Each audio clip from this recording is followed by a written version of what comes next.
Gildan Media presents Your Coach in a Box, affordable, life-changing audio programs.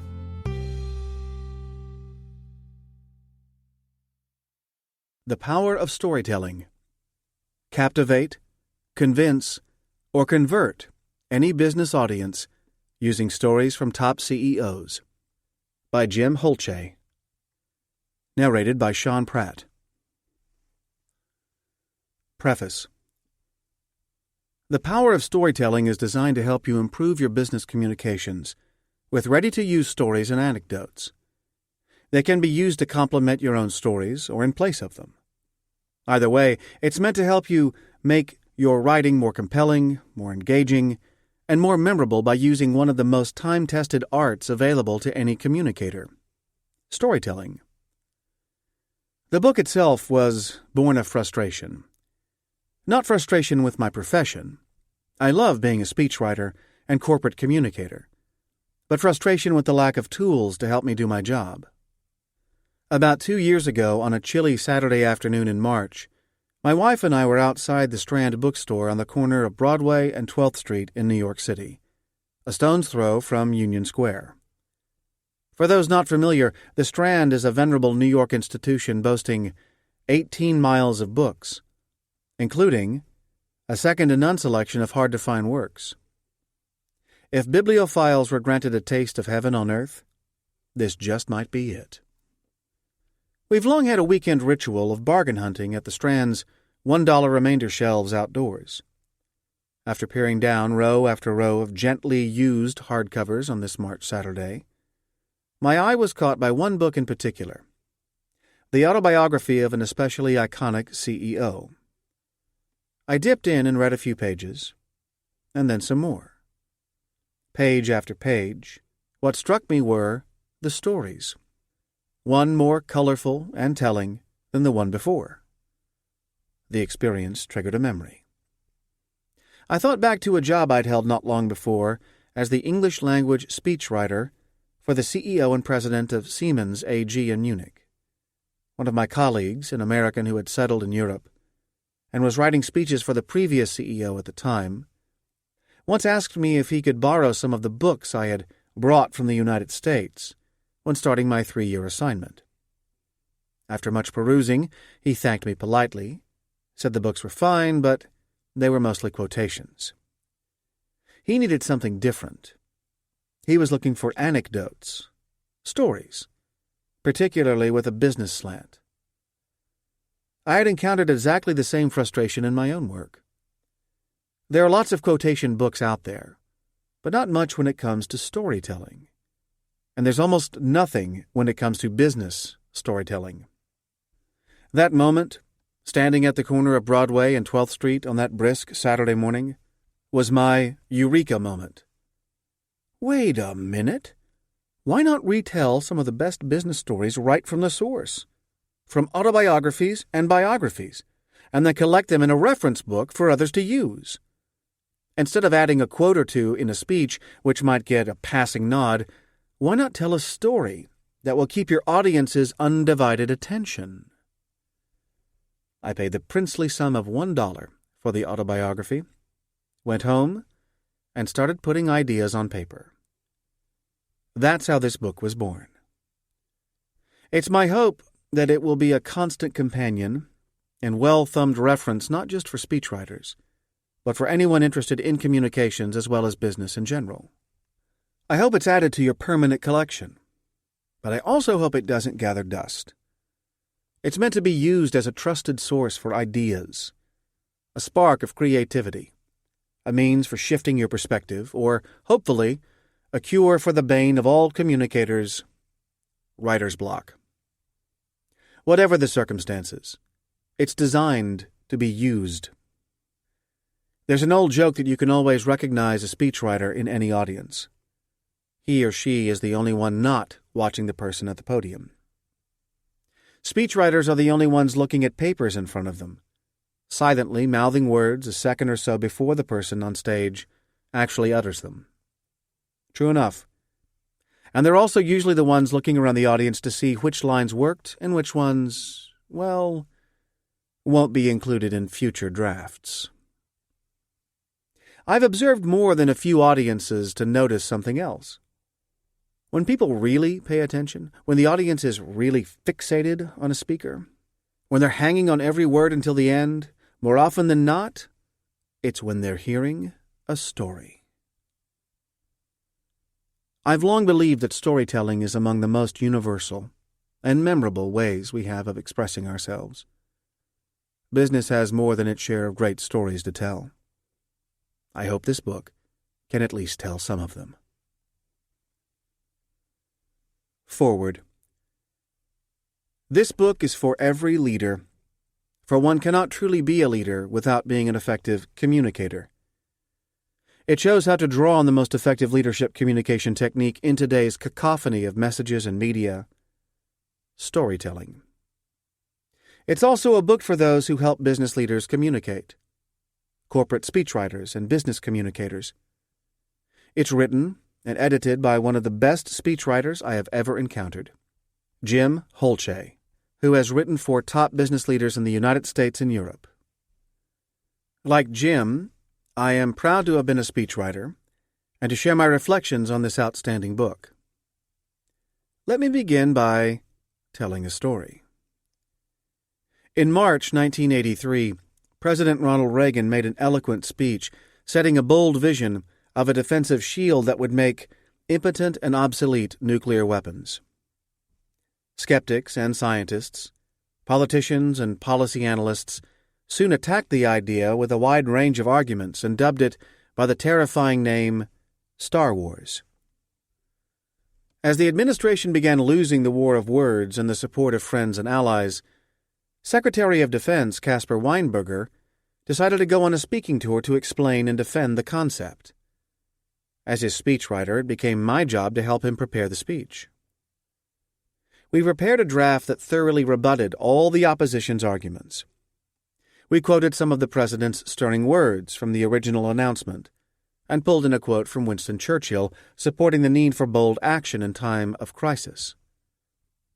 Although Secretary Weinberger pronounced it a solid speech, I had a sinking feeling that it was lacking the charisma and dramatic flair of Reagan. Secretary Weinberger would be unable to lift even the most stirring quotes into the headlines or TV soundbites. Instead, we faced a kind of trench warfare of words.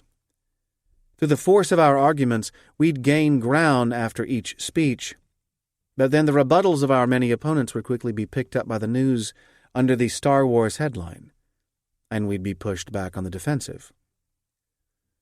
In desperation, I asked Secretary Weinberger if he had any personal anecdotes he could include in the speech. He told me a story that he didn't think was very relevant. The story was about a conversation shortly after Reagan had lost his second Republican nomination bid in 1976. The two men were sitting in his study after dinner, and Reagan, who had just turned 65, was talking about retiring to his ranch. Then the conversation turned to Reagan's frustration that in losing the chance to be president, he also would never fulfill his dream of marshaling America's industrial might to find a technology that would end the threat of nuclear war. It was that evening that Weinberger realized Reagan would do whatever it took to make that dream come true, including putting aside his plans to retire to his ranch so he could run for president again. We encouraged Secretary Weinberger to talk about that fateful conversation in the speech he was about to give.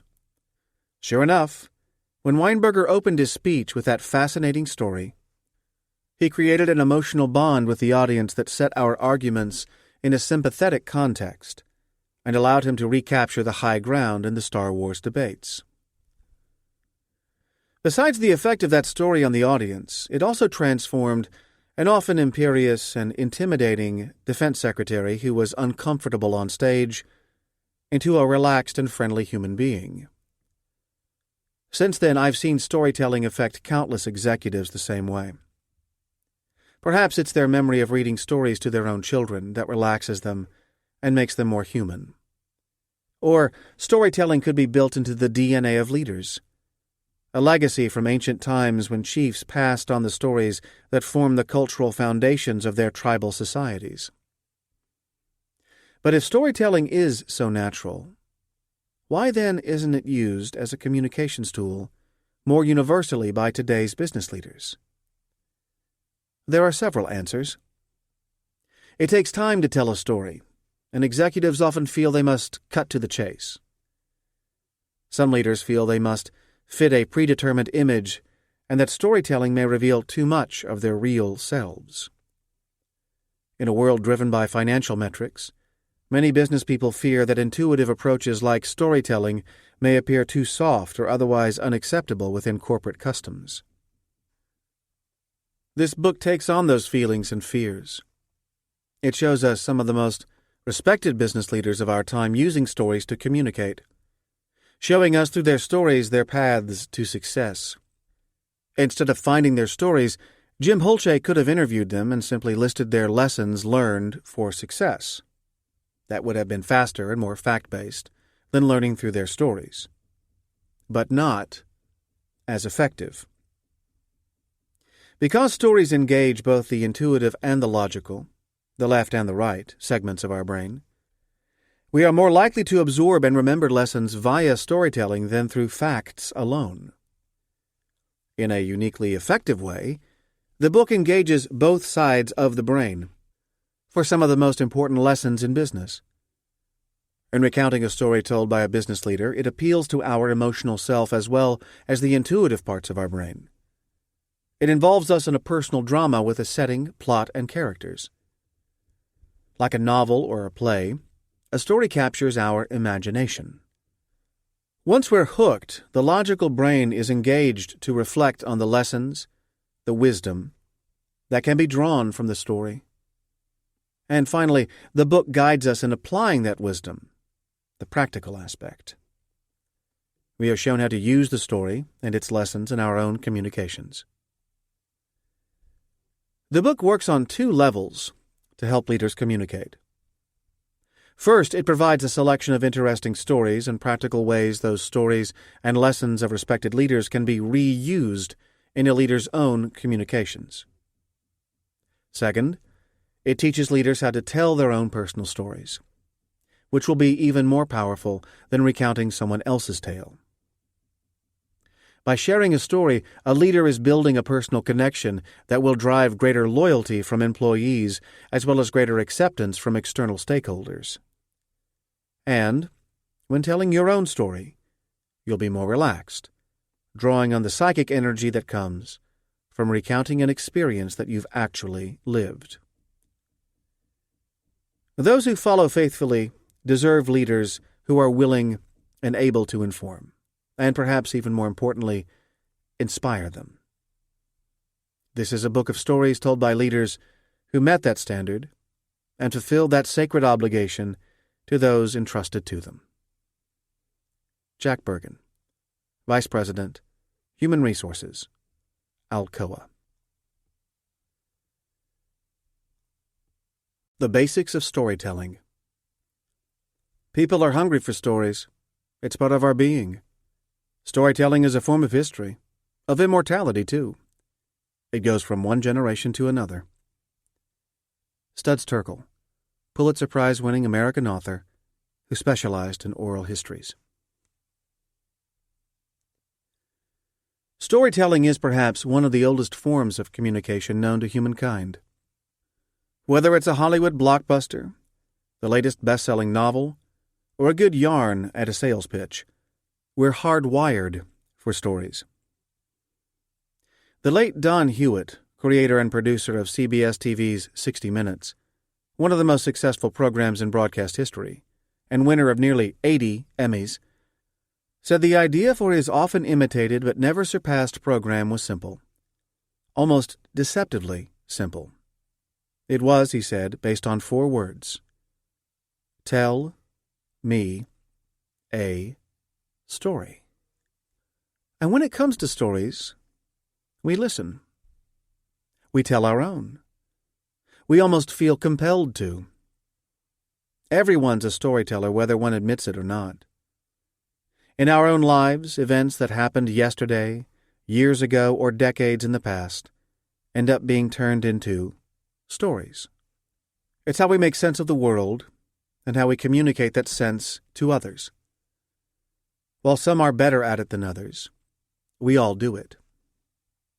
But business, the province of concrete numbers, logical analysis, and immutable facts, is often skittish about telling stories. That's a shame, because storytelling is one of the most powerful communications tools we have. And some of the best business leaders have been outstanding communicators. Or, to put it differently, some of the best business leaders probably got to the top because they were talented communicators. Either way, communication today is almost a job requirement for every business person. Whether you're heading a startup in the basement of your home or heading a multinational corporation from a corner office high atop a skyscraper, or most likely you're somewhere in between, communication is part of your job, and a much bigger part than most people imagine. It doesn't matter if you're addressing thousands at an annual shareholders meeting, giving a pep talk to your direct reports, or asking a single angel investor to buy into your dream. No matter the audience, no matter the venue, it boils down to one thing: getting your point across. But not all communication is equal. Consider the following scenario. Two companies in the same city, same industry, are holding separate employee meetings at exactly the same time. At Company A, the CEO enters an auditorium to an audience brimming with high expectations. Rumor has it, the annual numbers are good, and they are. There's reason to celebrate. But as the CEO strides to the podium and looks out at his audience filled with beaming faces, he makes a fatal mistake. He starts reading from a text-heavy 33-page PowerPoint presentation in a dry monotone with all the enthusiasm of someone facing a root canal. And if you look here in the upper right-hand quadrant, you'll see that the delta between last year's new orders and this year's was 7.8%, which was well within the range of our analogous industry peers.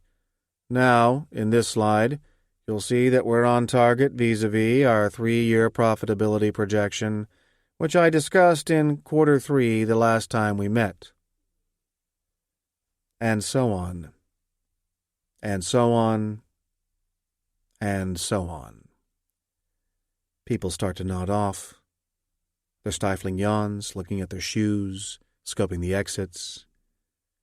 There's no connection. There's no sense the CEO understands his audience, or the commitment they've made all year that deserves to be acknowledged. The audience is not only bored, deep down, they feel cheated. The CEO at Company B takes a different tack.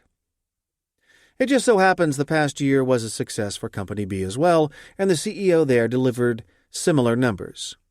But instead of 33 slides, she's got 3. That's right, 3. And instead of drowning people in numbers they can look up on their own, she quickly tells them the abbreviated results and then puts their victory in context. She says, "One of the reasons why the numbers are so good is customer retention. Let me give you just one example. Last month I met with Chuck Smith, the CEO of one of our key customers in the Midwest, the PDQ Corporation. Some of you know we had some challenges with this account in the past, but I'm here to report we've made tremendous progress. When I sat down with Chuck, he told me how one of our generators had broken down last Christmas Eve. You'll remember that was the Christmas when it was about 10 degrees below outside and the roads were icy and damn near impassable. Now, in the past, we all know what that would have meant." Knowing smiles break out throughout the audience. She doesn't need to elaborate. But this time was different. Within an hour of putting out the call, one of our trucks was on the scene. The team got to work and quickly assessed the situation.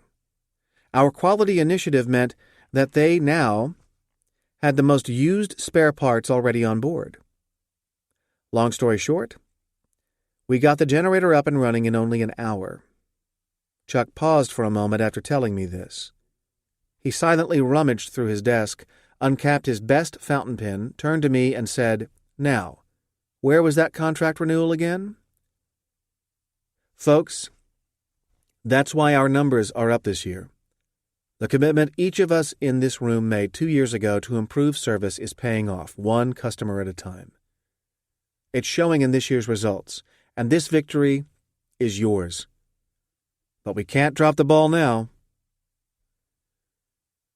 Now, fast forward to later that day, later that week, or even later that year. Ask any employee at Company A what he or she remembers from that meeting. Is it the third quarter new orders figures? The annual R&D spend compared to 2010? The revenue generated from last year's new product launch? Or the fact that catering ran out of coffee? Most likely, the employee will remember next to nothing. Now ask any employee at Company B what he or she remembers. While employees may not recall most of the numbers discussed that day, you can bet that most will remember the Chuck story. And it will have become viral.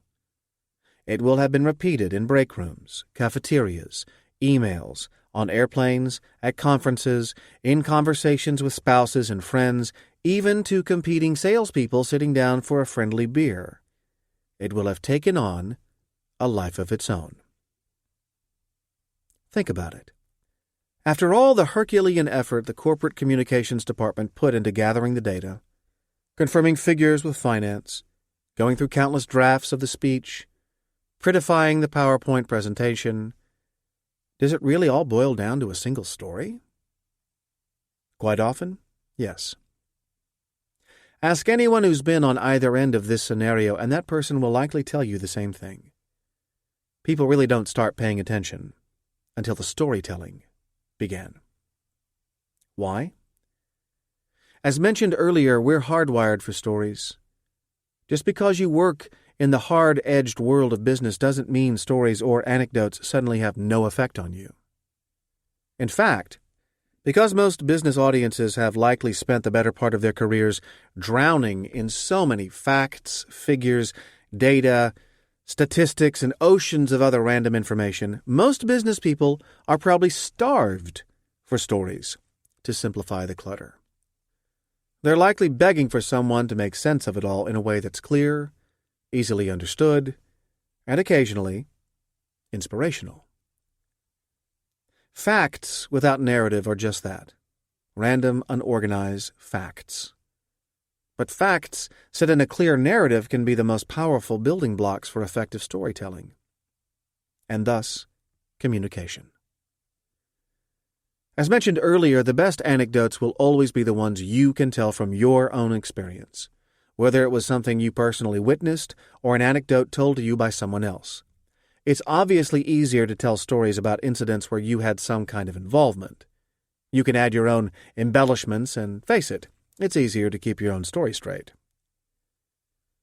This book is not about storytelling from your own life.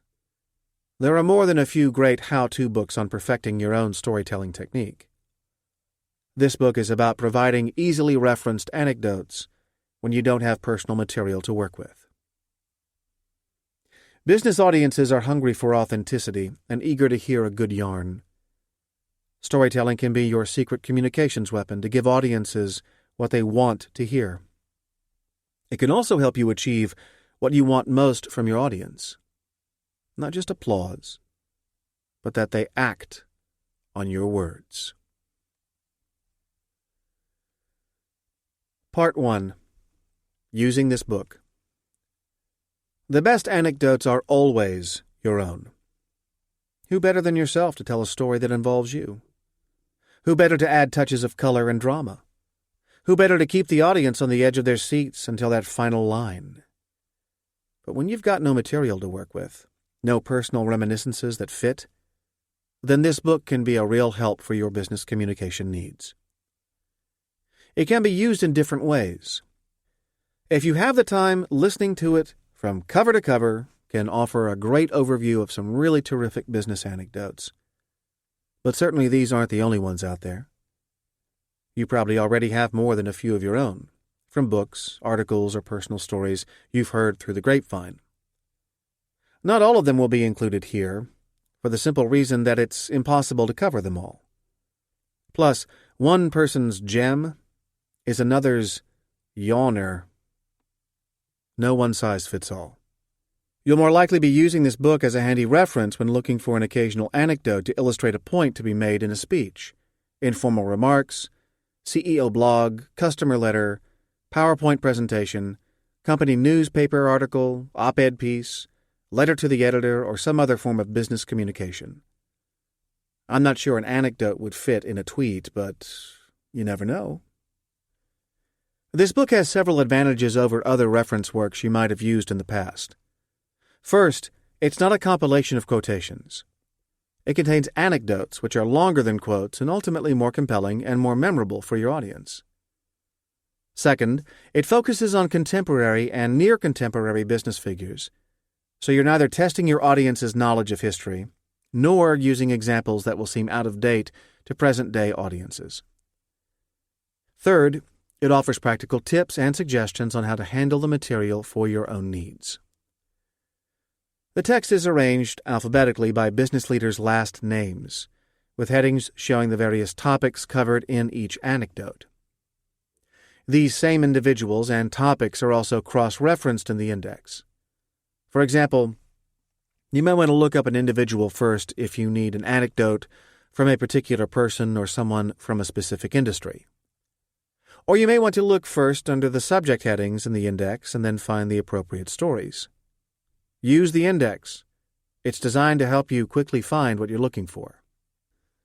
The chances are the story you're looking for will not come in its entirety from only one of the many anecdotes in this book. You have to be creative. Allow yourself the freedom to pick and choose as needed. Writing, as you already know, or will soon learn, is more art than science. Your needs will probably never be exactly the same as someone else using the same book or even the same anecdote. It depends on the situation. The key is bridging between your audience and the point you'd like to get across. Every circumstance is different. Sometimes it's the whole story or part of it. Other times, just reading an anecdote sparks an idea and takes your writing down a more creative path you hadn't thought of traveling before. Along with each anecdote in this book, there is also a separate section with suggestions on how to handle the story in your own writing. They're just that, though, suggestions. Feel free to use the anecdotes in ways that make the most sense for your individual writing needs. The story is already out there. How you use it is up to you. In all cases, however, it's best to use your own words so it's your voice making the connection, while remaining true to the facts of the story. Most individuals cited in this book were chosen from lists compiled by business magazines and news outlets ranking the business heavyweight champions of our times. Others are equally well known in their respective industries. While not all are household names, they are names that should be familiar to most, if not all, business audiences. I've also generally chosen American CEOs, not just because they tend to write more books about themselves, but also because they are more likely to be well known to American, and even for that matter global, audiences. Connecting to your audience is critical. Citing business figures who essentially need no introduction is one way to achieve that connection right off the bat. Most of the individuals cited are either still living, or they made an impact on the business world sometime after the mid-20th century. From my own experience, citing individuals from earlier periods usually signals the beginning of a stale history lesson. Just hearing words like, "As one founding father said after signing the Declaration of Independence," is enough to trigger an incurable case of MEGO, MEGO, which stands for "My Eyes Glaze Over," causing your audience to tune out fast. I happen to love history, but unless you're explicitly delivering a history lecture, sticking to contemporary or near-contemporary stories is a far better way to connect with modern business audiences. If you don't believe me, try adding an historical anecdote from the distant past to your next speech and watch the reaction. Be careful, though. They say yawning is contagious. I've generally used more autobiographies by CEOs than biographies. Why? Autobiographies are straight from the horse's mouth, or at least as close to the horse's mouth as possible. While many business leaders covered in this book had help writing their autobiographies, CEOs are busy people after all. You at least know the material was approved. That's not always the case with biographies, especially unauthorized biographies. I felt it was best to use original material whenever possible, so the listener would know the source is legitimate. I also hope the anecdotes in this book spark an interest in reading the original works from which they're cited. I encourage you to read them to learn more about the interesting personalities and their stories of overcoming adversity, as well as to gain insight and even inspiration. Business books are a genre unto themselves, and the business autobiography may be its most compelling form. The stories business leaders have to tell us can be just as compelling as any by sports figures, politicians, celebrities, statesmen, military leaders, or other figures. Each of us is impacted on a daily basis by the decisions business leaders make, whether it's the products we buy, the services we depend on, the cars we drive, the food we eat, the high-tech gadgets we use, the media we consume, the companies we invest in or work for. In these and so many other ways, private sector business profoundly impacts our daily lives. And as you're about to find out, the individuals leading those businesses have great stories to tell. Keep listening. Mary Kay Ash, Mary Kay Cosmetics. Checking it twice. Topics covered: efficiency, list making, productivity, and work habits. Mary Kay Ash, founder of one of the country's most successful cosmetic companies, tells of her habitual list-making. She would write down everything that required follow-up, and the act of writing made it a commitment she had to address. She says the other advantage of list-making is that it disciplined her to do the things she'd just as soon skip. The technique worked for her, and she urged others to do the same. She tells an old story she heard about Ivy Lee, a renowned efficiency expert from the 1920s. Lee met with Charles Schwab, then head of Bethlehem Steel, and had an offer for him. Lee said he could increase Bethlehem Steel's employee efficiency by 15% by spending just 15 minutes with each of Schwab's executives. Intrigued, Schwab asked how much it would cost. Lee's reply: "Nothing, unless it works." Deal. Lee then met with Bethlehem's senior management and asked each of them to make him a promise. For the next 3 months before leaving the office, they had to make a list of the 6 most important things they had to get done the next day at work in order of importance. Once done, the item was to be scratched off. If not completed, it made it to the next day's list. At the end of 90 days, Schwab was so impressed with the changes he saw that he wrote Lee a check for $35,000. The experiment worked. Writing was committing. Using this anecdote, sometimes it takes an almost deceptively simple idea to contribute to solving a really complex problem. Clearly, Bethlehem Steel executives benefited from the discipline of list-making and sticking to written commitments. Do you? Try this. I know how difficult it is to be distracted these days, but it pays to get back to basics sometimes. Management by objectives never really went out of style. In fact, neither did management by list-making. Here's a story Mary Kay Ash tells. Mary Kay Ash, Mary Kay Cosmetics. It's more than just pink Cadillacs. Relevant topics: applause, recognition, and reward. Recognition is personal. It's been said that everyone's favorite words are his or her own name. And when people have worked hard, they crave recognition, especially when they know they've truly earned it. Mary Kay Ash says her company has made giving recognition to high achievers an important part of their management motivation. Aptly enough, the company even has a monthly magazine for independent beauty consultants called Applause, featuring sales successes and other topics. But when real applause doesn't take place for a job well done, Ash says people often feel something's missing. She tells the story of being a guest speaker at a major manufacturer's conference. She had been invited to an awards dinner and noticed that several of the people sitting in the ballroom were wearing ill-fitting navy blue sports jackets. She turned to one of the executives and asked who these people were. He told her they were the company's top dealers. Throughout the dinner, Ash kept waiting for a speech and for the top sales folks to take the stage and say a few words. Instead, there was entertainment, and the evening ended with a balloon drop from overhead. With the evening now wrapping up, Ash asked one of the executives whether there would be an award ceremony. "Oh, they've already received their awards," he said. "The navy jackets we sent to their rooms.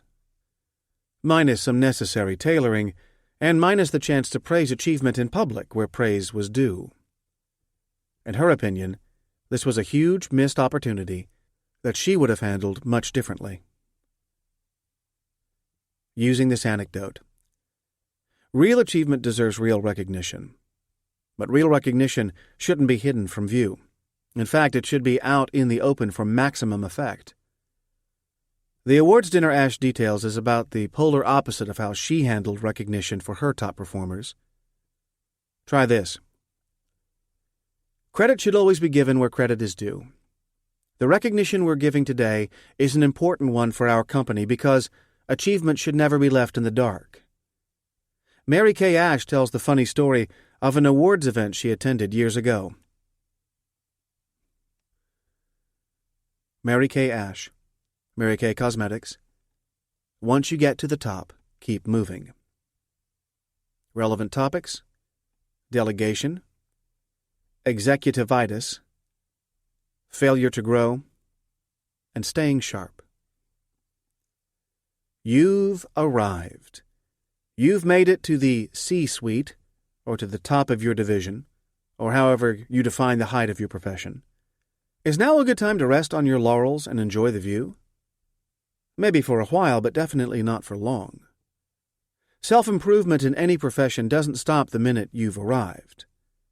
Ideally, it should never stop, even after you've retired. Everyone needs to keep sharpening the saw. Managers continue to read about the latest trends in management journals, attend conferences, give industry speeches, go on customer calls, etc. Mary Kay Ash tells the story of a former comptroller at a large corporation who came to her looking for a job. He had been very successful in his time. In fact, he had built his department to the point where he had delegated everything. That in itself is a great accomplishment, except for one thing. He failed to grow. He never bothered to learn about the new technologies that were revolutionizing his profession. The people working under him, meanwhile, became experts. Over time, he became far removed from the day-to-day operations of his own department. He ultimately, almost willfully, became obsolete and couldn't justify his salary any longer, so was let go. The irony is that the good habits that helped this person rise to the top were neglected once he got there, and they ultimately brought him down. Some diagnose this as executivitis, reaching the point where delegating ultimately puts you out of touch with a passion for the business that got you to the top in the first place. Whatever it's called, it's curable. It just requires staying sharp no matter what you do. Using this anecdote. It doesn't matter what profession you're in. You need to keep up with the latest trends. Just because you've doubled your staff or gotten a big promotion does not mean the world is going to stop for you. The same is true for companies in general, by the way. Try this. Folks, these days standing still is falling behind. Companies can fall behind just like individuals if they don't stay current or lose touch with the daily operations. Mary Kay Ash tells the story of Mary Kay Ash, Mary Kay Cosmetics. Who's putting bread on your company's table? Relevant topics: attitude, positive reinforcement, sales, and sales organization. You catch more flies with honey than with vinegar. Mary Kay Ash tells the stories of two companies diametrically opposed when it came to their attitudes toward sales. She says she was part of a staff that had long been demoralized by management and its negative attitudes toward the sales force. She attended a meeting at which the company president gave a speech to his salespeople. For 20 minutes he waxed lyrical about how wonderful the company was. He praised their products, their shipping, their warehousing, etc. This laundry list went on until he got to the sales department. His tone suddenly changed. He began berating the group, saying that if we had a trained dog to pass out brochures, it would outsell the best of you. This negative attitude seeped all the way through the organization until it was in a virtual death spiral. Ash contrasts that experience with another one she had at a banquet for a large manufacturing company. The CEO said that everyone was gathered tonight because of the sales department's great efforts. Yes, he also mentioned all the other positive attributes the company had, but kept coming back to sales. But we all know very well nothing happens unless we sell somebody something, he said. Walking over to a blackboard, he then scribbled in big letters, "Production minus sales equals scrap." Ash says he clearly meant it. It doesn't take an MBA to figure out which company's sales force was motivated to work hard and achieve, and which one was polishing their resumes. Using this anecdote. Positive reinforcement, without being naive about shortcomings, is a far better way to keep your sales force motivated than constantly pointing out shortcomings. After all, you could have the best product in the world, but if no one's buying, everything else is academic. Try this. We need to go out there and sell like hell, but I want you to be very clear with your sales force. Headquarters backs you 100% and will give you whatever tools you need. I'm reminded of a story Mary Kay Ash once told. Jeff Bezos, Amazon.com. Early signs of genius. Relevant topics: tinkering, early signs of talent, and engineering.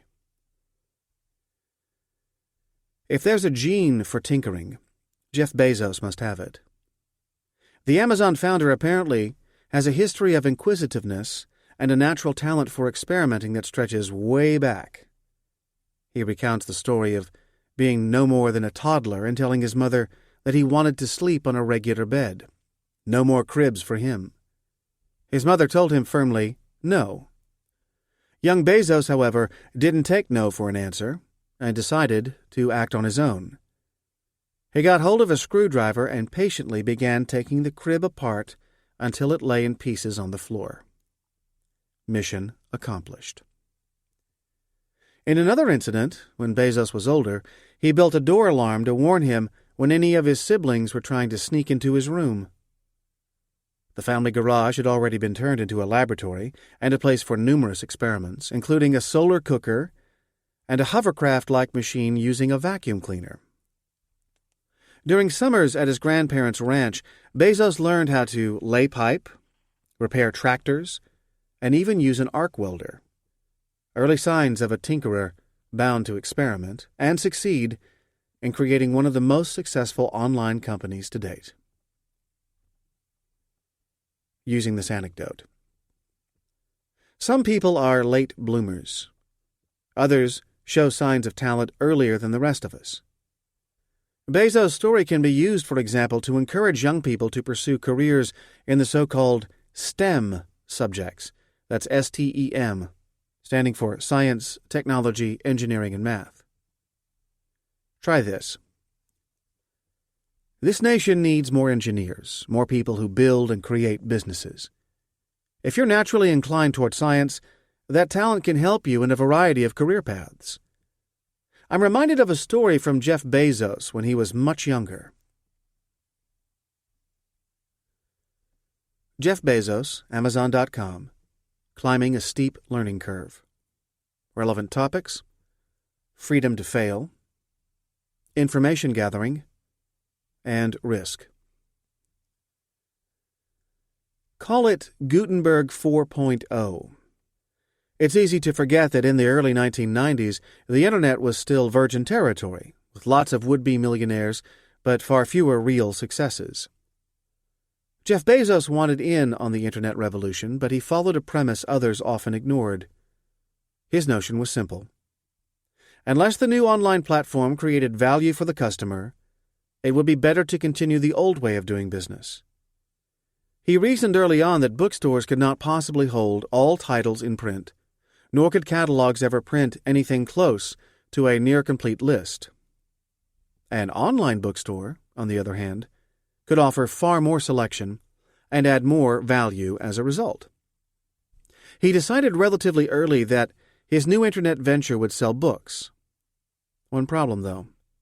He knew next to nothing about the publishing business. He needed to learn as quickly as possible. Doing a little research, he found that the American Booksellers Association's annual convention was being held soon in Los Angeles. He quickly booked a flight, and in no time, the inquisitive Bezos was roaming the aisles, visiting publishers' booths, gathering information from brochures, buttonholing eager salespeople, and even sharing his online plans with a few individuals. He climbed a steep learning curve fast and even found the answer to a key question of whether a database of books already existed, something he'd need to get started. The question now was executing his plan. By his own calculation, he reasoned that an Internet business had, at best, a 10% chance of succeeding.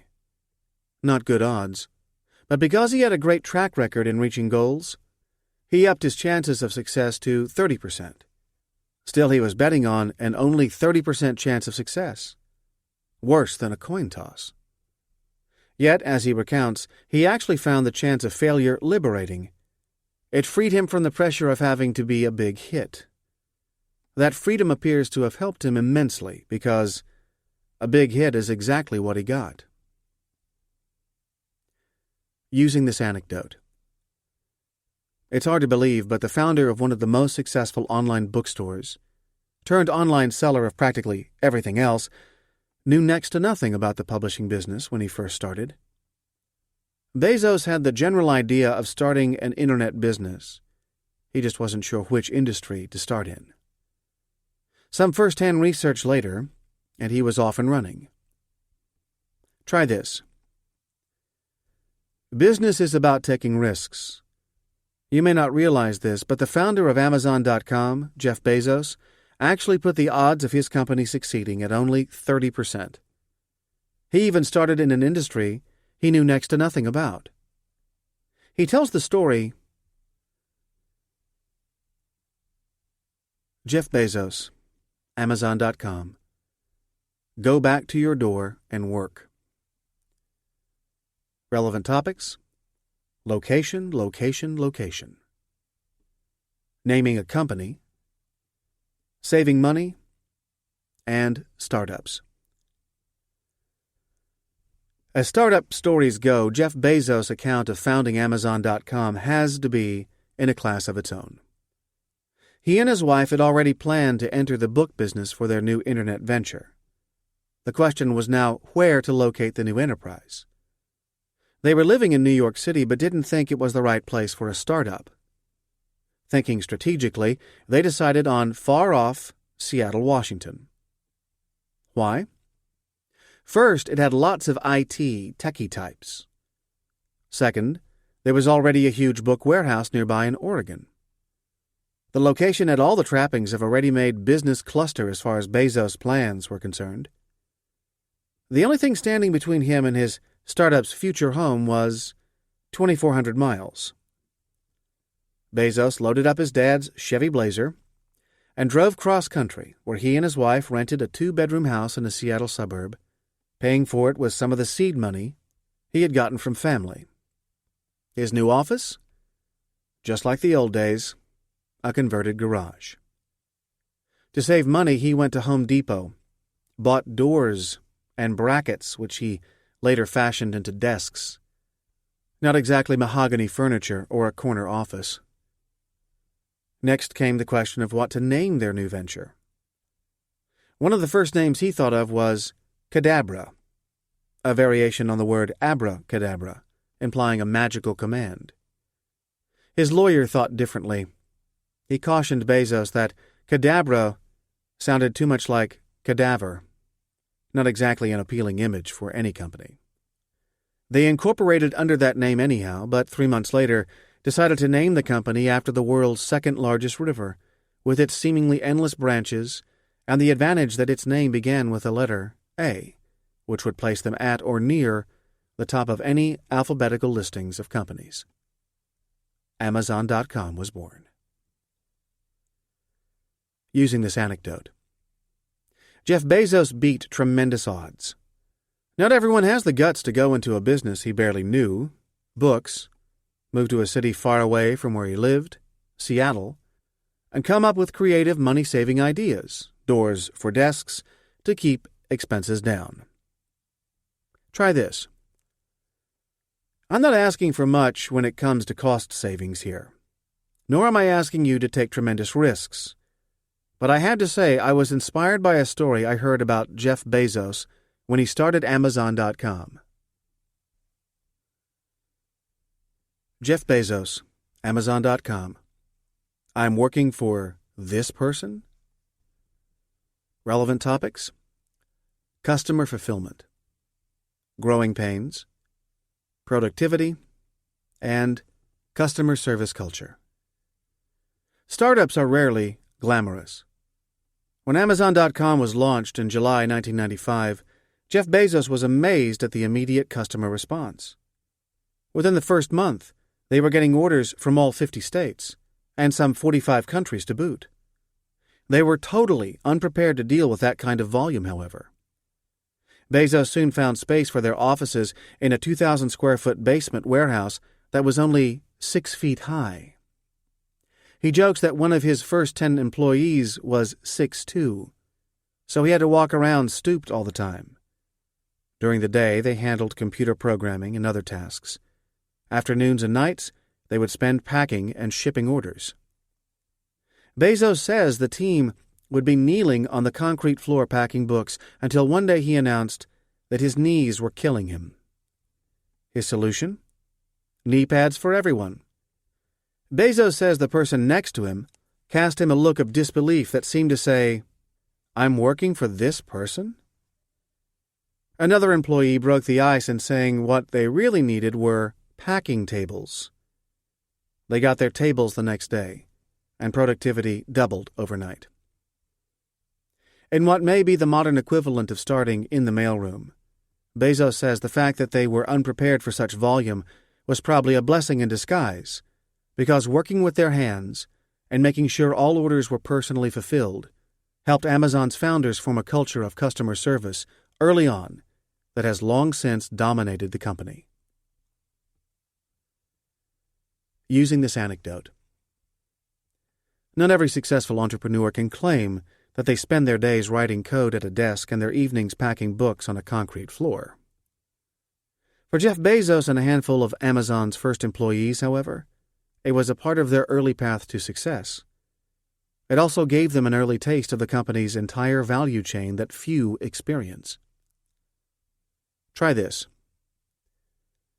I know we can't all be a part of every single aspect of the company's value chain, but it helps to be close to the process so we understand it from all perspectives, including the customers. I'm reminded of a story Jeff Bezos tells about the early days of Amazon.com. Jeff Bezos, Amazon.com. You want to do what? Relevant topics: risk-taking, fulfilling your passion, thinking long-term, and no regrets. Go west, young man. Before Jeff Bezos founded Amazon.com, he was already on a fast track at several corporate jobs in New York City. While he was doing well in that world, technology still remained his passion. The spark of inspiration for him, his eureka moment, was actually a statistic. He had read that internet usage was increasing 2,300% annually. That figure captured his imagination. 2,300%. Nothing out there even came close.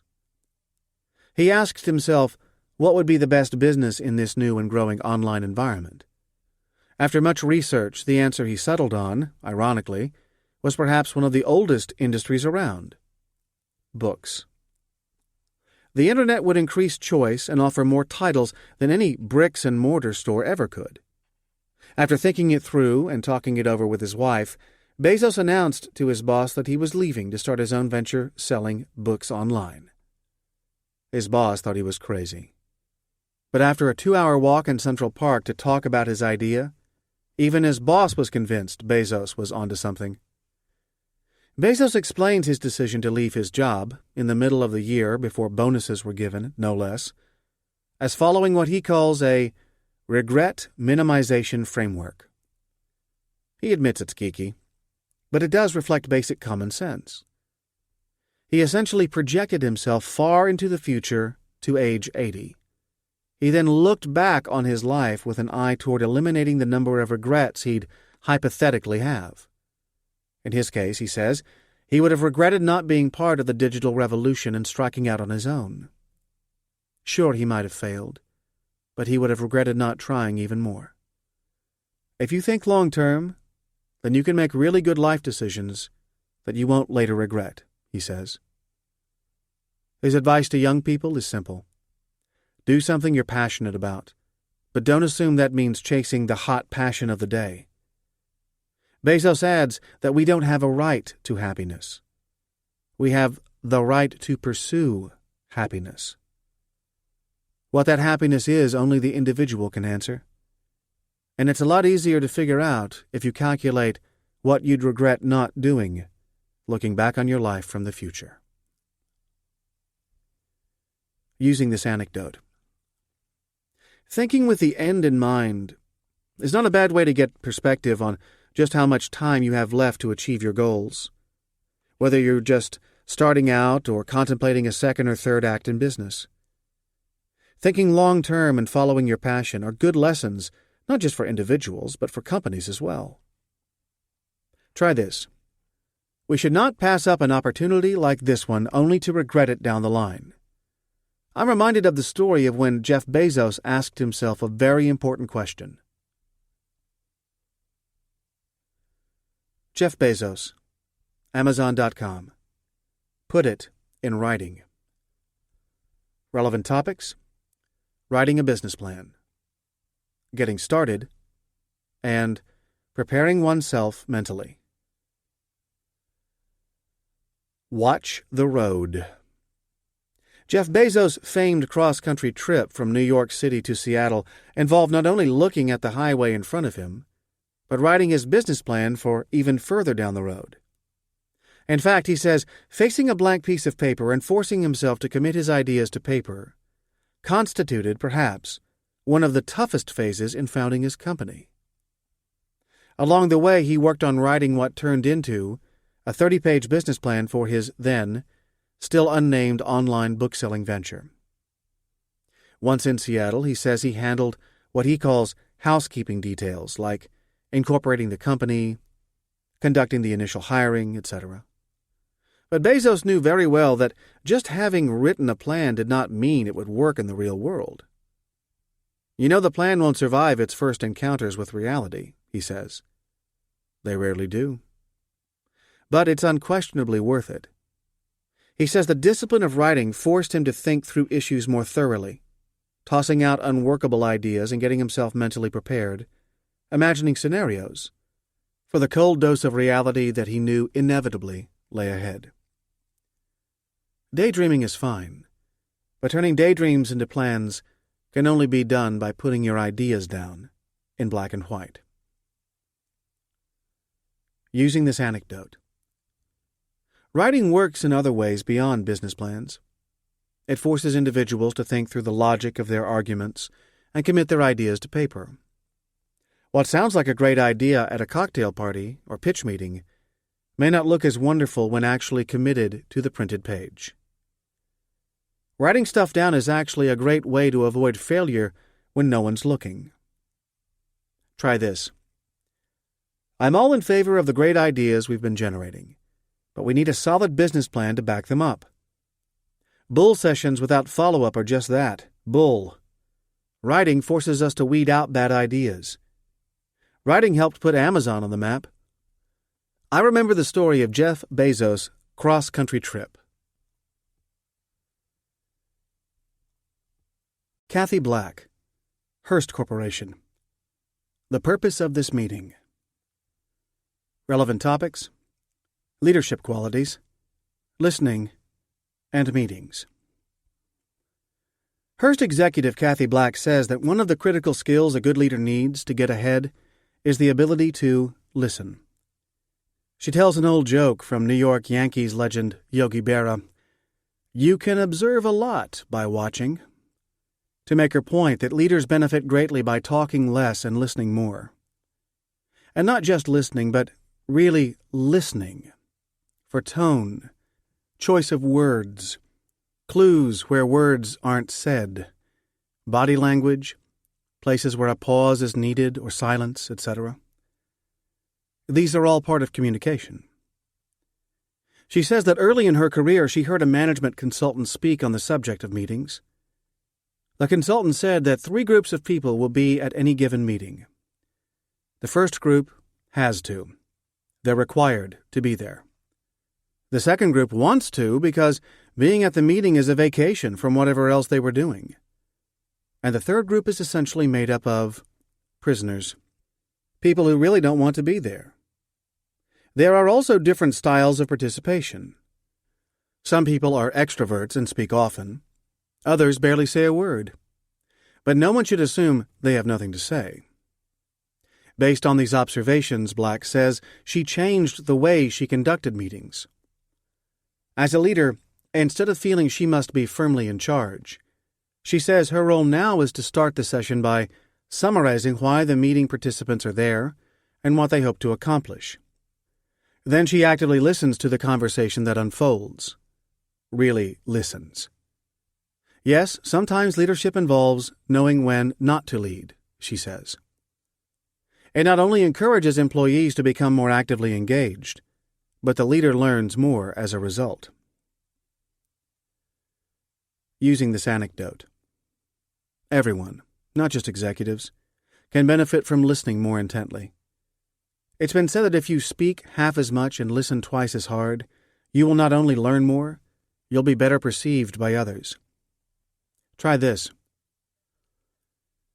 As future executives in this company, I can tell you from experience that communicating is a vital part of your job, but so too is not communicating.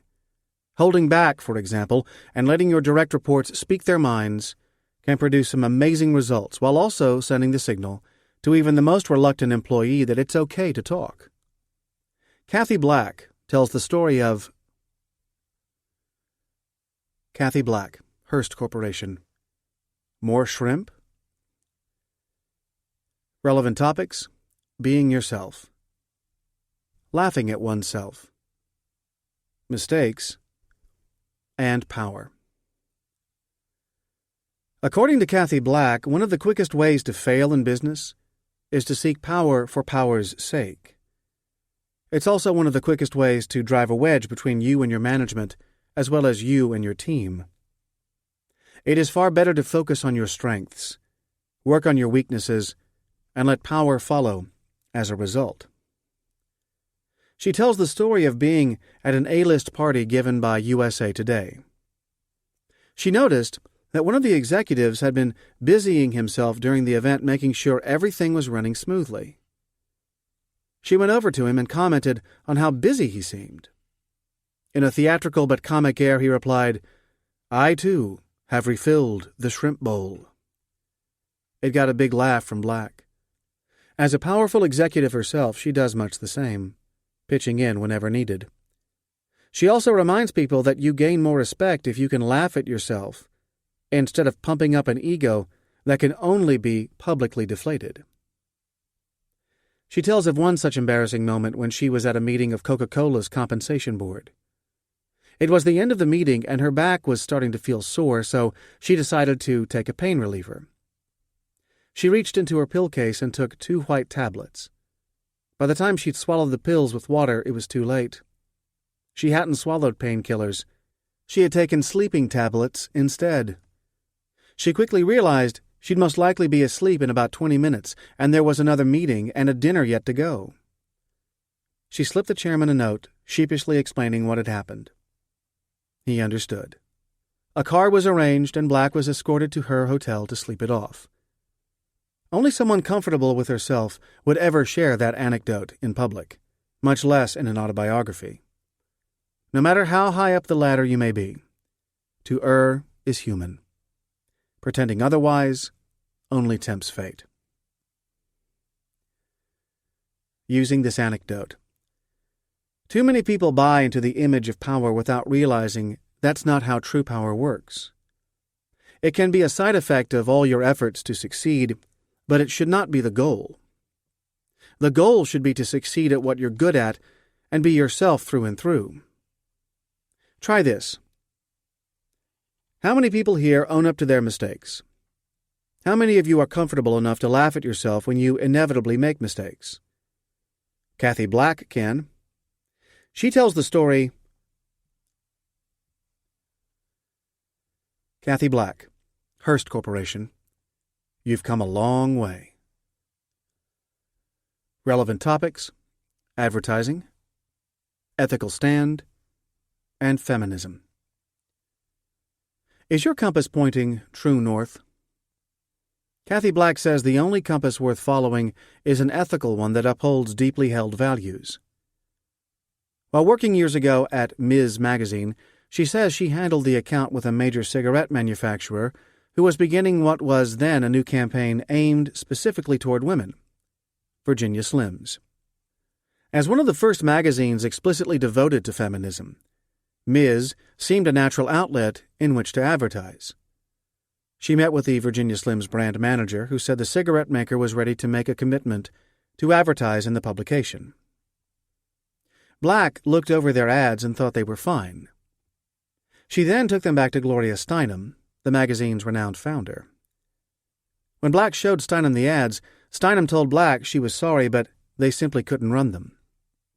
Steinem had long been extremely vigilant about the magazine's brand identity, carefully monitoring stories, photos, and ads to make sure nothing contradicted that image. When Black asked why, Steinem answered that she felt it was condescending. First, the catchphrase, "You've come a long way, baby," implied that smoking is a sign of progress, a message Steinem firmly rejected. Second, the word baby, in her opinion, was infantilizing to women. In the end, a compromise was struck, with the magazine running a small calendar ad instead of the original ad copy. The tobacco manufacturer then decided to pull its advertising from the magazine altogether. In fact, they refused to advertise with them for the next 16 years. Although she disagreed with her from a business perspective, lost revenue is lost revenue. From an ethical standpoint, Black learned a lesson from Steinem's decision. Ms. survived the boycott with its mission, its conscience, and its readers intact, she says. In the end, that also made business sense. Since consumers tend to feel more loyal to companies they feel personally good about. Using this anecdote. Ethical decisions are rarely easy, especially when the bottom line is at stake. But they have to be made. As Black writes in recalling the lesson she learned, while it's tempting to cut corners and push boundaries, it really is possible to succeed while keeping your ethics 100% intact. Try this. We have obligations to live up to. I know this is not easy given the competitive pressures out there, but we need to think of the long term and what we ultimately stand for. Michael Bloomberg. Bloomberg. Prepare for landing. Relevant topics: calm under duress, consistency, and getting an edge. Some habits are definitely worth keeping. When first elected mayor of New York, Michael Bloomberg was already a well-known public figure who had made his name building a business news empire and was an iconic entrepreneurial pioneer in his own right. Bloomberg tells of his persistent habit of seeking an edge that can one day help him. A licensed pilot, he recounts the story of taking his nephew for a ride in his private plane for a tour high above Manhattan. Not long after taking off from a local airport in nearby Westchester, Bloomberg's plane encountered engine trouble and had no thrust whatsoever. His aircraft had essentially become one big glider. Unable to fix the problem from the cockpit, he radioed the control tower saying he was returning immediately to the airport. The tower radioed back saying they would clear the runway and fire engines would be dispatched right away. Never losing his calm, Bloomberg methodically went through his pre-landing checklist. His plane was airborne high enough to land without thrust, although he had only one shot at it. If he missed the first go-around, it would likely mean a crash. Intensely focused on the task ahead, he approached the airport, carefully brought the plane in for a landing, and came to an abrupt stop as rescue crews approached the aircraft. Everything ended well. Bloomberg says it was his consistent habit, time after time, of quickly gaining altitude right after taking off that likely saved him. Why did he do that? It always gave him more maneuvering room to land should the engine eventually fail. He says he made a habit out of doing this to get even that marginal edge, just in case something like this were to happen. And sure enough, it did. Even if the margin is slight, whether in business or other endeavors, it can sometimes spell the difference between success or failure, or in this case, between life and death. And if you never need it, that's even better, he writes. Using this anecdote. The practice and discipline of keeping an edge can always serve you well. Even if it's just a marginal advantage, you never know when it can help.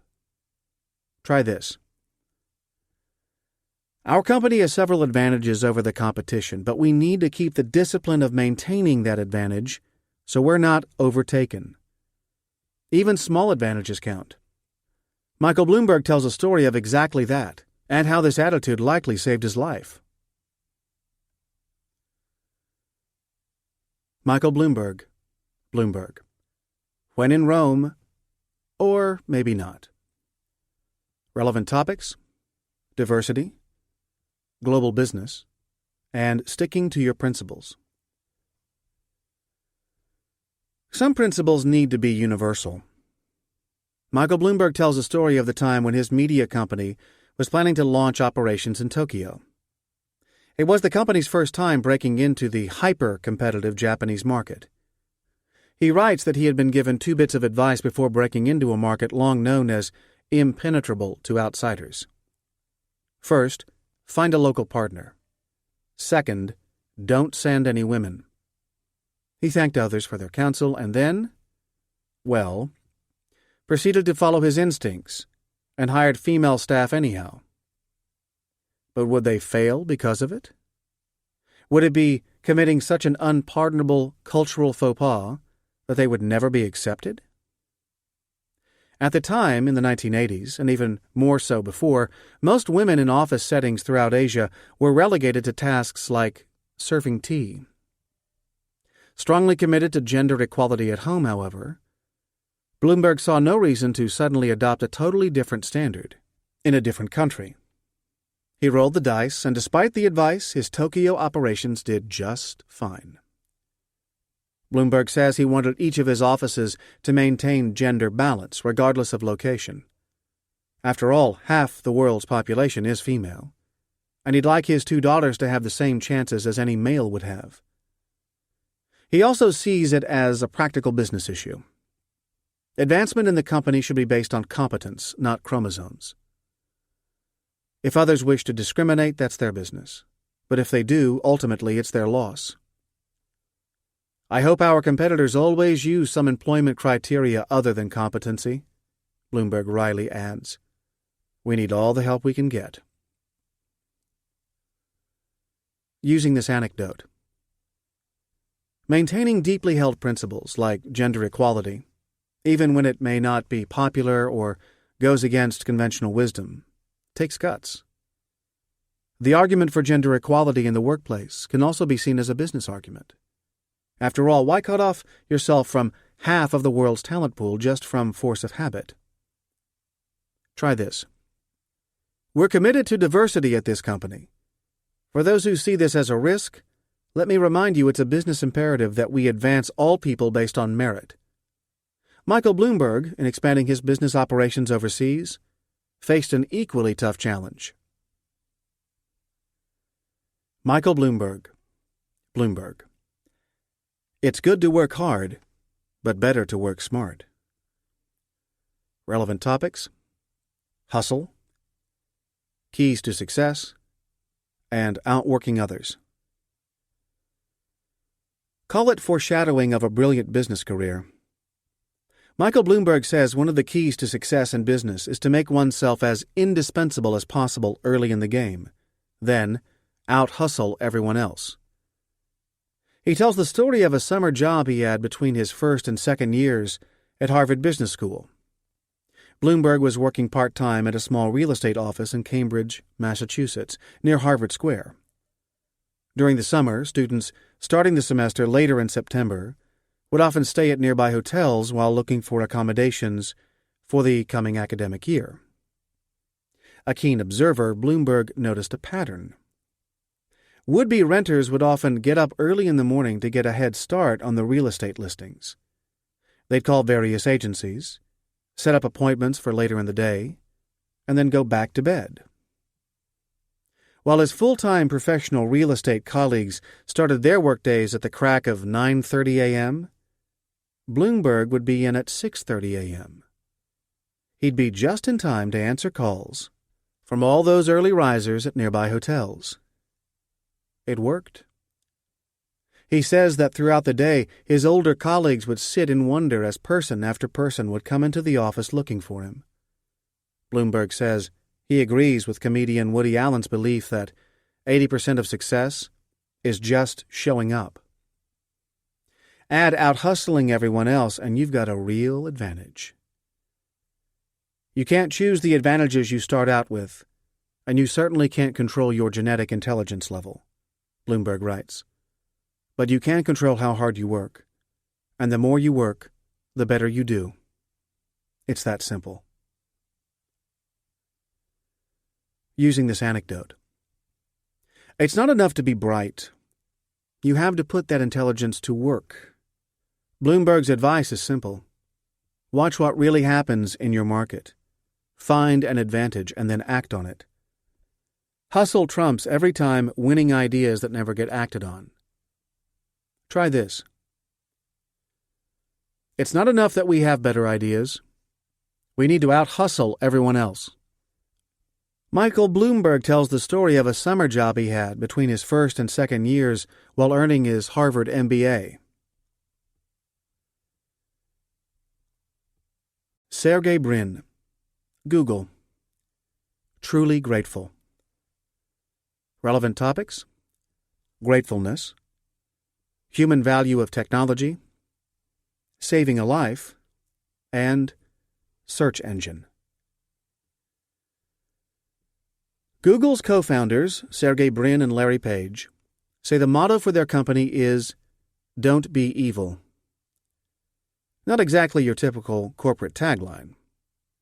Perhaps easier to understand than "be good," but the phrase has still evoked an ongoing debate in the company.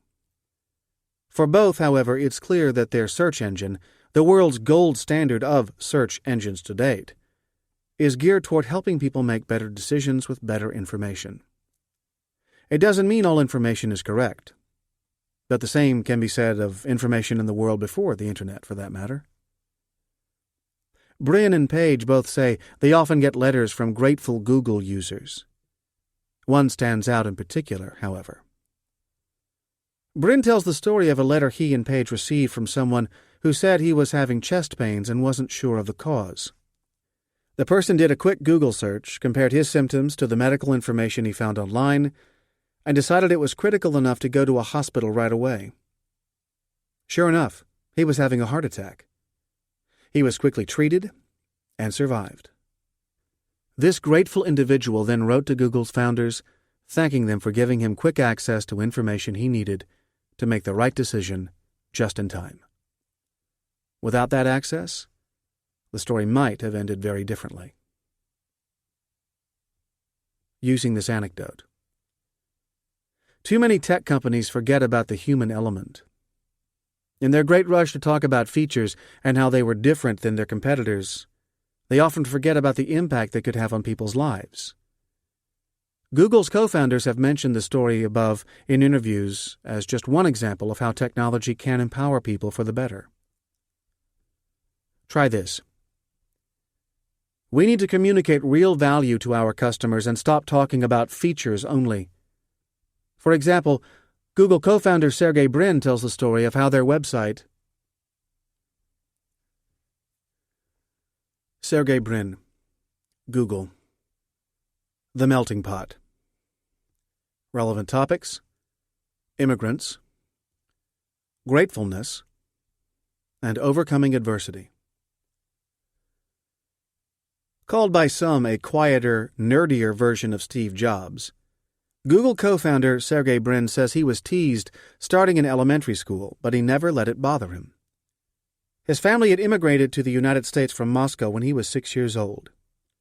Brin's father was a math professor, and the family says it suffered discrimination in Russia because of their religious heritage.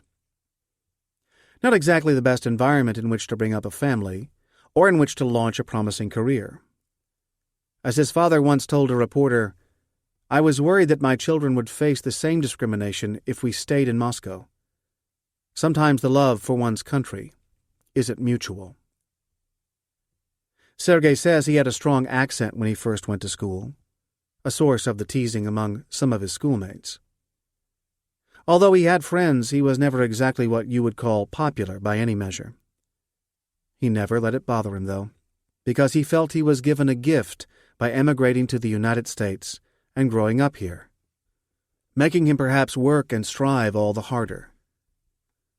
"I know the hard times that my parents went through there, and I am very thankful that I was brought to the States. I think it just makes me appreciate my life much more." Using this anecdote. Immigrants built this country, and the new wave of immigrants like Sergey Brin at Google and Jerry Yang at Yahoo are continuing to give this country an edge. Brin never let his feeling different get in the way of achieving his goals.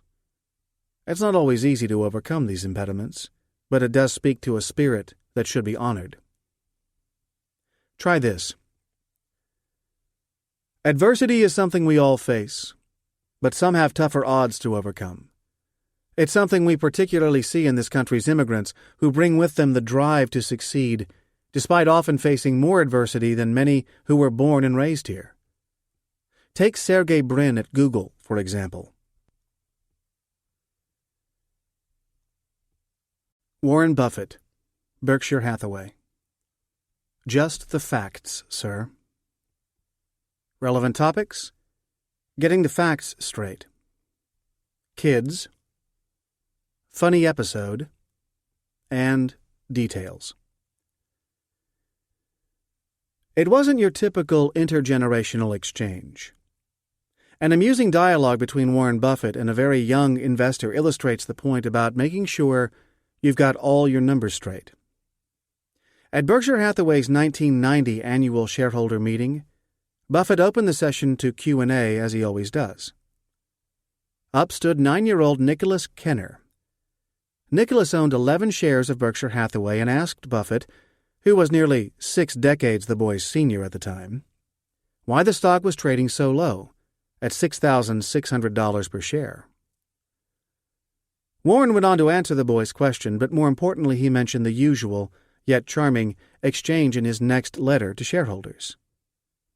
At the following shareholder meeting, Nicholas was back again, except this time he had an even tougher question. The boy said that the annual report noted he was 11 years old when in reality he was only 9 at the time. If Buffett got his age wrong like that, Nicholas wondered during the Q&A, How could he know the financials at the back of the annual report were reliable as well? Smart kid. Buffett, taking it all in stride, promised to answer him with a written response. Using this anecdote. It always pays to double-check your numbers. This humorous exchange between a precocious 9-year-old and the sage of Omaha is a clever way to remind people of the simple truism that if one fact or figure you've used proves incorrect, the rest of what you've said or written could be called into question as well. Try this. We need to make sure we have all our facts straight when we go out there and tell our story. Warren Buffett tells an amusing story of what happened to him one year at an annual shareholders meeting. Warren Buffett, Berkshire Hathaway, 4'10" and tough as nails. Relevant topics: non-compete clause, taking sides, and respect. Rose Blumkin never graced the cover of Business Week, but she was a major business figure by Warren Buffett's estimation.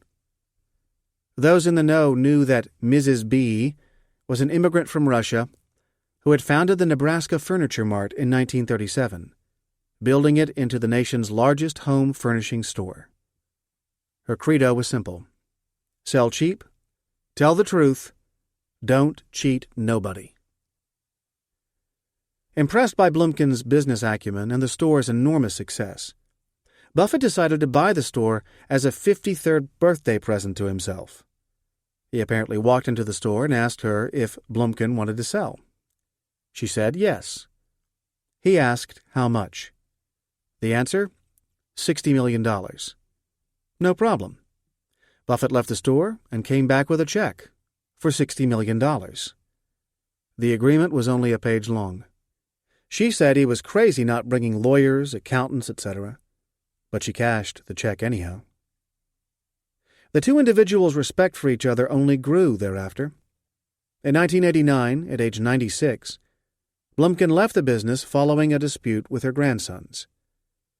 Bored with retirement and angry that Buffett didn't take her side in this ongoing family dispute, she took revenge on everyone and opened a competing furniture store across the street. She was ready to give Buffett and her grandsons a run for their money. Blumkin later resolved the dispute with her grandsons and forgave Buffett. Buffett, however, learned a valuable lesson. There had been a flaw in the agreement he signed with her a decade earlier. He should have included a lifetime non-compete clause, so this situation could never have happened. His excuse? I was young and inexperienced back then, Buffett jokes. Using this anecdote. If you ever need to lecture someone on the need for being careful about contract language, especially non-compete clauses, this may be the quintessential anecdote to tell. If the sage of Omaha can learn a lesson about this important detail, then we all can. Try this. When we sign this deal, we must think of every contingency, because the devil is always in the details. We certainly don't want to have happen to us what happened to Warren Buffett once. Warren Buffett, Berkshire Hathaway, saving for a rainy day. Relevant topics: loss liability, hedging against the unknown, and insurance. Better safe than sorry. Warren Buffett says it always pays to be prepared for the you never know factor, even if it never comes to pass. Buffett says that he always sets aside a large reserve at Berkshire Hathaway for potential losses before year's end, for just that purpose. He cites examples of embezzlement at companies that didn't get discovered until years later, or losses on insurance policies from many years ago.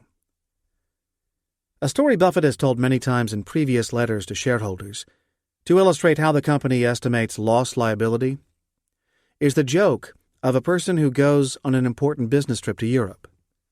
While there, his sister calls him with some bad news. Their father has just died. The grieving brother tells his sister that he's not able to get back to the States right away, but she should spare no expense when it comes to the funeral. He will cover everything once he's back. When he returns home, his sister tells him that the funeral was beautiful and presents him with a bill for $8,000. He pays up, no problem. The next month he gets a bill for $10. A month after that, he gets another bill for $10, and the month after that, and so on. At this point, the man is totally confused. He thought he had already paid for everything. He decides to give his sister a call and asks her what's going on. "Oh, I forgot to tell you," she says to him. "We buried Dad in a rented suit." Using this anecdote.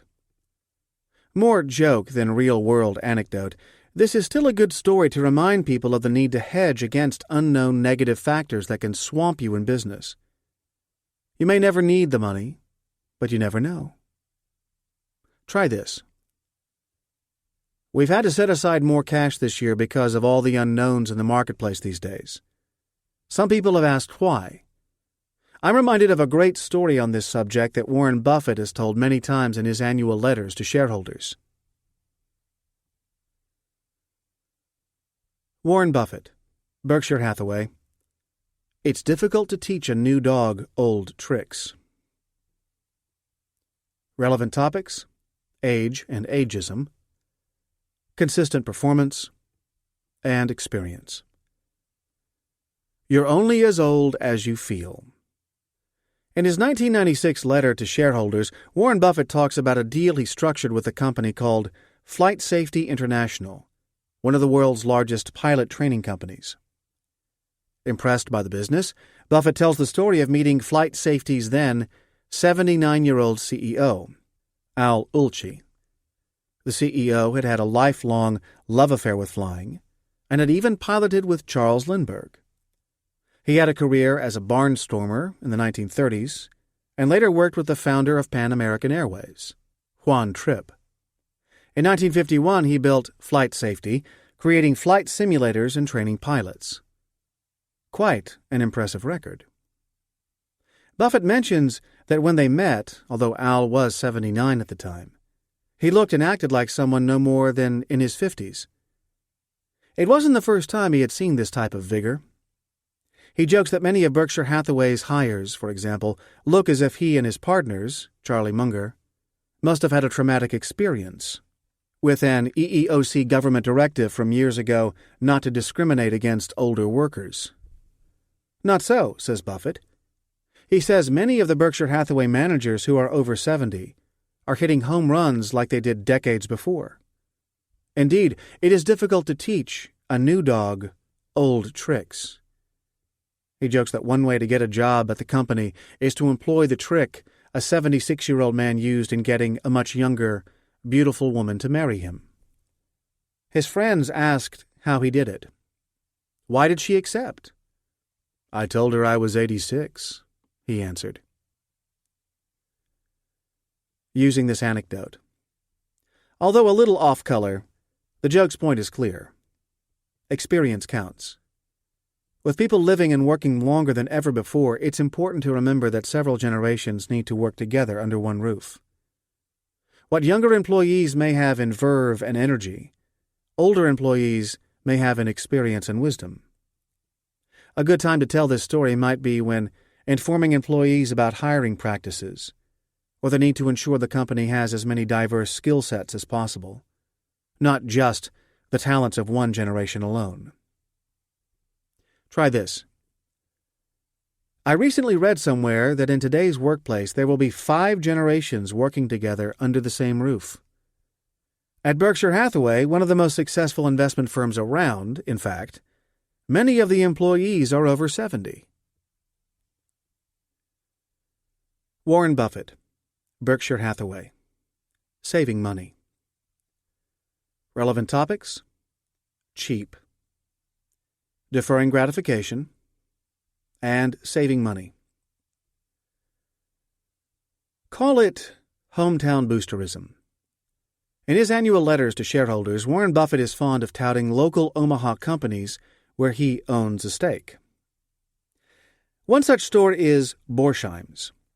Founded in 1870, it's now one of the largest independent jewelry stores in the nation.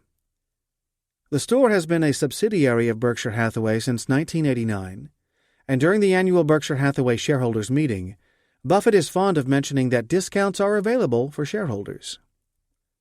In one letter, he says the company operates on a gross margin that's 20 percentage points below their competitors. So the more you buy, the more you save. At least that's what my wife and daughter tell me. Later in the letter, he tells a similar tale about saving money, saying that his wife and daughter were apparently impressed by a story from a long time ago about a boy who missed a streetcar on his way home. Rather than wait for the next one, he decided to walk home instead. When he arrived, the boy triumphantly told his father that he had just saved a nickel by walking home instead of taking the streetcar. Instead of praising his son, the father scolded him, saying, "Why didn't you miss a cab and save 85 cents? Using this anecdote.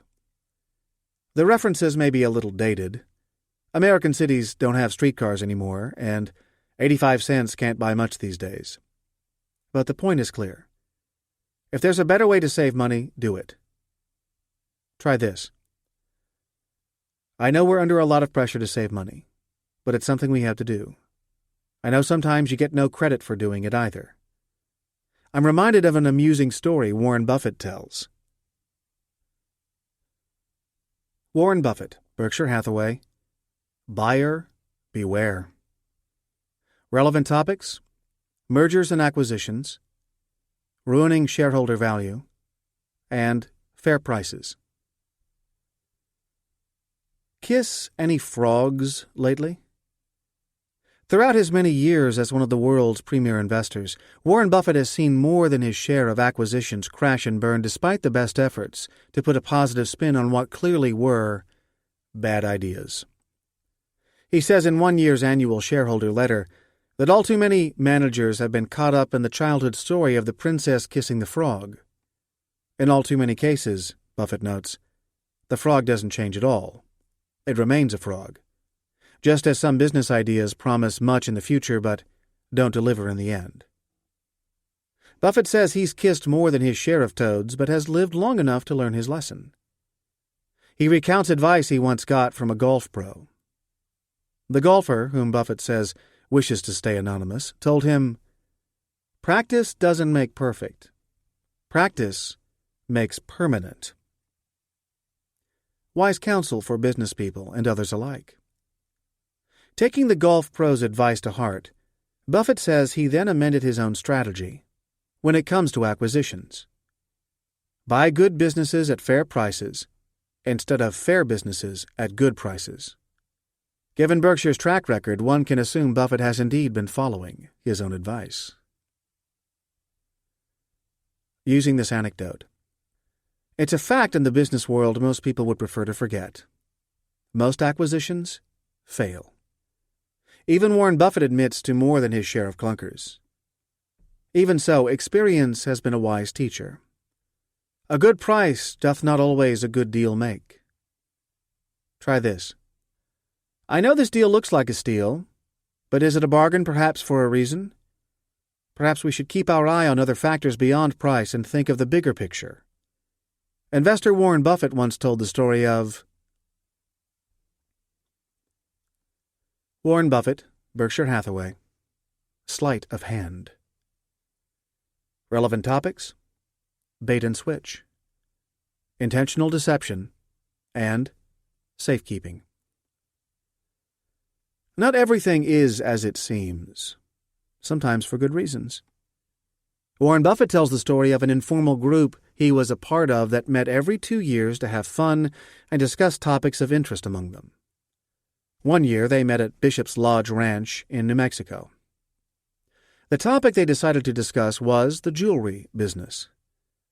That year, Ike Friedman, the owner of Borsheim's, brought along some $20 million in merchandise from Omaha to dazzle the group and get the discussion started. The resort, a beautiful spot in the foothills of the Sangre de Cristo Mountains, was a great location for unwinding and talking in an informal setting. But as nice as the location was, Buffett knew that Bishop's Lodge was not exactly Fort Knox, especially relevant with $20 million worth of jewels on hand. At the opening reception before everything got underway, Buffett discreetly told Friedman about his safety concerns. Friedman turned to Buffett and then pointed to a safe. "This afternoon," Friedman says, "we changed the combination, and now even the hotel management doesn't know what it is." Buffett said he breathed a little easier after hearing that. Friedman then pointed to 2 armed guards standing in front of the safe. "And the 2 of them would be standing guard all night," Friedman added. Buffett was finally at ease. He felt the party could now get started without a hitch. Then Friedman leaned even closer to Buffett and whispered into his ear. "Besides, Warren," he said, "the jewels aren't in the safe." Using this anecdote. Like a page out of The Art of War, cloak and dagger deception is sometimes necessary when the stakes are high and you're trying to thwart those who would steal from you or take away your business. It could be a case of hiding your intentions to acquire a company or discreetly conducting due diligence. It could be the search for a new CEO while the current one hasn't yet announced his or her retirement. Anything that can have material impact on the business yet needs to be kept out of the public eye. Try this. I can't emphasize enough how important it is for us to be smart about our assets, such as intellectual property and so on. We're in a competitive business where the other guys are constantly looking for an edge to beat us in the marketplace. The last thing we need is to hand them what they're looking for. I'm reminded of an amusing story Warren Buffett told in this vein. Warren Buffett, Berkshire Hathaway. "There's oil in them thar hills." Relevant topics: gullibility, herd mentality, overvalued stocks, and rumors. Conventional wisdom can be just that, conventional. On more than a few occasions, Warren Buffett has leveled criticism against fellow investment professionals. He says you'd think that with their staffs of highly paid professionals, they would be a force for marketplace logic, even-handedness, and stability. Not necessarily. All too often, some of the most inappropriately valued stocks are actually those owned and monitored by large financial institutions. Rumors replace reason, and animal spirits replace cold, hard logic. Buffett tells a joke a friend related to him illustrating the type of behavior investment pros all too often engage in. An oil prospector dies and goes to heaven. He's met at the pearly gates by St. Peter, who has good and bad news. The good news is he's been accepted into heaven. The bad news is there's no space right now. The prospector looks around, and sure enough, the area reserved for oilmen is packed, not an inch to spare. He thinks about it for a moment, then turns to St. Peter and asks if he could just say one thing to those already there. St. Peter doesn't see the harm, so he lets him approach the group. The prospector cups his hands and yells, "Oil! Discovered in hell!" And the place clears out. Impressed, St. Peter beckons the prospector inside. The prospector then turns to St. Peter and says, on second thought, "I think I'll go along with the rest of the boys. There might be some truth to that rumor after all." Using this anecdote. In the absence of solid information, rumors take on a life of their own, no matter what the industry.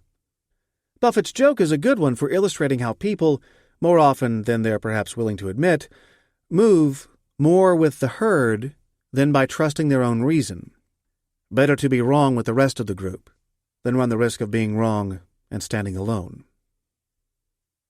Try this. I know there's always the temptation to follow the crowd, and we hear a lot about the wisdom of the crowd, but sometimes the crowd is wrong. Warren Buffett tells a great joke about being careful of putting too much trust in conventional wisdom. Michael Dell, Dell Incorporated. Talk among yourselves. Relevant topics: customer research, getting candid advice, and peer-to-peer communication. Call it third-party candor. Dell Incorporated had long been a leader in listening to customers and cutting out the middleman. Michael Dell tells the story of a successful idea he implemented called Platinum Councils, regional meetings held worldwide with key business customers every 6 to 9 months. These are not your typical one-on-one get-togethers, however. They're based instead on a fascinating observation. Customers tend to speak more candidly and honestly peer-to-peer among themselves than they necessarily would meeting one-on-one with suppliers, like Dell, with whom they have a business relationship. One such meeting, with several different customers in the room, produced an absolutely critical insight Dell believes possibly saved the company billions. His desktop engineers had been redesigning models based on the premise that they thought business customers wanted faster performing systems, just like consumers. Discussions at the Platinum Councils, however, pointed in a completely different direction.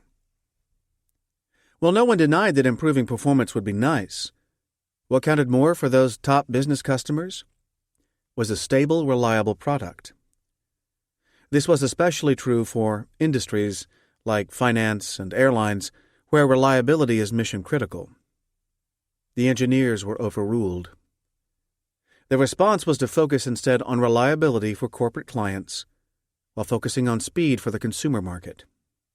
What seemed like a miscommunication between engineers and business customers was solved by listening to what customers really wanted. Yet this insight might never have seen the light of day were it not for the fact that it was given the right environment in which to occur. Only then could the company get the candid answers they were looking for, not the answers customers thought Dell wanted to hear. Using this anecdote. By getting customers together on a peer-to-peer basis, Michael Dell was able to find a key insight that he wouldn't necessarily have found in the usual one-on-one meetings. Try this. Do we understand what our customers really need? Or are we going by what we think they need? Let me tell you a story about how Dell gained some amazing insights by stepping back from one-on-one conversations and instead letting customers talk among themselves. Michael Dell, Dell Incorporated, the precocious third grader. Relevant topics: eliminating unnecessary steps, efficiency, and supply chains. Unnecessary steps are just that, unnecessary. Michael Dell built a high-tech empire largely by eliminating the middlemen, who bogged down other computer manufacturers and instead enabling customers to custom order their computers.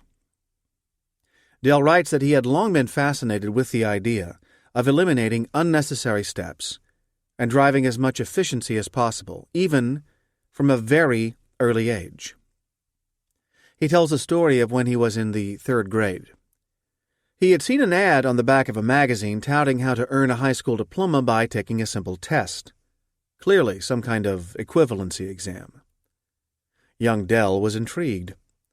While education had long been a priority in his family, and he had had a lifelong love of learning instilled in him early on, he was also impatient. He reasoned that if he passed the test, he could eliminate the need for 9 more years of schooling and move ahead that much faster. He sent in the form and waited. Not long afterward, a representative from the testing company came to the Dell house one evening. Michael's mother answered the door. The company rep asked if she could speak with a Mr. Michael Dell. His mother was puzzled. She said her son was taking a bath right now, but she would go get him. A few minutes later, 8-year-old Michael Dell emerged wearing a bathrobe. Needless to say, this wasn't exactly what the company rep had expected. When everything was eventually sorted out, Michael's parents and the woman from the testing company had a big laugh over this precocious 3rd grader's audacious plan. He wanted not just to skip to the head of the class, but to skip all of the classes in front of him. Dell obviously went on to complete his education, but after that incident, he wasn't surprised he ended up where he did. Since an early age, I've been fascinated with the idea of eliminating unnecessary steps. So I guess I'm not surprised that I started a company based on eliminating the middleman. Using this anecdote. Eliminating unneeded steps is critical for boosting efficiency and a key message for any business leader. When telling the story, you're obviously not advocating that people cut their academic careers short, but you are urging them to think along the lines that made Michael Dell enormously successful. If steps can be eliminated to drive efficiency without sacrificing quality, by all means, do it. Try this. We need to drive greater efficiency in our supply chains and be as lean as possible. If steps are unnecessary, we need to eliminate them. Michael Dell tells a great story about just this subject from early on in his life. Michael Dell, Dell Incorporated. Go global, young man. Relevant topics: believing in your business model, going global, and not listening to naysayers. It is a small world after all. By the end of 1986, Dell was raking in about $60 million in annual sales. Great, but the goal they had set was $1 billion by 1992. One way to achieve that ambitious objective was to translate Dell's explosive growth in the United States into expansion overseas. The decision was made to enter international markets, but not blanket the entire globe. Canada seemed the most logical next step, but Europe promised bigger returns. Michael Dell decided to start with the UK. 2 years before, he had been to London for a family trip during spring break of his freshman year of college. While in the British capital, he'd visited several computer stores, taking note of the exact same phenomenon he witnessed in America: poor service and high product markups. Just as in the United States, there were many Britons who wanted computers but were unhappy with what the marketplace was offering them. Bottom line, there was demand for what Dell had to offer.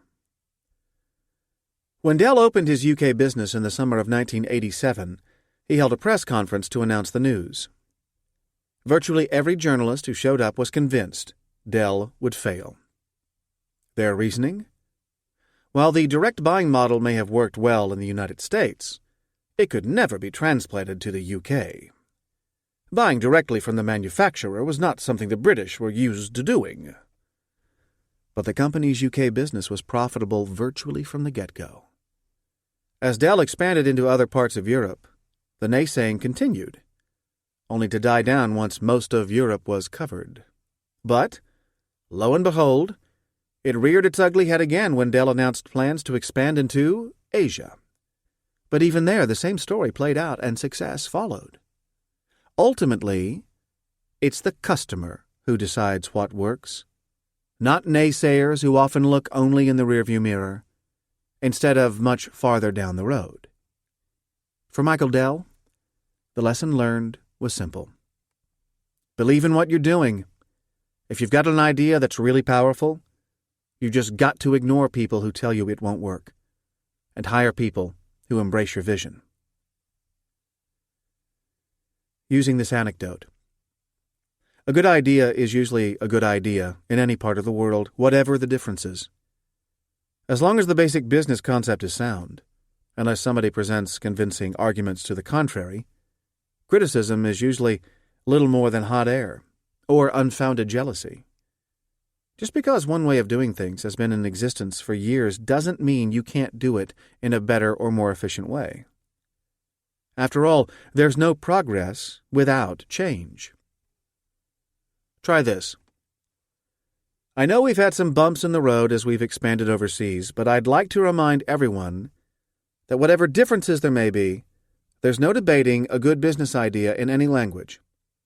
For example, consider what happened to Michael Dell early in his career when he was already expanding his business overseas. Michael Dell, Dell Incorporated. If you want your change back, go ask the CEO. relevant topics, delegating, growing pains, and letting go. At some point, you have to let go. As Dell Incorporated went from a small startup to a multinational success, Michael Dell went through a lot of trial and error to get the right systems in place to operate more efficiently. One of the biggest lessons he learned early on was the art of delegation. When the company was small, he needed to do virtually everything himself. As it grew, though, he quickly realized he needed to delegate, otherwise the business would suffer. When he started the business, Dell was still used to keeping the schedule of a college student. Late to bed, late to rise. The polar opposite of Ben Franklin's sage advice. If he overslept, he'd groggily show up to work, meeting some 30 employees cooling their heels outside a locked door waiting for Dell to let them in. He finally surrendered the keys to someone else, thus ending his doorman duties. In another incident, Dell says he was engrossed in solving a complex problem when an employee walked in saying he had just lost money in the Coke machine. Dell, flustered by the interruption, asked him why he was telling him. The employee answered, because he wanted his money back and Michael had the key to the Coke machine. It was at that moment, says Dell, that I learned the value of giving someone else the key to the Coke machine, and the value of letting go and delegating to others.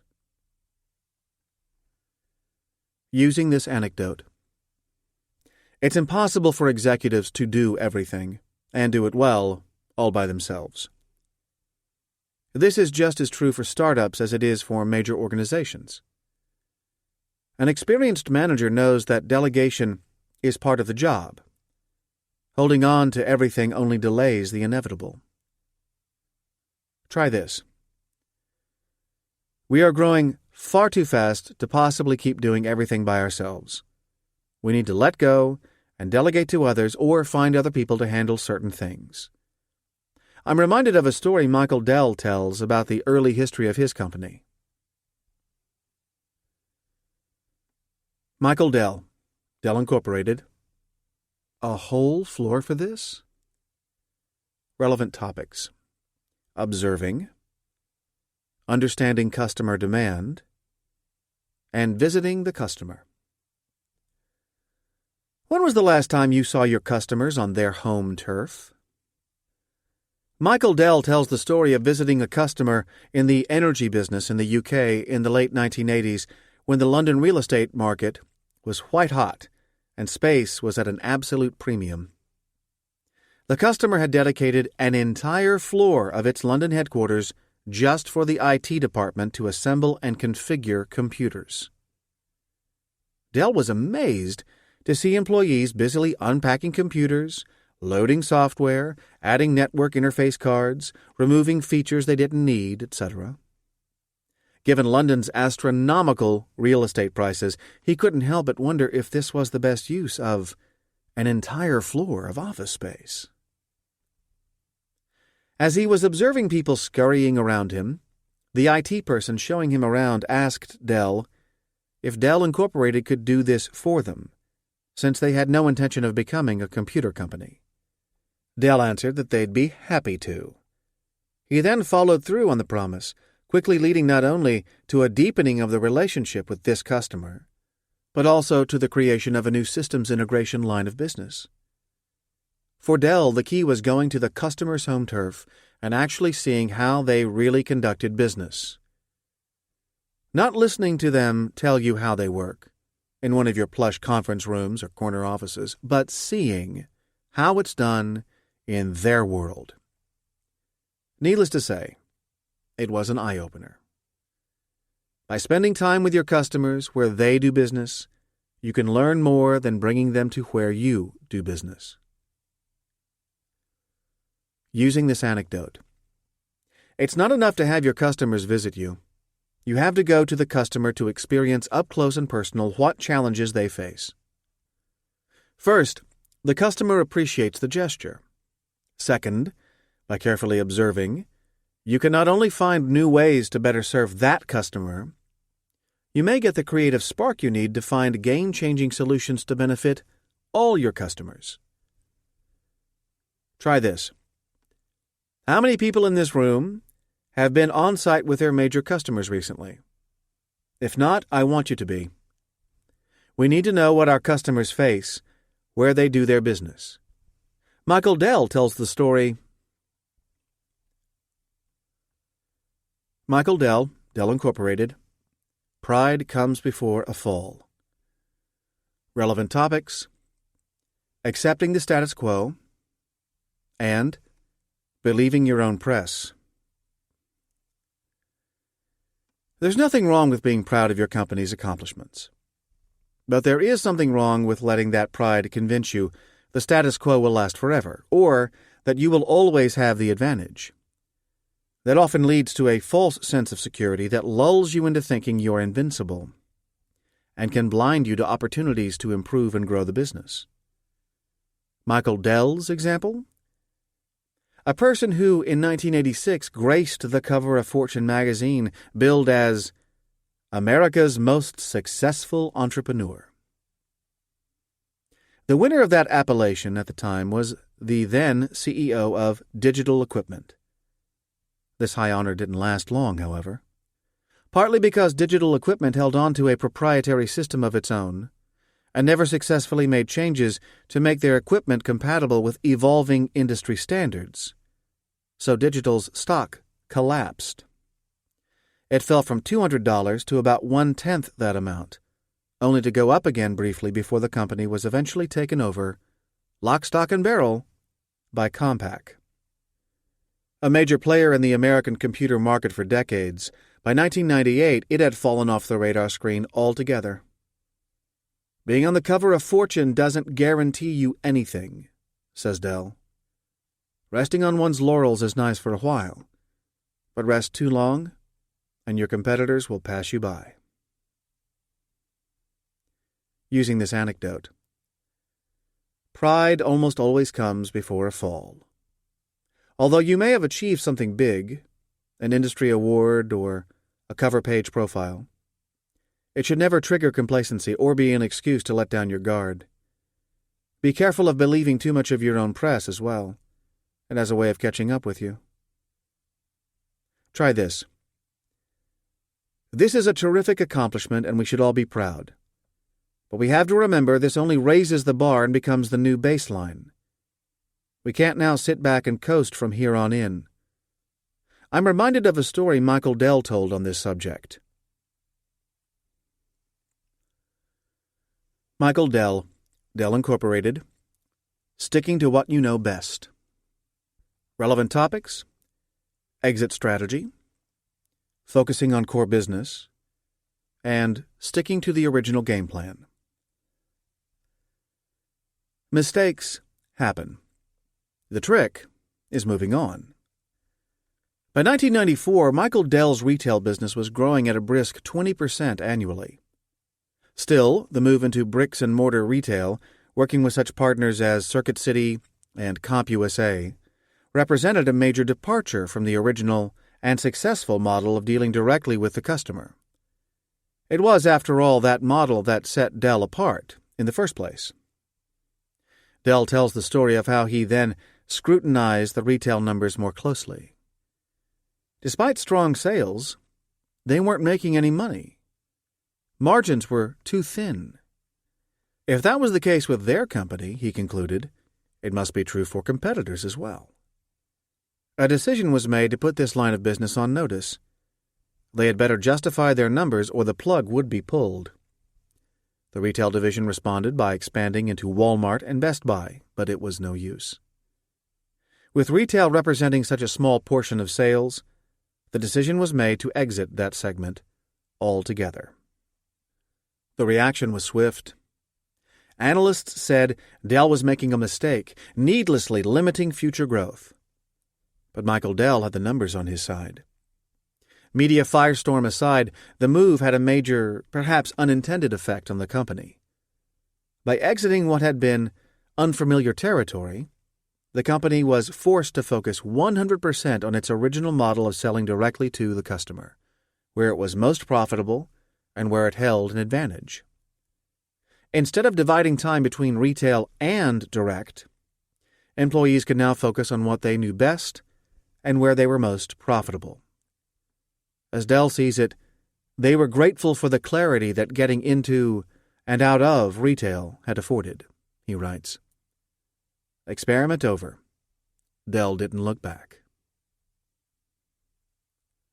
Using this anecdote. Sometimes subtraction is more important than addition in business. While sales numbers looked good, a root P&L analysis showed that this line of business was not making Dell any money. How long could that last? Sometimes it makes sense to ignore the pundits, exit a line of business outright, recoup your losses, and refocus on what you do best. Try this. I know this is not an easy decision, and many of you are disappointed we're exiting this market, but we need to look at the bigger picture. I'm reminded of a story that Michael Dell tells. Michael Dell, Dell Incorporated. One last item, if you have a moment. Relevant topics: market differentiator, game-changing technology, and risk. You never know where the next game-changing idea can come from. Michael Dell tells the story of how his company happened upon using long-lasting lithium-ion batteries, almost by accident. Dell had been in Japan shortly after the company launched operations there. He was meeting with Sony to talk about monitors, CD-ROM drives, and other technologies Sony was developing. During the course of the meeting, someone from Sony's Energy Power Systems division said he wanted to speak with him afterward. At first, Dell was confused. Energy systems? What would they possibly talk about? Dell wasn't in the power plant business, after all. It sounded like this guy was about to waste his time. Indulging this eager Sony employee, Dell listened patiently. Turns out, it was a good move. Dell soon learned that Sony had been developing a new lithium-ion battery that had the potential to last longer and weigh significantly less. Sony was already looking to use it in smaller devices and saw laptops as a new market as well. Dell immediately saw this as a potentially game-changing breakthrough technology and moved forward quickly. It was a risky proposition, though. They had to choose between the new and untested technology and the existing nickel hydride.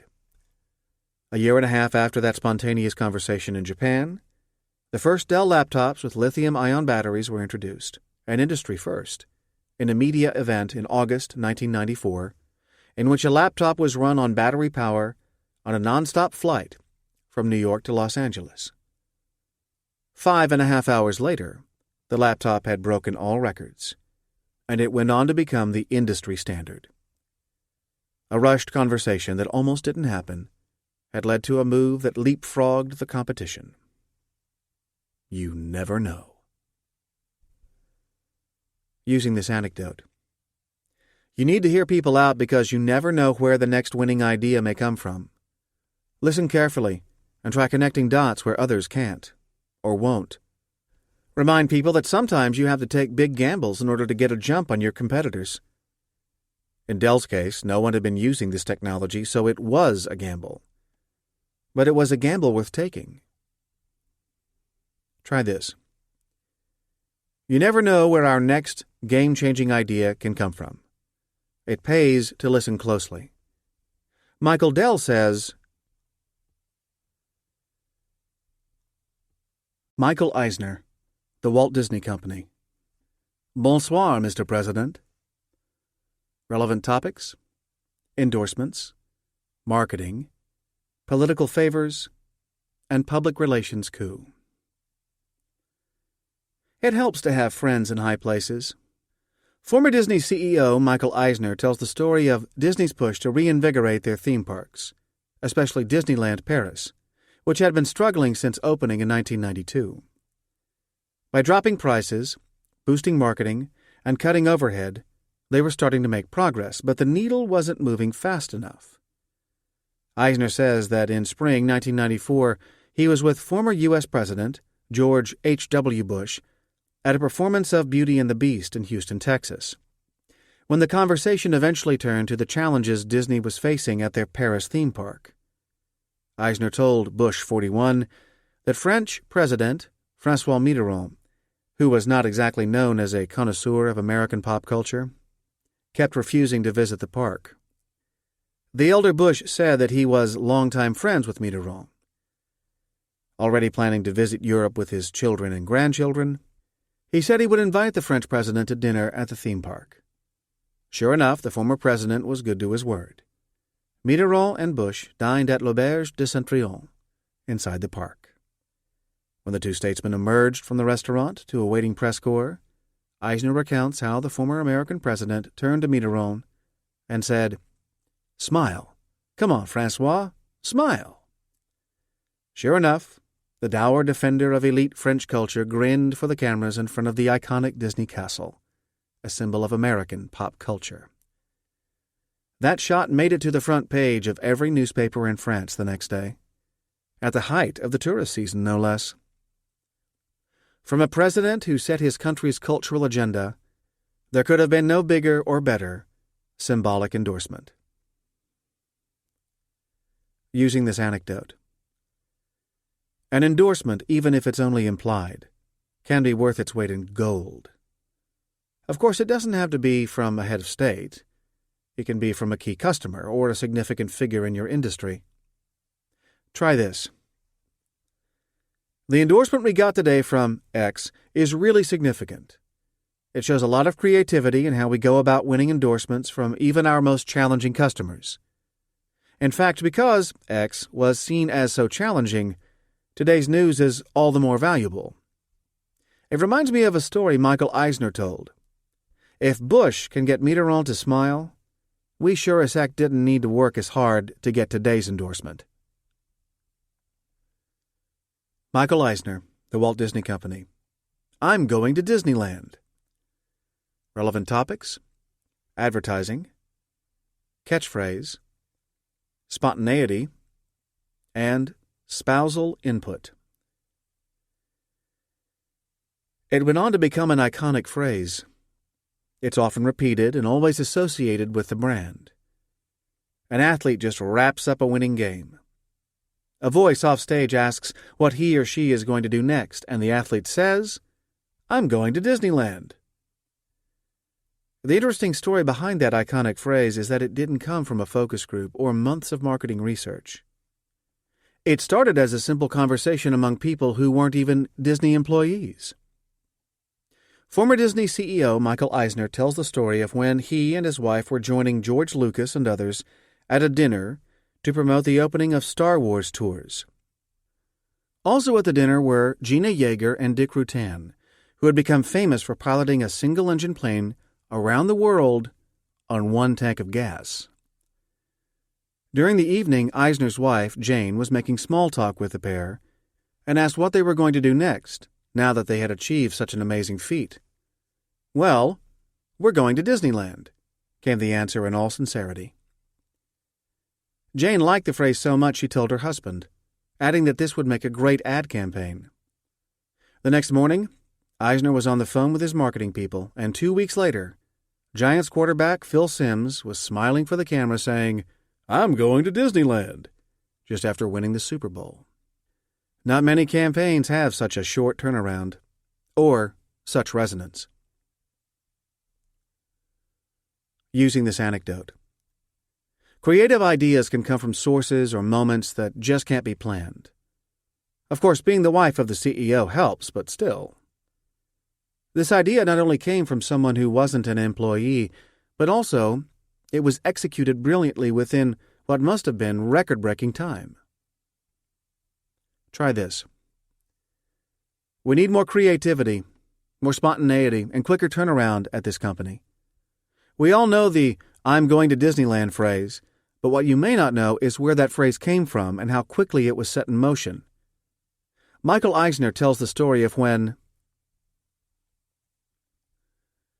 Michael Eisner, The Walt Disney Company, arose by any other name.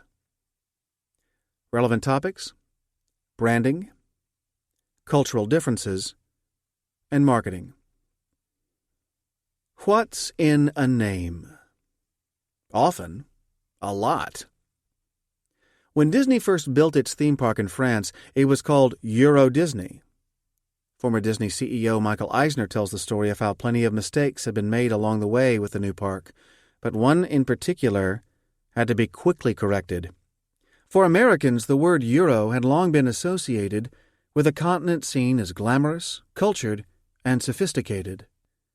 For this iconic U.S. company, it made perfect sense to tap into that image and name the park Euro Disney. Americans would love it. But there was a problem. The park wasn't designed primarily to attract American tourists traveling overseas. It was designed mainly for the French and other Europeans looking for a taste of America. Worse, for most Europeans, the word Euro was anything but glamorous. It was the name of the continent-wide currency about to be launched. It stood for business and commerce, not to mention faceless bureaucrats in Brussels.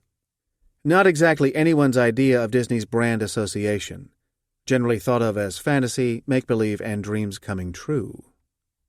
It didn't take long before the Euro Disney signage came down and up went Disneyland Paris. Eisner says the name change not only helped them better identify with founder Walt Disney's brand identity for the original park, but also added the associated cachet of one of the most romantic cities in the world. Using this anecdote. What seems like a good idea can sometimes collide with the realities of the marketplace. All too often, planning reflects our own narrow perspective on the world, instead of reflecting what the world really wants. Try this. We have to be careful when naming this new product. It's got to reflect our brand accurately, and it's got to be memorable. For example, I want to avoid what happened to Disney when they opened their theme park in Europe. Michael Eisner tells the story. Michael Eisner, The Walt Disney Company. The worst thing they can say is no. Relevant topics: board vote, being asked, and politicking. Talk about a potboiler. Throughout his tenure, Michael Eisner's relations with the Disney board were anything but run-of-the-mill. In discussing his quest to become CEO, he tells the story of the intense lobbying and constantly shifting alliances to get the votes he needed. Like a political cliffhanger, he tells of being one vote shy of the majority he needed to become Disney's head. 3 votes remained undecided. All he needed to do was convince one of the 3 to vote his way, and the corner office would be his. Eisner tells of how he went to meet with 2 of the undecided board members in Los Angeles. His ally, Frank Wells, would fly to Arizona to lobby the 3rd person. Eisner was worried that his efforts at pressing the flesh weren't working, and he tells of how he wasn't sure his 2 meetings had gone well. He called another trusted executive only to hear the news that this individual had just gotten off the phone with Frank, who had met with the 3rd board member. The vote was in the bag. Turns out, this board member not only had been on Eisner's side all along, he was even willing to make the nominating speech at the board meeting the next day. Why had he been so curiously quiet up to this point? The issue for him was simple. He hadn't been asked. Using this anecdote. You can't always assume, either good or bad. We all know the joke that assuming makes a you-know-what out of you and me. Asking often, but not always, leads to favorable results.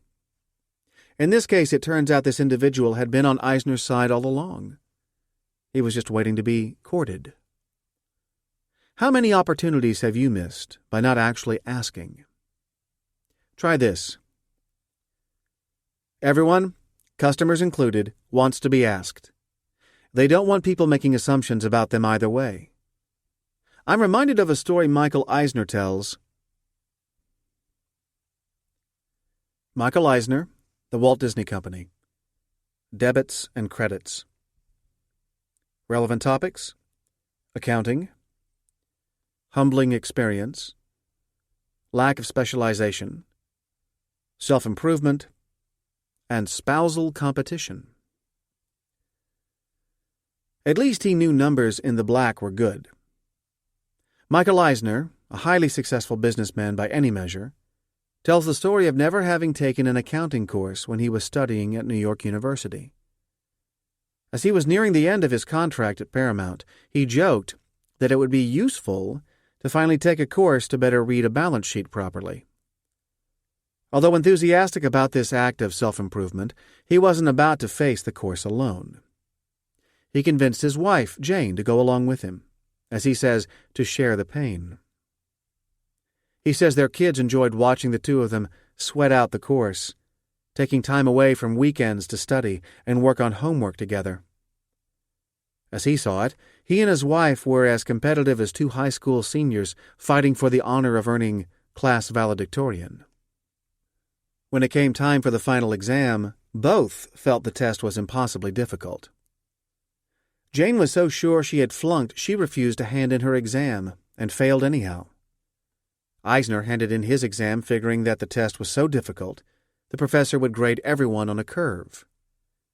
Indeed, that's exactly what happened. Eisner got an A.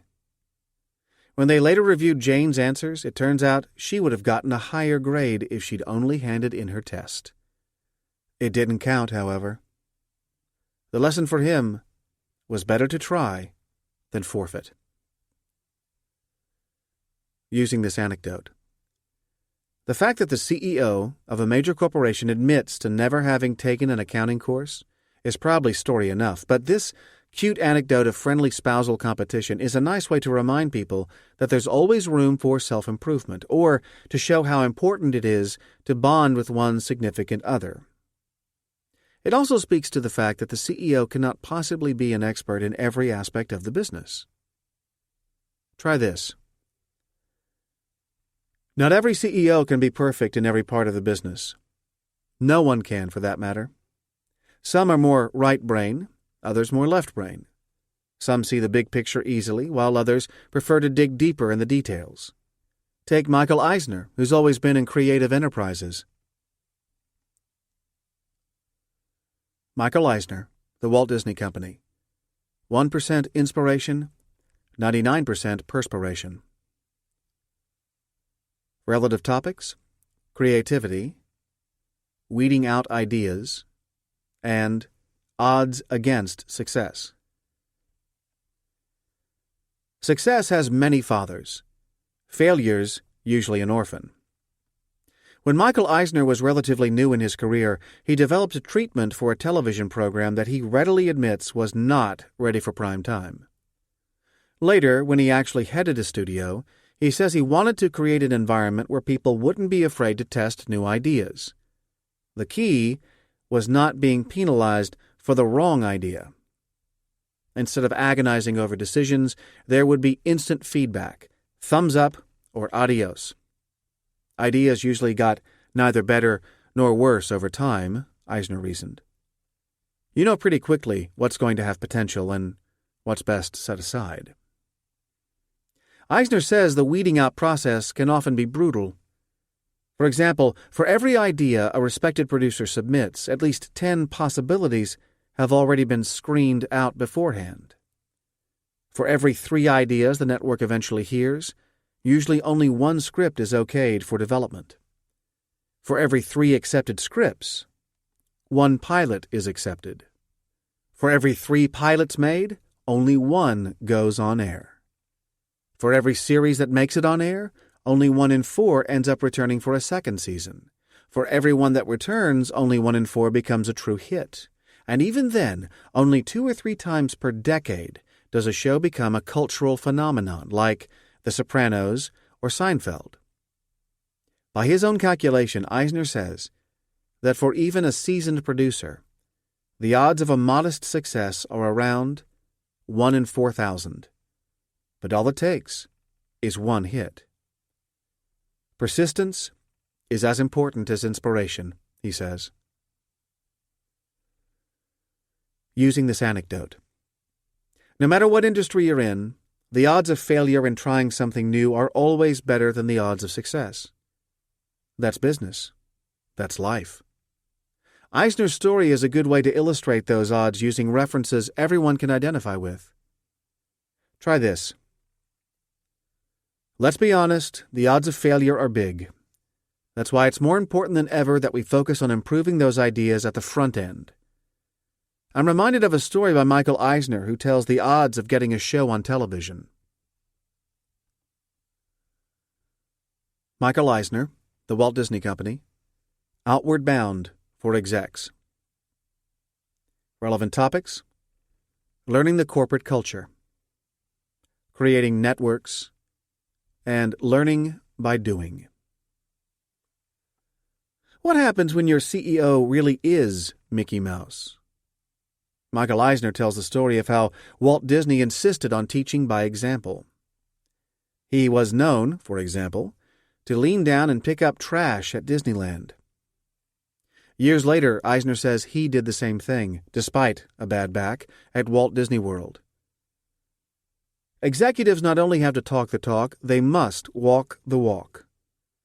That was part of the thinking behind an initiative called Disney Dimensions, which Eisner calls a kind of Hell Week for executives to become more immersed in Disney culture. Part of the inspiration came from Eisner's own experience being a member of a college fraternity. Part also came from an existing program, Disney University.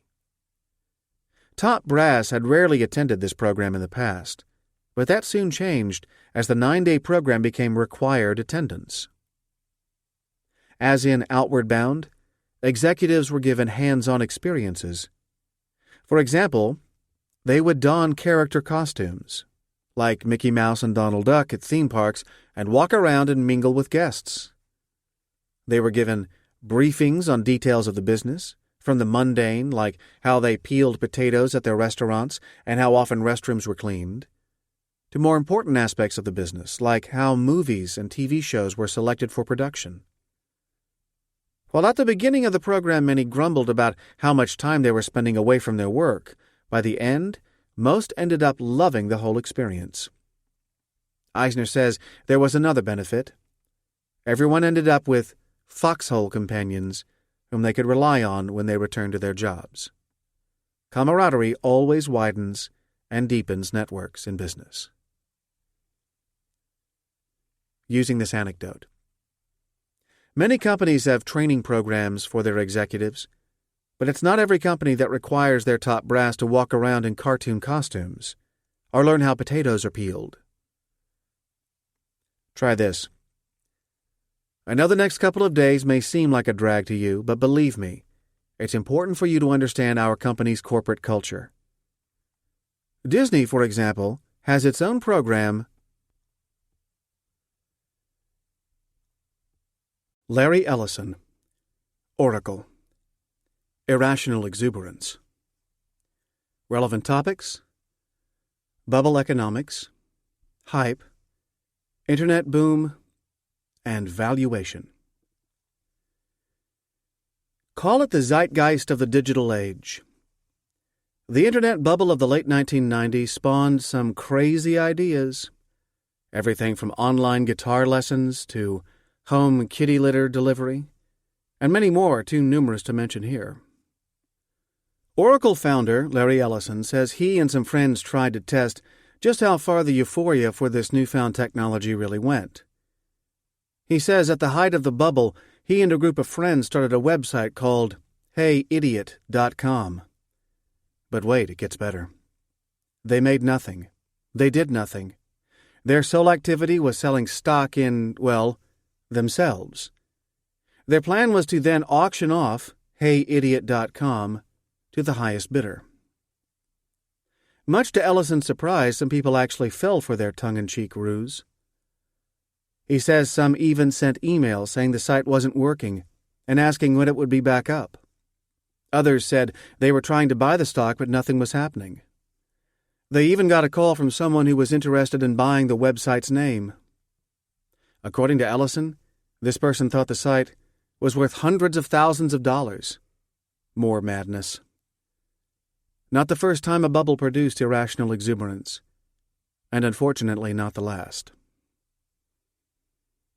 Using this anecdote. The legendary circus impresario P.T. Barnum once said, "There's a sucker born every minute." Generations later, he has yet to be proven wrong. Ellison's example of irrational exuberance in the midst of an economic bubble is an hilarious anecdote of just how far people will go if they believe what they want to believe. Try this. I know there's a lot of pressure for us to invest in what looks like a growing market, but we should be cognizant of what can also be a bubble about to burst. We all remember the tech bubble, right?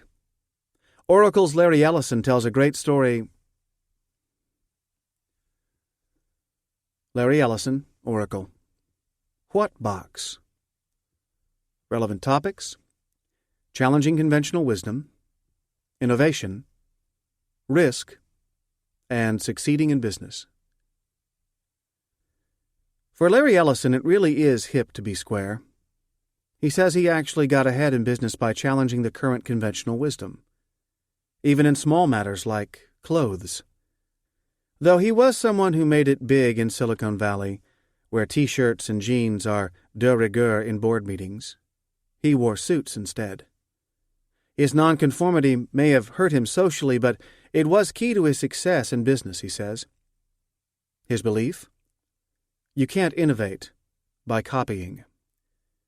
The only way you can succeed in business big time is to find places where conventional wisdom is wrong, to find errors in the fashion.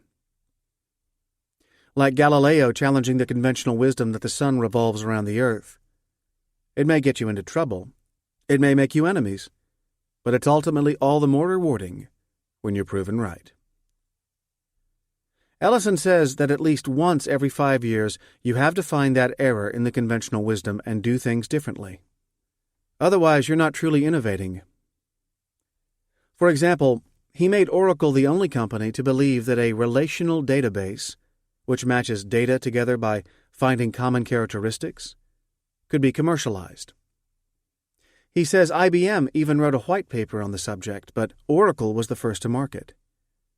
He also made Oracle the first company to base all of its software on the Internet. Everyone said we were crazy. Was it an arrogant decision? Probably. Did it entail huge risk? Yes. But thinking outside the box is tough because the box has very strong walls, floors, and ceiling. But it's the only way to win big. Using this anecdote. Risk and innovation go hand in hand. True innovators are often a lonely lot until the conventional wisdom shifts their way. Then they're seen as having been ahead of their time, at least until the conventional wisdom shifts again.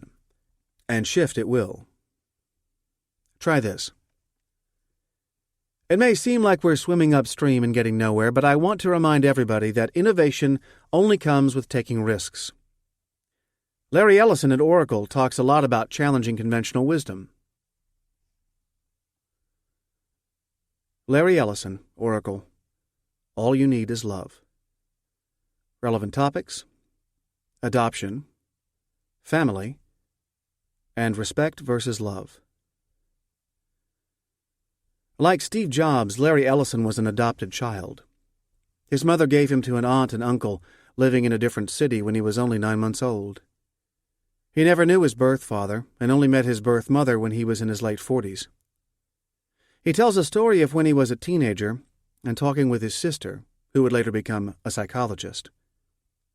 She asked him what was more important, to be loved or respected.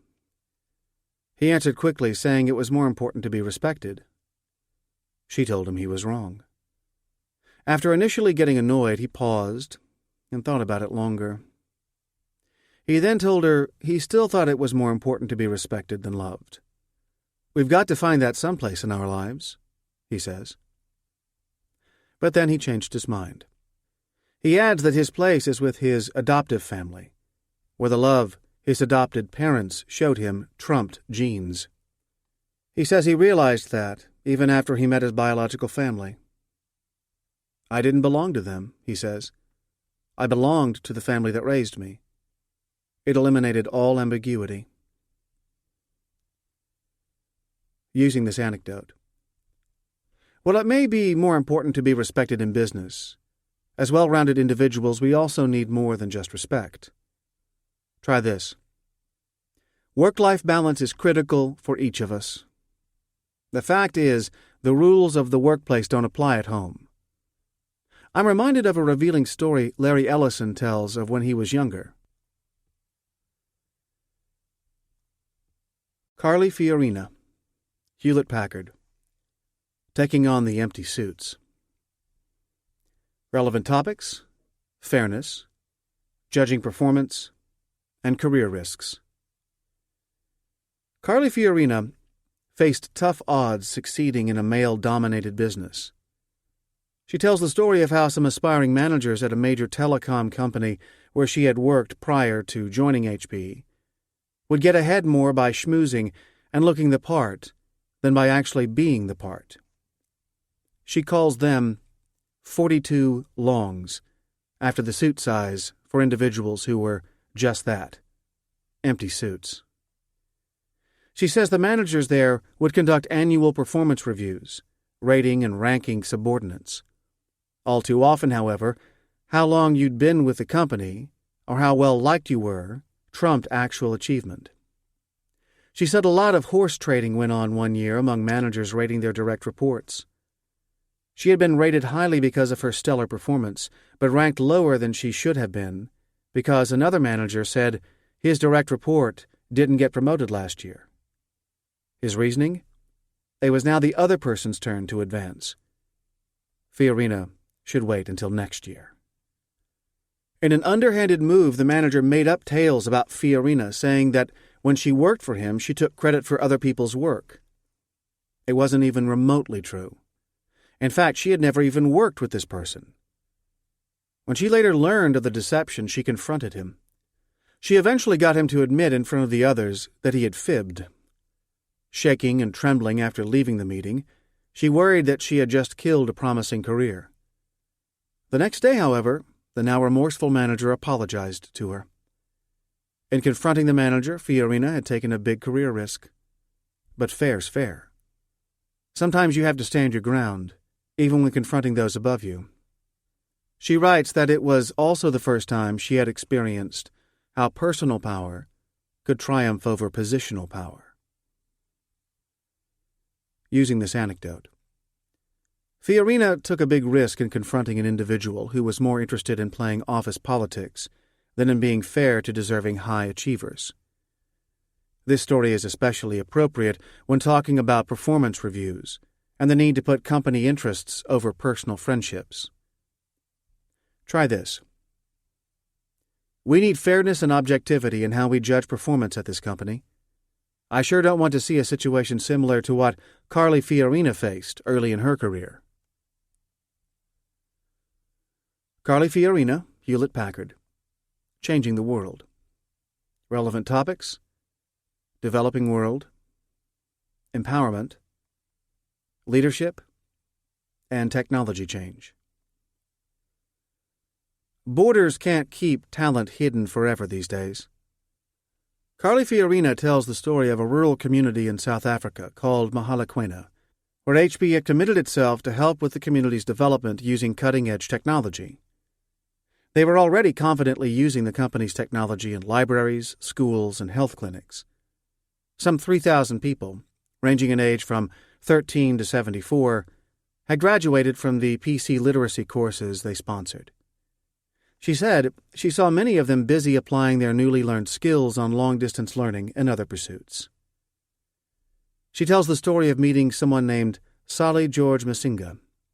Sally had been an uneducated and impoverished denizen of Mahalakwena, who had been hired by HP to move boxes of equipment to various community centers. Simple work, but Sally had a very curious mind. After watching the equipment in use, he asked the technicians to show him how to use it. A year later, Sally became the technical expert they'd send to do installations. Talking with the young man, Fiorina said that she would mention his story when she spoke later with then South African President Thabo Mbeki. When she gave a speech later that day, she asked Solly to come on stage. He did. He then gave an emotional speech about how technology had transformed his life and empowered him to pursue a career he never thought possible. Moved by Solly's story, the South African president told him before the crowd, "Young man, I'm going to send you to college." As Fiorina says, in the 21st century, for the first time in human history, anyone can lead. Using this anecdote. For all the hype about how technology can change lives, it's easy to forget that some lives can be changed profoundly, particularly for those possessing none of the advantages of modern society. No, not everyone gets a public promise from the leader of their country to pay for their college education, but the point about empowerment is clear enough. Try this. We hear a lot about the latest apps improving our lives, or the latest gadget helping us communicate faster, etc. But amid all our abundance, we forget how much of the rest of the world lives, and we forget how profoundly their lives can change as well. Malcolm Forbes, Forbes magazine. Born to be Wild. Relevant topics: brainstorming, focus, different perspective, and trying something new. Maybe you can teach an old dog new tricks. The late publisher Malcolm Forbes started two of his favorite hobbies, ballooning and motorcycling, relatively late in life. He says he was 50, old enough to qualify for AARP membership, when he first tried riding a motorcycle. One of his chauffeurs had apparently wanted to buy one and asked Forbes if he could borrow the money from him. Forbes could clearly afford to front him the money, but still said no. He tried to talk the man out of buying a motorcycle, saying it was too dangerous. His chauffeur went ahead and bought one anyhow. One day he took Forbes for a ride, and the publisher was hooked. Forbes then started buying and selling his own, and it became a passion of his. Forbes says he loved the experience of writing because it exposes you to the elements, heightens your senses, and allows you to concentrate better and focus on issues that you likely would be distracted thinking about at the office. For him, it allowed him to really brainstorm business challenges. The one problem, he said, is that it's rather difficult to jot down your notes on a notepad at 70 miles an hour. So the terrific new ideas you get are usually gone with the wind by the time you stop. But some of them stay. He hints that some of the people who worked for him may actually have preferred it that way, because they knew he was less likely to flood them with ideas precisely because he couldn't write them down at 70 miles an hour. Using this anecdote. We all have different ways of teasing out our best ideas. For some, it's total silence and pure focus. For others, it's calming music. For Malcolm Forbes, it was pushing the speed limit on a Harley, roaring down the highway. Whatever works to get the creative juices flowing and get your mind focused on the task at hand. Try this. I know everyone approaches brainstorming differently. Everyone has their own method. In my case, I do it a lot differently than Malcolm Forbes. Malcolm Forbes, Forbes magazine. Change. Relevant topics: caution, putting money to work, and risk. Since he is someone who enjoys the risky sports of motorcycling and ballooning, it should come as no surprise that Malcolm Forbes says the biggest risk in his life and business is too much caution. Being totally risk-averse is a formula for failure in business. He says that when businesses reach a point where they say, "This is how we've always done it and we'll keep doing it that way," that's when the momentum gets lost and the companies lose their way. Safety doesn't lie in that, he says. Just ask the Pennsylvania Railroad and the people who owned Erie Canal bonds. Forbes adds that safety doesn't lie in stashing or holding on to money. Moving it, he says, putting it to work, is safety. Using this anecdote. In what is less a story than a warning, Forbes's point is well taken. Companies that get complacent in their ways ultimately put themselves in danger. Try this. If we keep relying on the old way of doing things, we will never grow. Malcolm Forbes says safety lies in putting money to work. He's right. Bill Gates, Microsoft. Getting A's. Relevant topics: family competition, external event, and incentive. Sibling rivalry can have some amazing side effects. When he was company chairman, Microsoft founder Bill Gates was known for being ruthlessly competitive. He says that when he was growing up, his parents were major influences on his and his sister's lives. Their grandparents also had an influence, actively encouraging them to read at an early age and get good grades. They were also told about adult challenges early on, the assumption being that they would understand and appreciate the advice even at their young age. Gates says he was often competing against his sister, who was 2 years older. He tells the story of how both were rewarded with 25 cents each time they got an A on their report card. He says there was a long stretch where he was getting terrible grades, and his sister was collecting one A after another. The tables turned when Bill was in the 8th grade, however. It was at that time that his sister started noticing boys, and she apparently didn't get the grades she used to after that. According to Gates, it was at this point that his grade point average went from 2.2 to a 4.0 during the summer because he knew he could do it and didn't want people thinking he was below par academically. Using this anecdote. While some of Gates's competitors may now wish his sister had never discovered boys, this anecdote can help illustrate the early roots of a person's competitive nature, or how external events can motivate people to change. Try this. Sometimes the potential is always there, but it takes an outside event to trigger motivation. There's a funny story Bill Gates tells. Bill Gates, Microsoft. The Vision Thing. Relevant topics: addressing your audience, internal versus external communications, messaging, and tagline. Not all taglines are created equal. Bill Gates tells the story of when one of Microsoft's early taglines appeared in an article written about the company in the late 1970s. The article mentioned that the company's vision was to have a computer on every desk and in every home. Remember, at that time, computers were usually enormous and incredibly expensive, most often used by large companies that could afford them. At the same time, the smaller models that would become the precursors of today's smaller desktops, laptops, and handheld devices were largely confined to a very small number of hobbyists.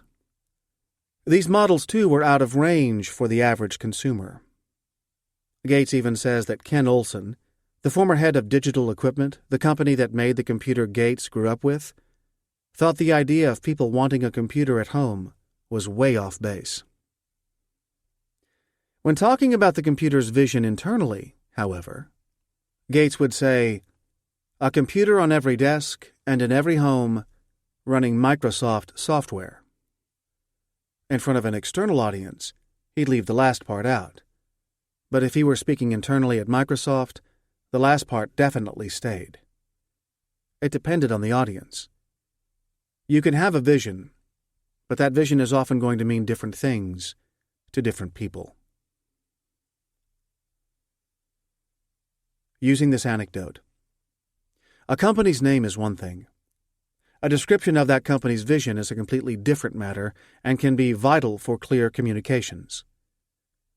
For example, a tagline helps not only the people working for you but also the rest of the world understand what your business is all about.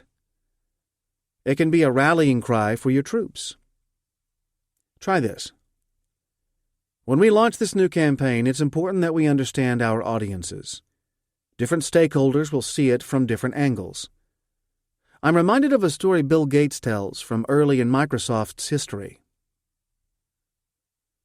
Bill Gates, Microsoft.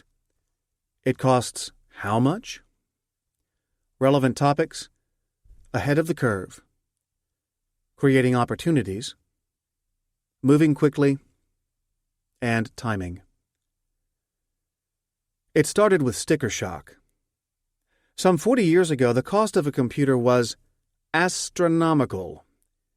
According to Bill Gates, mini computers in the early 1970s were averaging between $10,000 and $200,000, far out of range for the typical consumer, even out of range for many businesses. Bill Gates tells the story of how he and Microsoft's co-founder, Paul Allen, saw an obscure article about a microprocessor Intel was developing called the 4004.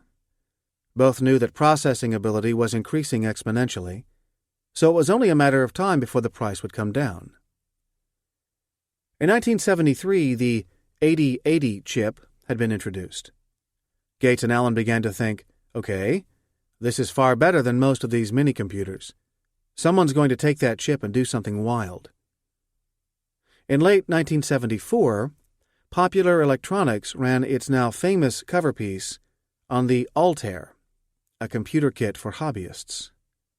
Both Gates and Allen immediately realized that what they had predicted was coming true. With Gates still at Harvard and Allen at Washington State, the two decided to contact the manufacturer in New Mexico and ask them if they could do the software for their new machine. The pitch worked. The budding entrepreneurs soon started work on a program for the computer, and they didn't even have an actual computer at hand. They went back and forth with the company asking numerous questions. Gates says the customer was thinking, "You guys may not be flaky because you're the first ones to actually ask that question." He says it took them 6 weeks to write the program. With only 4 kilobytes of memory, he says it was probably the most fun piece of software I ever wrote. Using this anecdote. Timing's critical, and not just for comedians.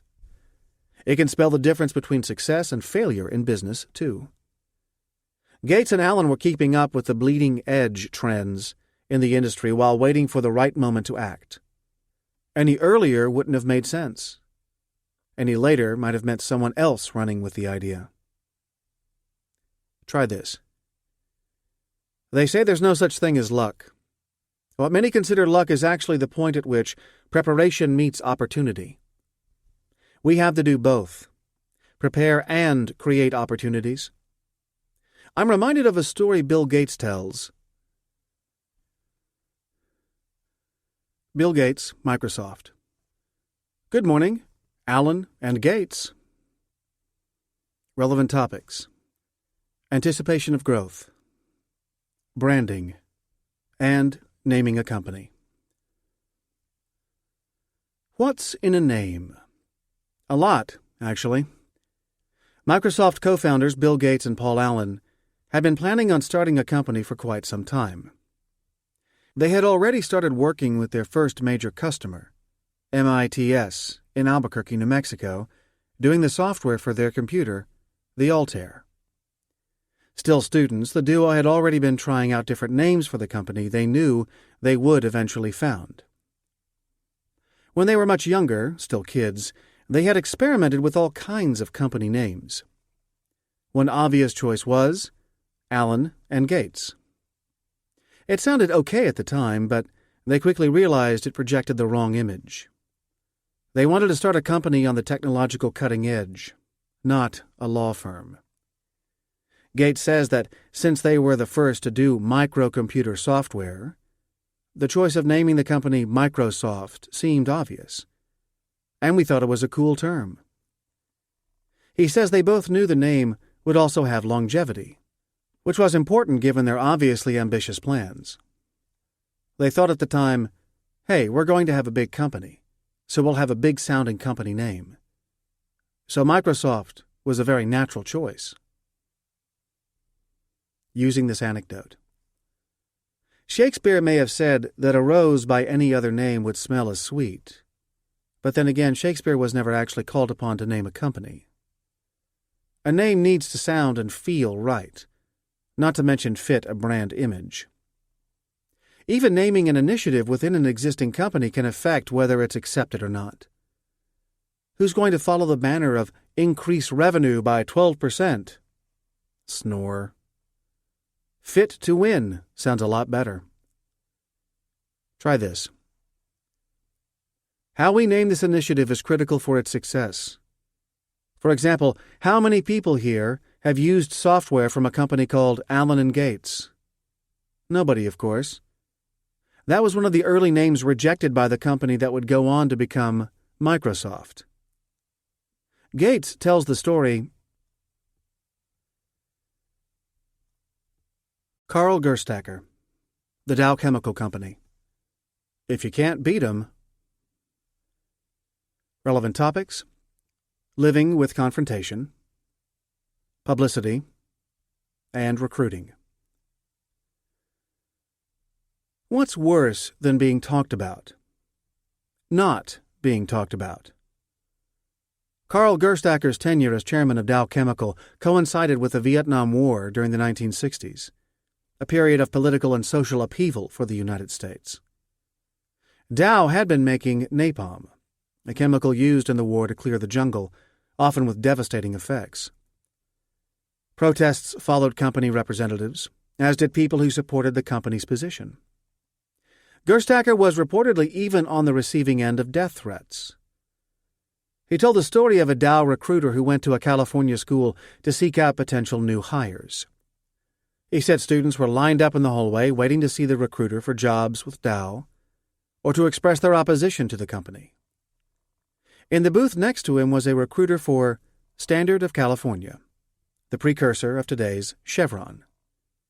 No one was lined up to see him. The poor fellow did some paperwork, looked around, but no one approached his booth. Frustrated that Dow was overflowing while he had no students to speak of, the Standard recruiter stood up, went out into the hallway, and loudly announced, "Gentlemen, I think you ought to know that we at Standard of California supply the gasoline to Dow Chemical that it uses to make napalm. Now, wouldn't some of you like to interview with me?"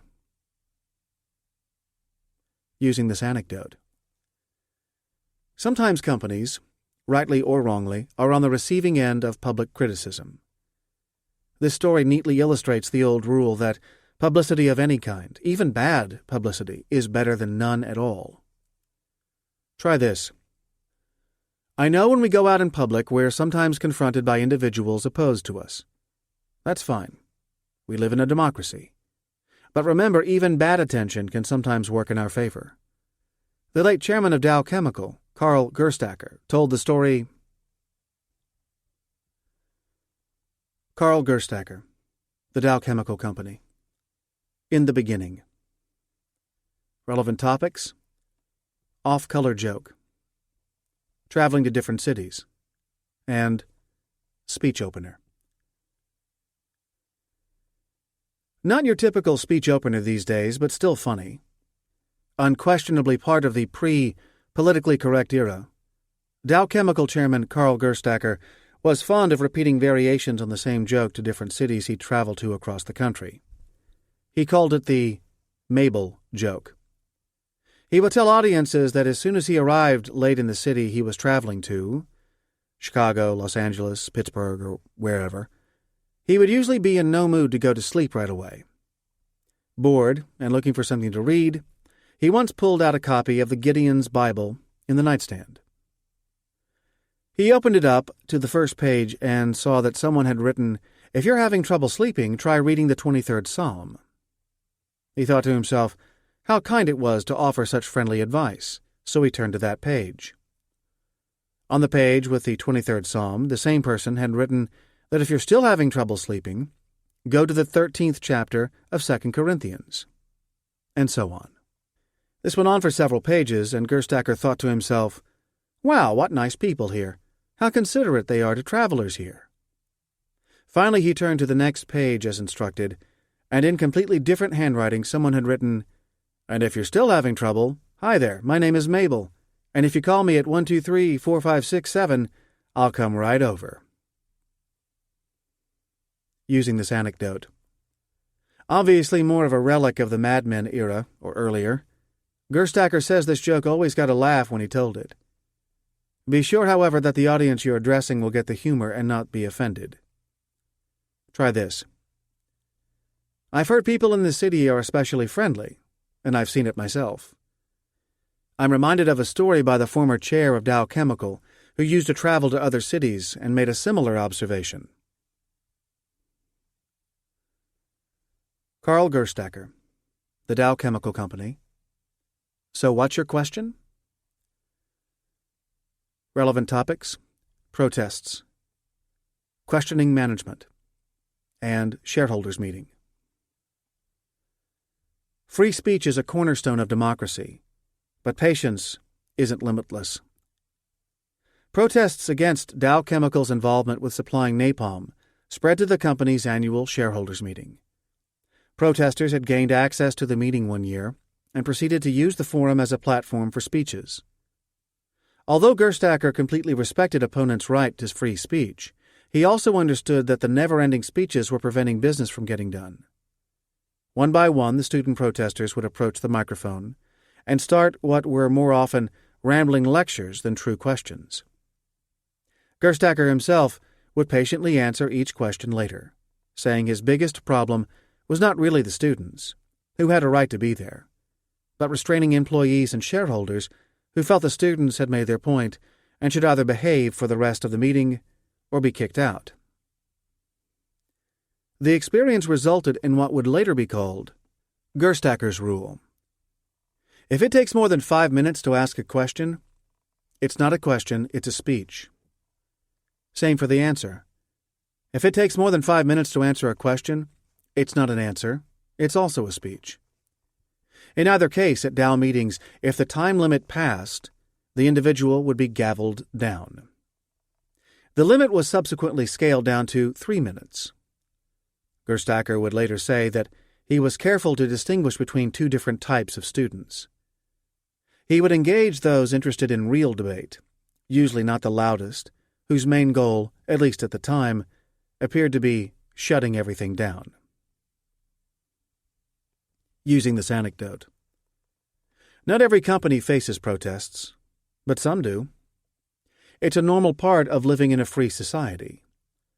But even in a free society, there should be agreed-upon rules of engagement.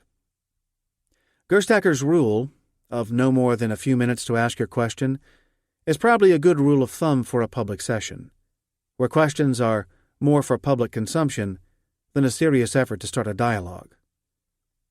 Try this. I know this is a controversial topic, and I'd be happy to take questions now, but I'd like to invoke the 3-minute rule the Dow Chemical follows. Carl Gerstacker, the Dow Chemical Company. You used first-class postage? Relevant topics. Former chairman, company image, shareholder concerns, and thriftiness. Perception matters, even if it's only over a few cents. Years after he retired, Dow Chemical chair Carl Gerstacker called the company's then CFO, Robert Keel. The call was from Gerstacker not as a former chairman, but instead as a shareholder in the company. He had read Dow's most recent annual report and noticed that the president's message this year mentioned what was described as a great cost savings program the company was launching.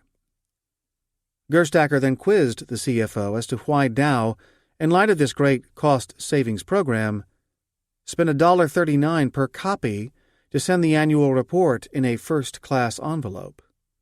The former CEO said that he had already checked with the post office and found out that about 20 cents would have done the job without the envelope.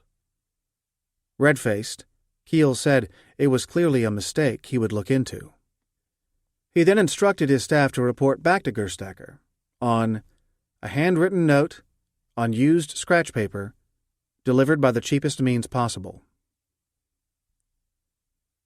Using this anecdote. Don't think small details, especially contradictions, go unnoticed. If something doesn't jibe with your message, or you appear to be talking the talk but not walking the walk, be ready. someone will notice. Perhaps someone with a lot of pull. Try this. We have to be careful we're consistent here. We can't say one thing and then find out that somewhere we're actually doing the polar opposite. I'm reminded of a story about a former CEO. Lou Gerstner, IBM. Turn off that beamer. Relevant topics: information overload, analysis paralysis, and death by PowerPoint. Sometimes the best way to communicate is the simplest way possible. Forget the high-tech distractions. Just get up and speak. Lou Gerstner tells the story of an important meeting he had not long after becoming IBM's CEO. It was with the team heading IBM's then faltering mainframe business.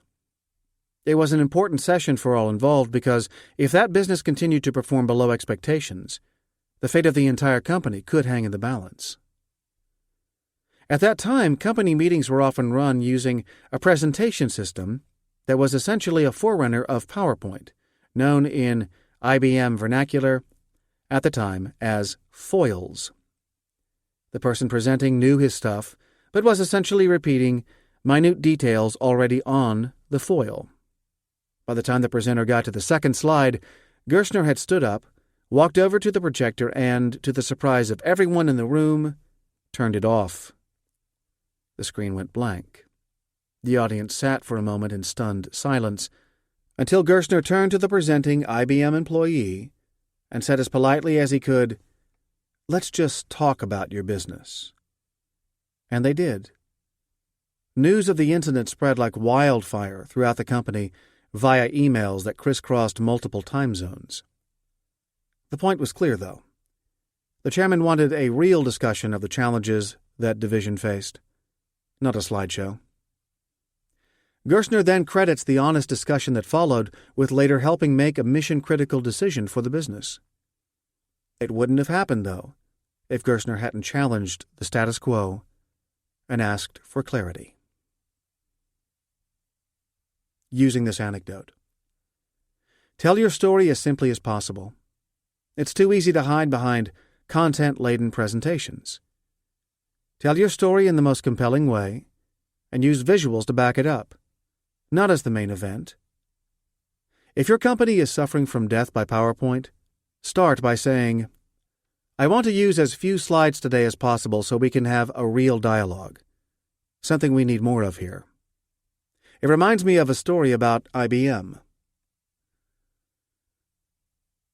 Lou Gerstner, IBM. Remember who's the boss.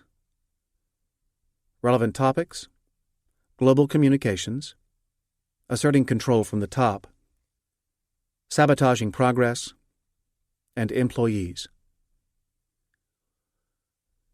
One of the biggest challenges Lou Gerstner faced early after taking over the helm at IBM in 1993 was reconstructing a company that often consisted of fiefdoms of employees jealously guarding their turf. His goal? Turning it into a truly global, transparent, customer-centric organization. No easy task. As an outsider trying to assert control from the top, Gerstner was repeatedly told that he would sink Big Blue if he moved forward too aggressively. He moved ahead anyway, only to often find resistance from below. He recounts the story of how, during a trip to Europe, he accidentally found out that employees there were not receiving his global, company-wide emails, which he had been using to outline his vision of where he wanted the company to go. How could they understand the changes he was trying to make back at headquarters if they weren't receiving his messages in the first place? When he asked the head of European operations why IBM's European employees were not receiving his messages, the individual said Gerstner's emails were not appropriate for his employees in Europe.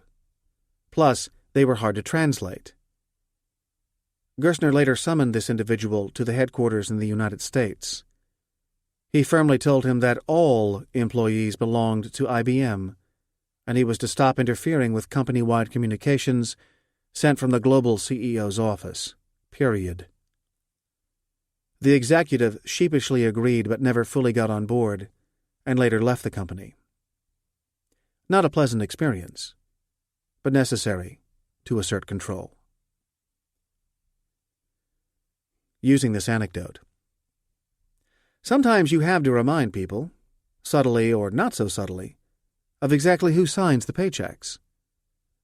Sabotaging efforts from the headquarters is done at one's peril, especially when it comes to something as important to the CEO as all company messages were in this example from Lou Gerstner. Try this. We need to communicate our vision throughout the entire company, to all employees from the top down. People throughout the organization are looking to senior management for leadership. They're looking for a clear signal as to which direction the company is headed. They're looking to us.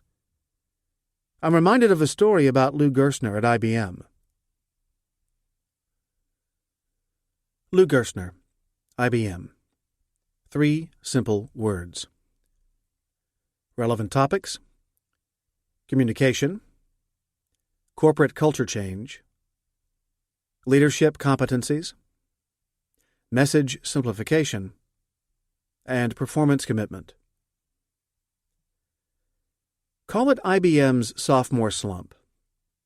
A few years after Lou Gerstner launched a major corporate cultural transformation at IBM in the mid-1990s, moving away from countless fiefdoms that jealously guarded their territory and increasingly toward a more unified, customer-centric organization, he saw his efforts start to stall. He says the setback was far from unexpected but still needed to be addressed.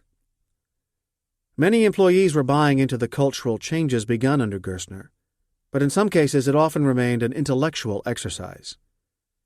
Think the new culture, act the old. As Gerstner aptly puts it, since people don't do what you expect, but what you inspect, I needed to create a way to measure results. Gerstner says he needed to simplify his message in order to make the change more real, more impactful. He recalls a conversation he had with a colleague who had actually added up all the things Gerstner had expected him to focus on. The list came to about 2 dozen. I can't do it, he told Gerstner. I'm not that good. What do you really want people to do? Gerstner thought for a second and told him the absolute essence of his message. Win, execute, and team. Those 3 would define the new culture, but do so with substance. Win meant they had to see the world as competitive. The opponent was out to eat your lunch. Execute meant focusing on speed and discipline. No more analysis paralysis. Move quickly, move decisively. Team was the simplest of all. Act as one IBM, period. The 3 eventually became part of IBM's annual planning, and employees were required to list the actions they were going to take in the year ahead to fulfill those commitments. These weren't empty promises either. Success or failure in these areas determined merit and variable pay. Using this anecdote. IBM wanted to develop leaders, but its message was unfocused. A chance encounter with an employee forced Gerstner to boil his message down to its essence. This was exactly the focus the company needed to continue its culture change and make sure no momentum was lost. Try this. Companies need goals with vision they can understand instead of laundry lists of to-do items they know they'll never achieve. There's a lot to be said for keeping our messages simple so our managers not only know what's expected, but also have realistic expectations when it comes to achieving those goals. Lou Gerstner tells the story of Lou Gerstner, IBM. I can get you a good deal on a bridge in Brooklyn. Relevant topics: skepticism, asking the right questions, and deals that sound too good to be true. Never underestimate the value of a good defense or an ounce of skepticism.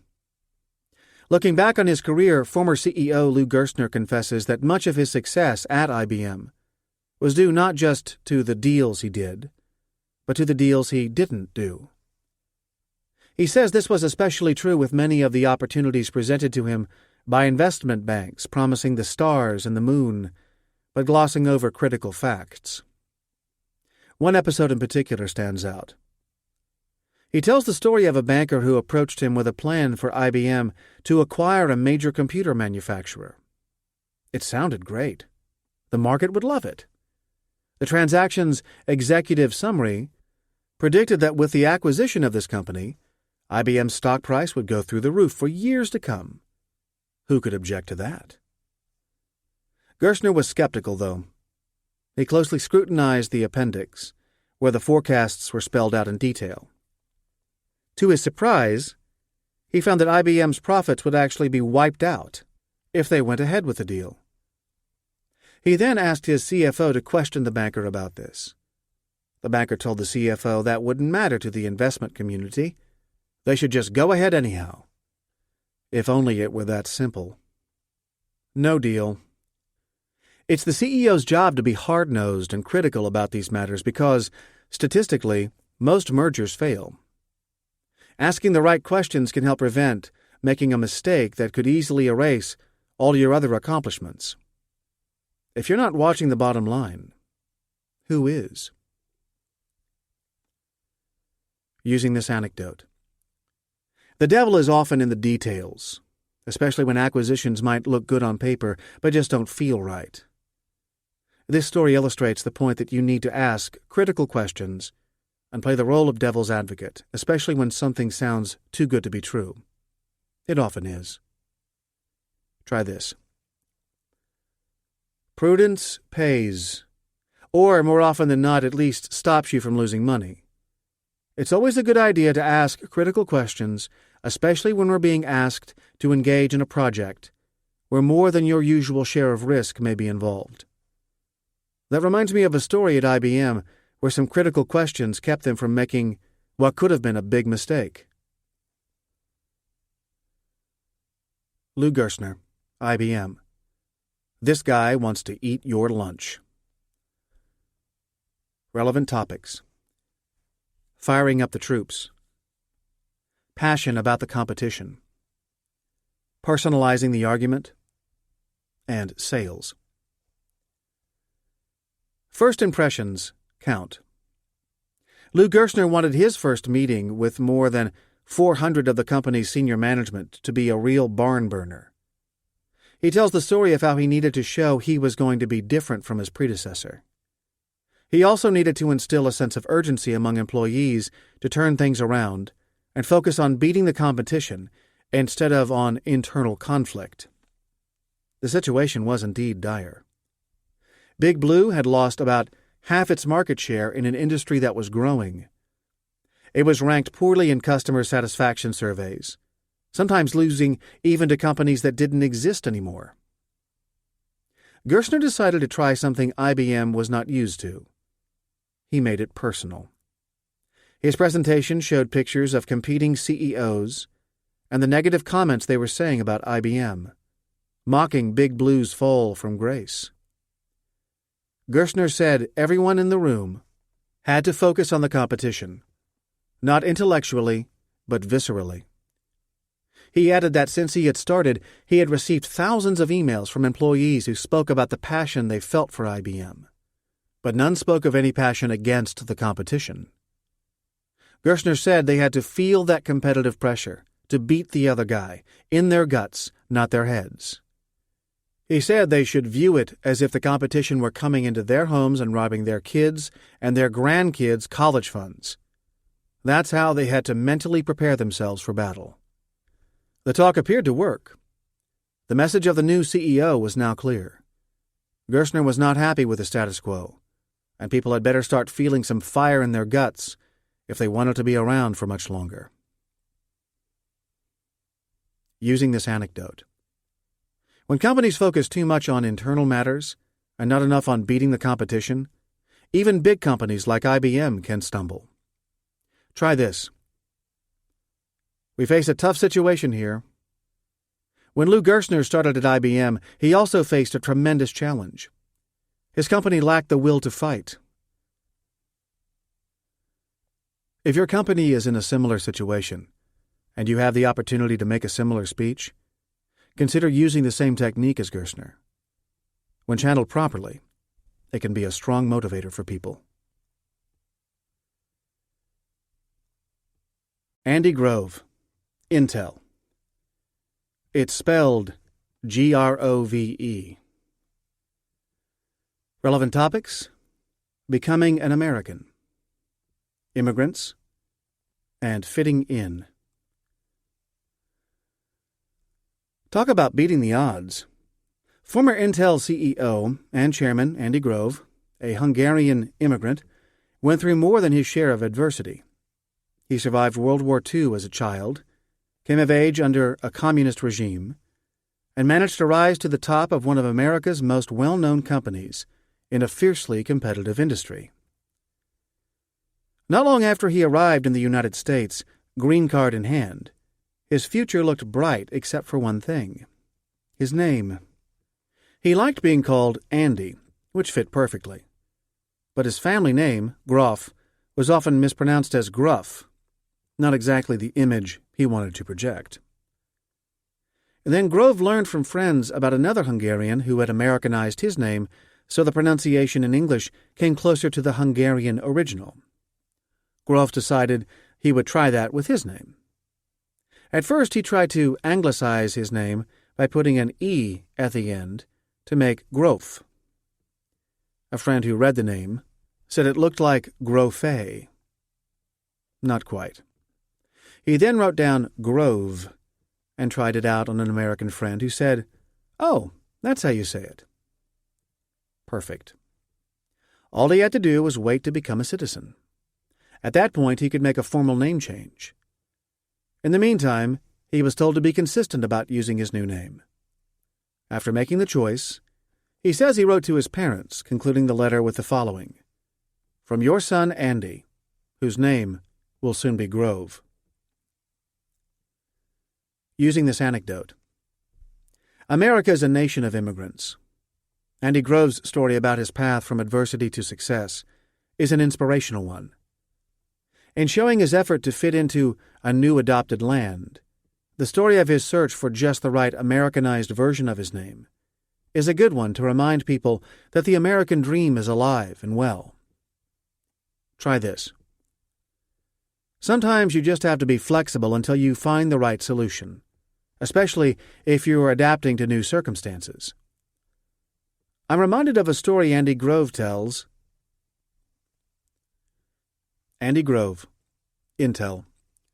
Walk out the door and come back in. Relevant topics: brutal competition, exiting a business, leadership, and pricing. It seems every decade has its competitor boogeyman. It's easy to forget, but in the 1980s, Japan was challenging U.S. predominance in many markets, not the least of which was the semiconductor business. It took time, but by 1985, Japan eventually beat the United States in worldwide market share. Before then, Grove recounts stories of how people would visit Japan, only to come back with alarming stories of how Japanese companies had entire floors dedicated to memory chip R&D. One floor, for example, would be R&D for 16K chips, another for 64K, another for 256K, and so on. Add that to what seemed like Japanese competitors' endless access to capital, and for a relatively smaller company like Intel, this was pretty scary stuff. In one incident, Intel got access to a memo that had been sent to the sales force of a Japanese competitor. In part, it read, "Win the 10% rule. Find AMD and Intel sockets. Quote 10% below their price.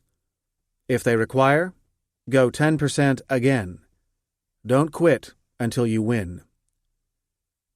By the middle of 1985, the situation was becoming untenable. No matter what Intel did, it seemed their Japanese competitors had beat them on price, quality, and selection. The mood throughout the company was glum. There were endless internal debates, and the situation only worsened with time. Grove then met with Intel's legendary chairman, Gordon Moore. He asked Moore a hypothetical question. If the two of them were fired and the board brought in a new CEO, what would that new CEO do? Moore didn't hesitate. The new CEO would get out of the memory business. Grove says he was numb at Moore's answer. He thought about it for a second and said, "Why shouldn't you and I walk out the door, come back and do it ourselves?"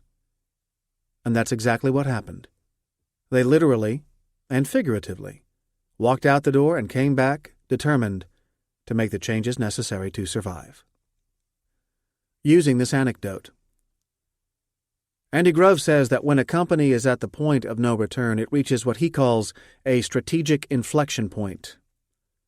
Fundamental change is needed. Survival is on the line.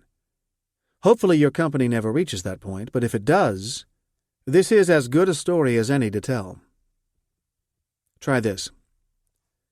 Folks, the situation is not getting any better. We are getting clobbered, and the time has come to do something. Intel's Andy Grove tells of a meeting he had with Gordon Moore when their company faced an even tougher challenge. Andy Grove, Intel, letting go. Relevant topics: customer reaction to change, challenging company dogmas, exiting a business, and emotional stake in decisions. Breaking up is hard to do. Andy Grove knew the decision to exit the memory chip business would be extraordinarily tough for Intel. He tells of the time when the decision wasn't yet ready to be made public, but had already been made. He recounts the story of visiting a remote Intel location for dinner with a group of local managers. Debate about the memory business was already long in the air, and sure enough, the issue came up.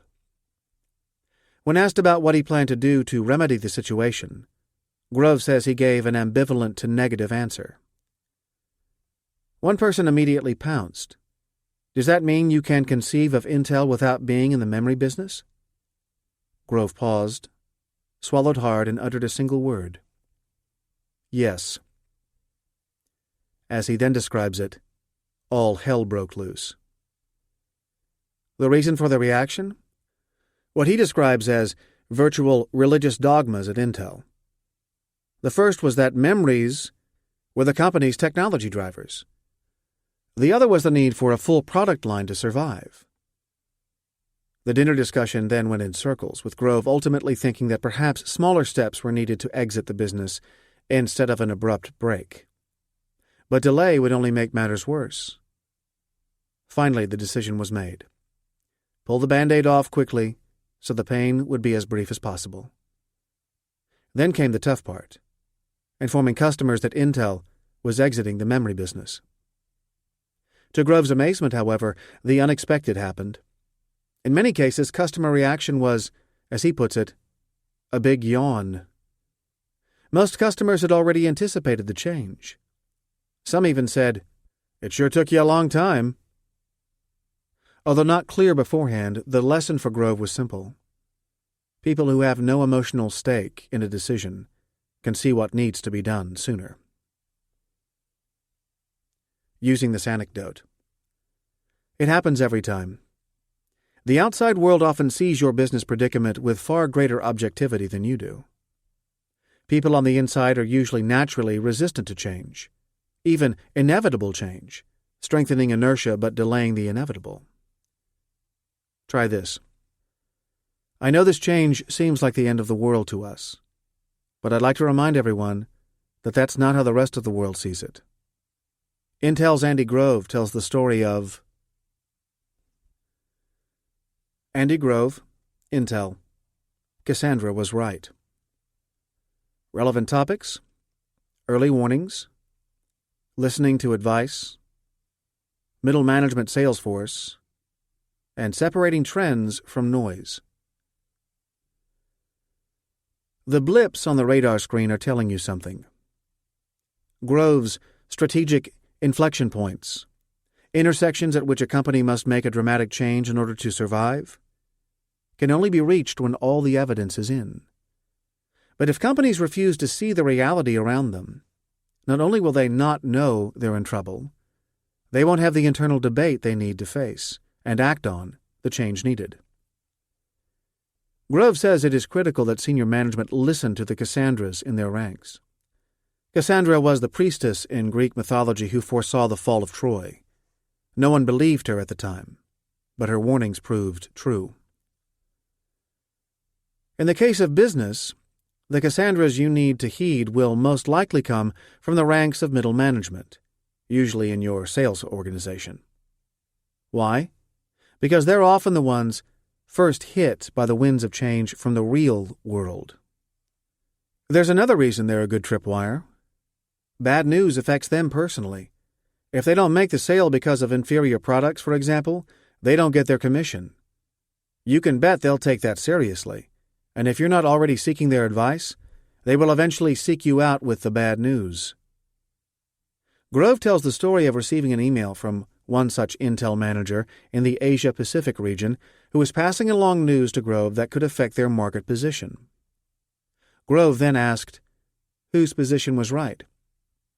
Grove's, with an overall view of the business, or the manager's, who was closer to the competition? I have learned to respect changes in the tone of messages from people in the field, he says. In this particular story, for example, he decided to follow the news his field manager sent him more carefully than he would have otherwise, and eventually initiated a study to look into the matter further. Using this anecdote. Business can't be all accelerator and no brakes. You need both.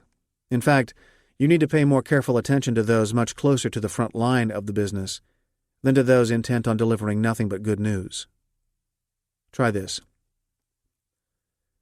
As senior leaders in this company, if we are not paying attention to those on the front lines, we are going to fall further behind. Yes, I'm an optimist, and I'm bullish about our prospects, but I'm also a realist who can take bad news. Andy Grove tells of how, or for inspiring those in middle management, try this. You're on the front lines in this company. You should be giving the news, the good, the bad, and the ugly, to those above you. If they don't hear it from you, they'll likely never hear it at all. Andy Grove, Intel. Make up your mind. Relevant topics: decisiveness versus indecision. Leadership, marketing and Salesforce, and media. Markets hate indecision. So too do employees. A clear directive, whichever way, is often preferable to managing by a never-ending series of fits and starts. Andy Grove tells a story of collaborating with another company and working with a high-ranking executive.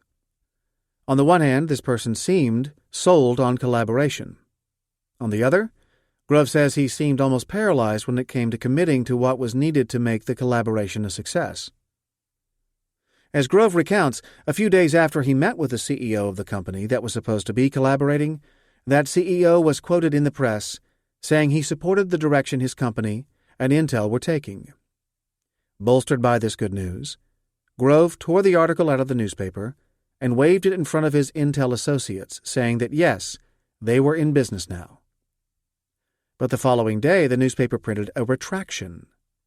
The story was wrong. It was all a big misunderstanding, and the two companies ended up not working together. Putting aside his own disappointment, Grove saw a lesson in the story. Leaders should lead and commit to a direction, not change direction on a daily basis, especially in the media. Think for a moment what it must feel like to be a marketing or sales manager being buffeted by such ambiguities coming from your boss, he says. How can you motivate yourself to continue to follow a leader when he appears to be going around in circles? Using this anecdote. Decisiveness is a trait your employees are watching for. There's nothing worse from an employee's perspective than a boss who can't make up his or her mind. Better a decision you may not necessarily 100% agree with than no clarity about any direction at all. Try this.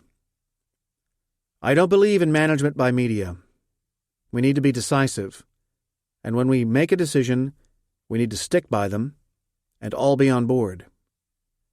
Andy Grove tells the story of when Lee Iacocca, Chrysler Corporation. How do you get to Carnegie Hall? Relevant topics: appearing in public, practice, and PR stunts. Practice may not always make perfect, but winging it's way too risky. Chrysler's former chairman, Lee Iacocca, tells a story from his early years in the automotive industry when he was the assistant sales manager for Ford in the Philadelphia area. That year, 1956, Ford decided to promote car safety over speed or performance. The company was particularly proud of its safety padding for the dashboard that would protect passengers in an accident. Ford even sent a film. Remember, this was the age before videocassettes, the internet, and DVDs, to dealers claiming that if you dropped an egg off the side of a two-story building, it would safely bounce undamaged off the fabric. Ever the consummate marketer, Iacocca loved the idea. He decided to show it to his sales force so they could then cascade the message down the ranks to their customers. But instead of just relying on the film, Iacocca, something of a showman himself, wanted to make his point with more dramatic flair. He would demonstrate it himself. At the meeting of more than 1,000 salespeople, he placed some of the fabric strips on the floor and then climbed atop a ladder with a carton of eggs. Bombs away! The first egg missed the fabric altogether, smashing on the floor. Splat! The audience roared with laughter. The second egg bounced off the shoulder of the person holding the ladder and again onto the floor. Splat! The third and fourth eggs landed on target, but unfortunately broke on impact. The fifth one also landed on the fabric, yet remained intact. This final success earned Iacocca an ironic standing ovation. He writes that he had plenty of egg on my face that day and learned two things. First, he jokes that he would never again use eggs at a sales meeting, period. Fair enough. Second, never ever come unprepared to a public event without rehearsing. Whether it's the speech you're about to deliver or the clever PR stunt you're about to do, you reduce the risk of failing in public by practice, practice, practice. Using this anecdote. This humorous story can be used to preface an actual stunt, especially one that you've actually practiced, or to remind people that if they're going to represent the company in public, they had better make sure their presentation is polished and ready. Try this. I hope this works. I'm reminded of a story I remember from Lee Iacocca's autobiography, where a stunt like this went awry. Or try this. When you go out there and talk with the public, you should be 100% certain everything is buttoned up and ready to go. I'm reminded of a story from Lee Iacocca early in his career. Lee Iacocca, Chrysler Corporation. I demand a recount. Relevant topics: getting your numbers straight, learning about the real world, and unfairness. Life's not always fair. Lee Iacocca should know. He's got more than his share of stories about life's unfairness, including his firing at Ford before taking the helm at Chrysler. He says that he learned early on how unfair things can be and how the world really works all too often. He tells the story of when he was in the 6th grade and how much he wanted to be captain of the school patrol. He coveted the position because it held special status, like quarterback of the football team, and it even included its own uniform. He ran enthusiastically for the office, but lost to another boy in a close race, 22-20. Disappointed by the results, young Iacocca went to the movies with friends that weekend. A classmate in front of him turned around and chided him for losing the election, calling him dumb. Iacocca asked why. The boy then explained that 42 kids voted in the election, but there were only 38 people in the whole class. Can't you count? It turned out Iacocca's opponent had stuffed the ballot box. The election was rigged in his opponent's favor. The next school day, an angry Iacocca went to the teacher to say that the election was a fraud. The teacher, however, wasn't moved. She didn't want to make waves and risk a scandal, so she let the results stand. The incident had a profound effect on me, says Iacocca. It was my first dramatic lesson that life isn't always going to be fair. Using this anecdote. Luck doesn't always fall your or your company's way. Life can indeed sometimes be unfair. Sometimes we just need to suck it up and move on despite bitter feelings. Try this. I know how disappointed we all are this deal didn't come through. It was indeed unfair. But this is a recurring theme in business, as it is in life. I'm reminded of a story Lee Iacocca, the man with more than his share of stories about unfairness, had to tell about early in his life. You can also use this anecdote to remind people, humorously, to watch their numbers carefully. Make sure you count correctly. Lee Iacocca, Chrysler Corporation. He could sell ice to an Eskimo. Relevant topics: customer psychology, customer relations, and sales and after-sales. Lee Iacocca tells the story of a master salesman he knew early in his career. His name was Murray Kester, a sales manager in Wilkes-Barre, Pennsylvania. Kester, who happened to be related to a renowned comedian of that era, Henny Youngman, was a real pro at motivating and training his sales force, as well as motivating customers. One of the tricks he would use, for example, was to call every customer who bought a car from him about a month or so after the sale. But, in a twist, instead of asking what the customer thought of the car, he would ask what the customer's friends thought of the automobile. His reasoning was simple. If you called the customer to ask what he or she thought about the car, the customer might get suspicious, might even think something was wrong with the car. But if you instead asked what the person's friends thought of the new purchase, the customer would most likely tell you how wonderful they thought the car was. Why? Because even if the person's friends were lukewarm, or outright didn't like the car, it was still too soon for the customer to admit to anyone else that he or she had potentially made an error. The customer still needed to justify in his or her own mind that the purchase was the right one, at least for now. The first hurdle cleared, Kester would then ask if the customer would mind providing the names and numbers of friends who really liked the car, since they, too, might be in the market to buy one. Remember this, writes Iacocca. Anyone who buys anything, a house, a car, or stocks and bonds, will rationalize his purchase for a few weeks, even if he made a mistake. Using this anecdote. It's practically human nature. If a person is ever going to have buyer's remorse, it will set in later, not earlier. Right after making a purchase of any kind, consumers usually stick to their guns and insist the decision was the right one. This is exactly the time to cement the relationship. Try this. The sales process is not over just because the customer has left the store or the lot. After-sale efforts are important for cementing customer loyalty, too. It reminds me of a story Lee Iacocca mentions from early in his career as an auto executive. Lee Iacocca, Chrysler Corporation. No I in team. Relevant topics: ability to advance, ability to get along with others, collaboration, and team spirit. It's not every day you get advice from a legend. Lee Iacocca tells the story of a private dinner he had with legendary football coach Vince Lombardi, who was a personal friend. During the dinner, Iacocca asked Lombardi what exactly his formula was for putting together a winning team.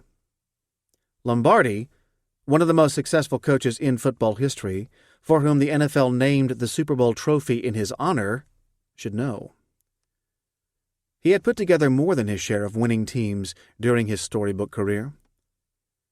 He told Iacocca that the teams all had three things in common.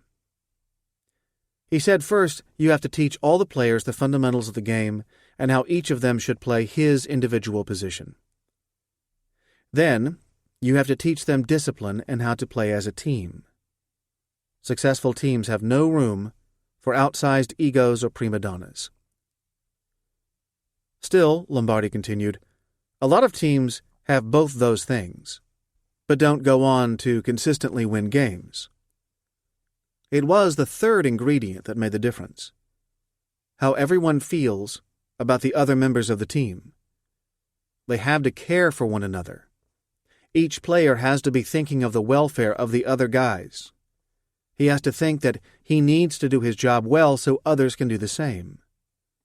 Call it team spirit, esprit de corps, or whatever you want. It works. Iacocca says it's the same in business. Those who work well with others and help them do their jobs well advance in the company. Those who don't usually don't get as far.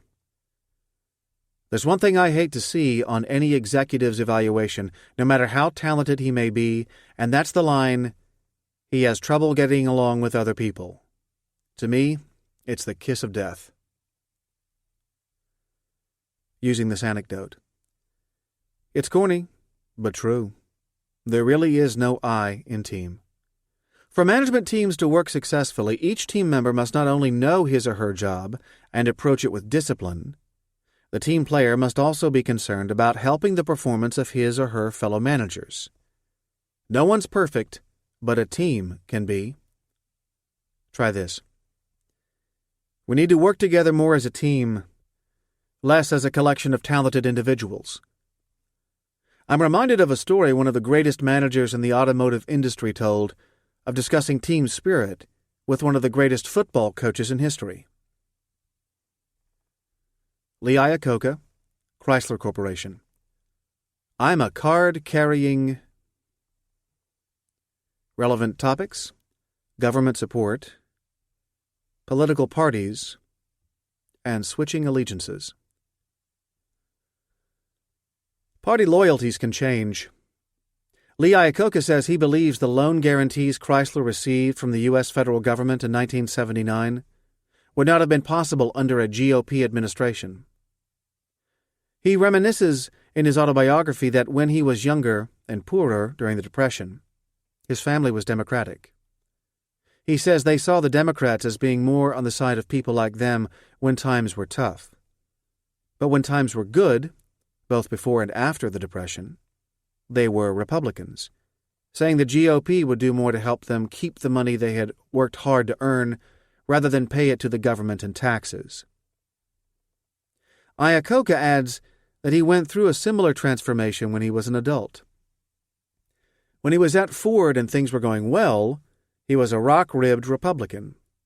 But when he took over the helm of Chrysler, which had been failing badly, he writes that the Democrats showed more concern for the thousands of workers about to lose their jobs and took a pragmatic approach to providing loan guarantees to keep the company afloat so he could turn it around. More often than not, interests reflect the way people cast their ballots. Using this anecdote. Business needs to work with political parties of all stripes based on interest. Try this. Politics is a touchy subject, but remember, we have to work with political figures of all stripes based on whether they have our best interest in mind. I know you may have some deeply felt political beliefs, and that's fine. But in this case, we have to keep the interests of the company first and foremost. I'm reminded of a story Chrysler's Lee Iacocca tells. Lee Iacocca, Chrysler Corporation. Building a better mousetrap. Relevant topics: breaking the mold, design, game changer, and nothing succeeds like success. Before he became chairman of Chrysler in 1978, Lee Iacocca made his reputation at Ford, where his biggest hit, by far, was the Ford Mustang of the 1960s. His stellar success proved the adage that nothing succeeds like success, and his timing could not have been better. The car, with its good looks and innovative lines, was made to appeal to several market categories at the same time. It was a masterpiece of design you'd be proud to drive in almost any setting, work or leisure. Like they say, build a better mousetrap and the world will beat a path to your door. Sure enough, that happened, literally. Iacocca tells the story of the Mustang's launch. On the first day the car went on sale nationwide, showrooms were mobbed. In Chicago, one dealer had to lock his doors because of the crush of people outside waiting to get a look. In Garland, Texas, one dealer had 15 potential buyers actually bidding on a single car in the window. The winner was a man who had spent the night sleeping in his car while his check cleared to ensure that he would get that exact model. In Seattle, a truck driver accidentally smashed into a showroom after being so distracted by the distinctive looks of the new Mustang in the window. After a few weeks, Iacocca writes, it became clear they would have to open a second plant to keep up with the demand. As they say in business, these are good problems to have. Using this anecdote. Think big and outside the box. The Mustang was a departure from the usual staid and conventional designs coming out of Detroit at the time. Iacocca thought big, took a gamble, and won. The public reaction was proof that this type of thinking can pay huge dividends. Try this. Folks, the marketplace will ultimately decide whether we're successful or not. But we've got to be different in order to stand out. We've got to capture the attention of consumers who are already bombarded with sameness and have shorter and shorter attention spans. I'm reminded of the success Lee Iacocca had, for example, when he first launched the Ford Mustang, which broke all records. Lee Iacocca, Chrysler Corporation. With friends like these. Relevant topics: firing, friends, personal vendetta, and pettiness. Talk about a difficult boss. Lee Iacocca's story of being fired by Henry Ford II at the Ford Motor Company has all the palace intrigue of a novel. Henry, the grandson and namesake of the company's founder, was determined not only to get rid of Iacocca for personal reasons, albeit not terribly rational ones, given Iacocca's stunning success at Ford, but also to purge everyone who had ever been perceived to be on Iacocca's side. Iacocca tells the story of when the head of Ford Public Relations received a call from Henry Ford II in the middle of the night. Apparently waking the executive, Ford, outright, asked him whether he liked Iacocca. When the PR exec answered honestly, yes, he did like Iacocca, Ford told him he was fired and abruptly hung up the phone.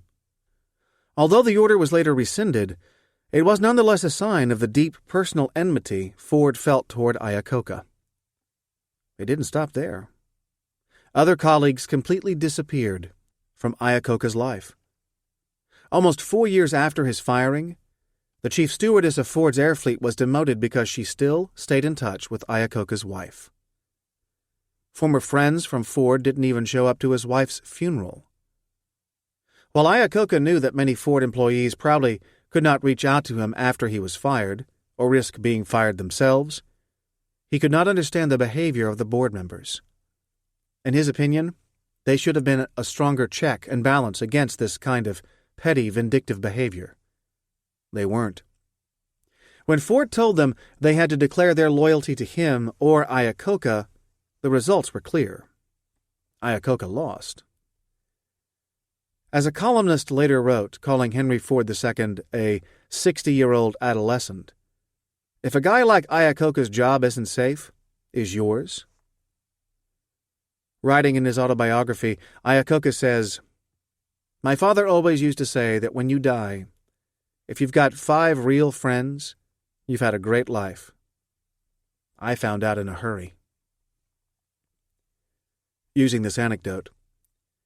Friendships can be elusive in business anyway, but when a dysfunctional management stands in the way, don't expect much. This anecdote can be used to demonstrate how not to treat people in the workplace. even if those individuals are eventually let go by the company for whatever reason, legitimate or not. Try this.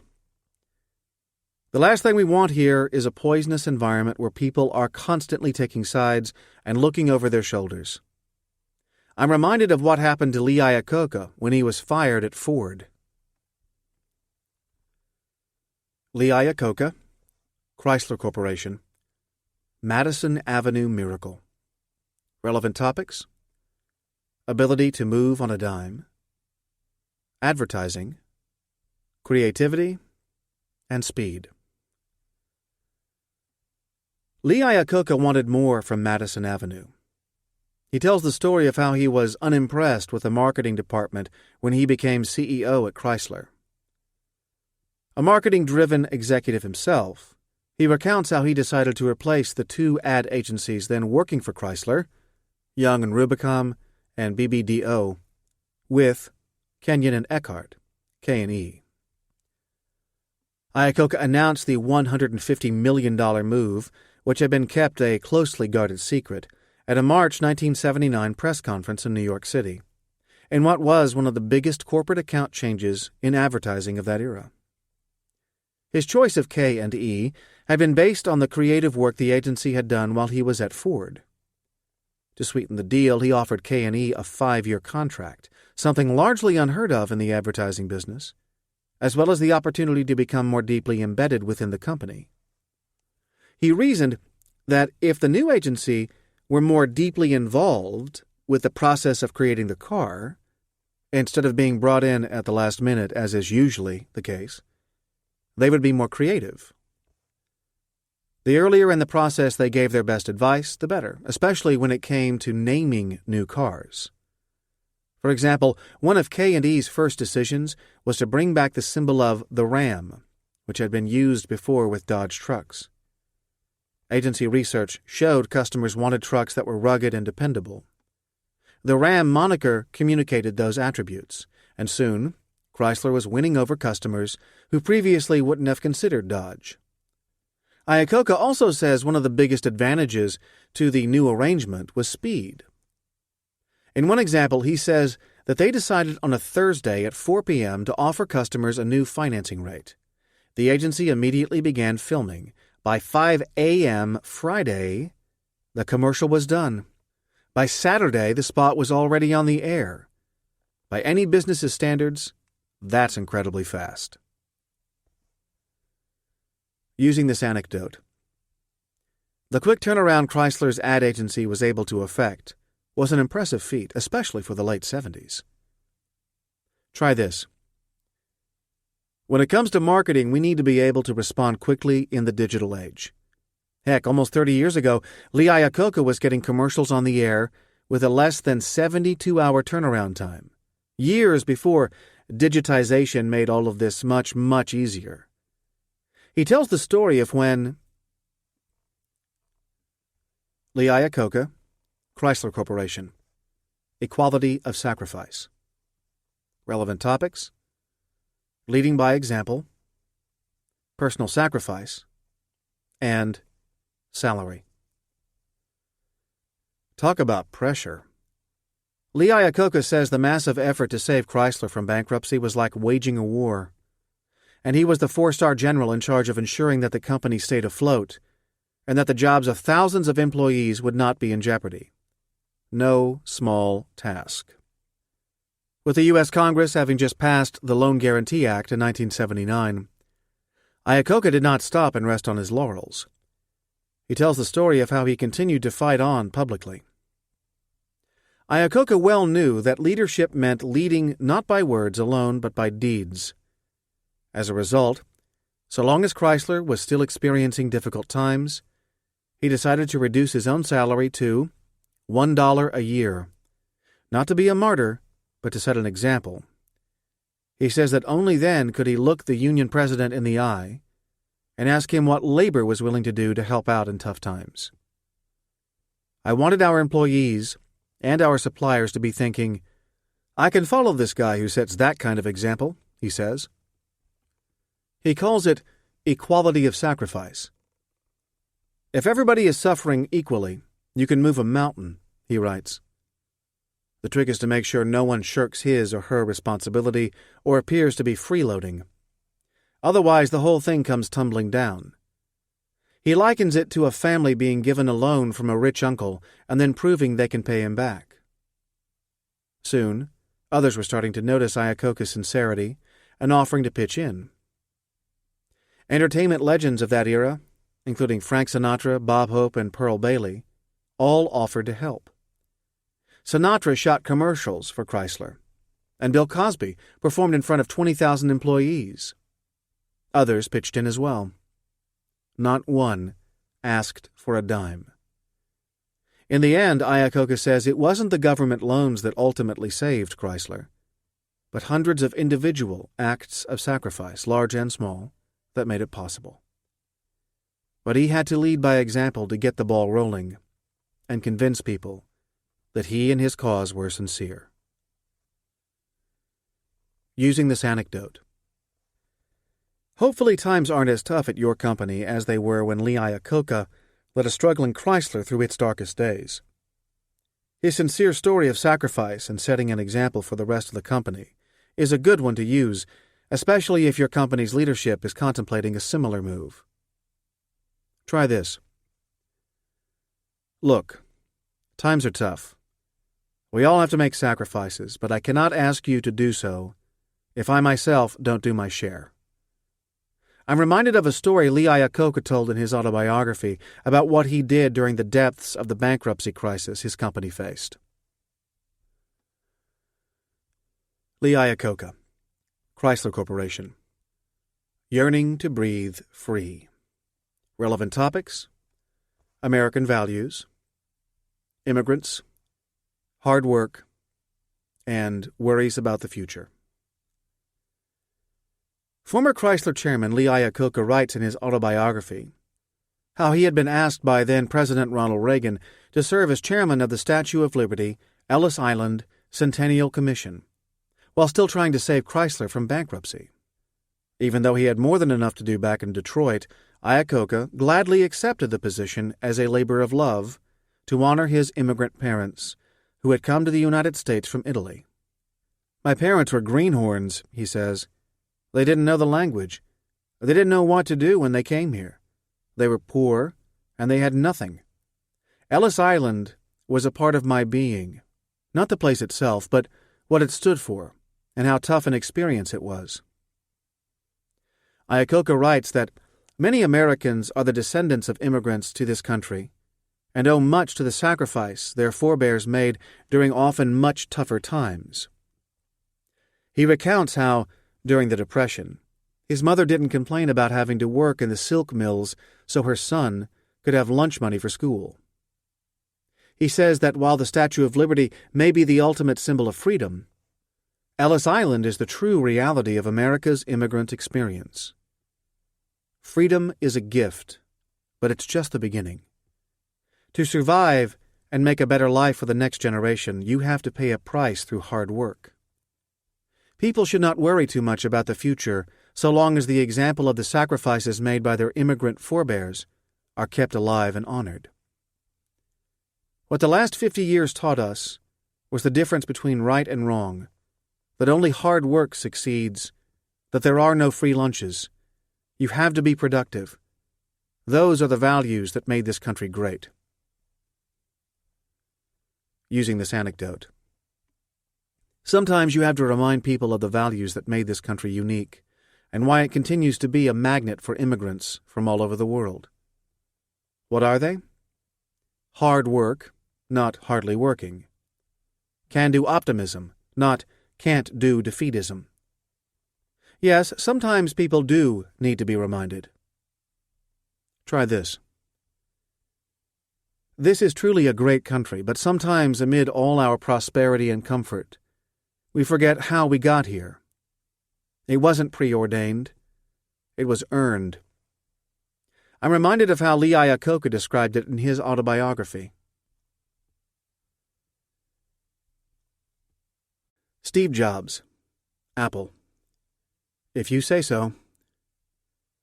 Relevant topics: management style, putting one's stamp on something, and taking credit.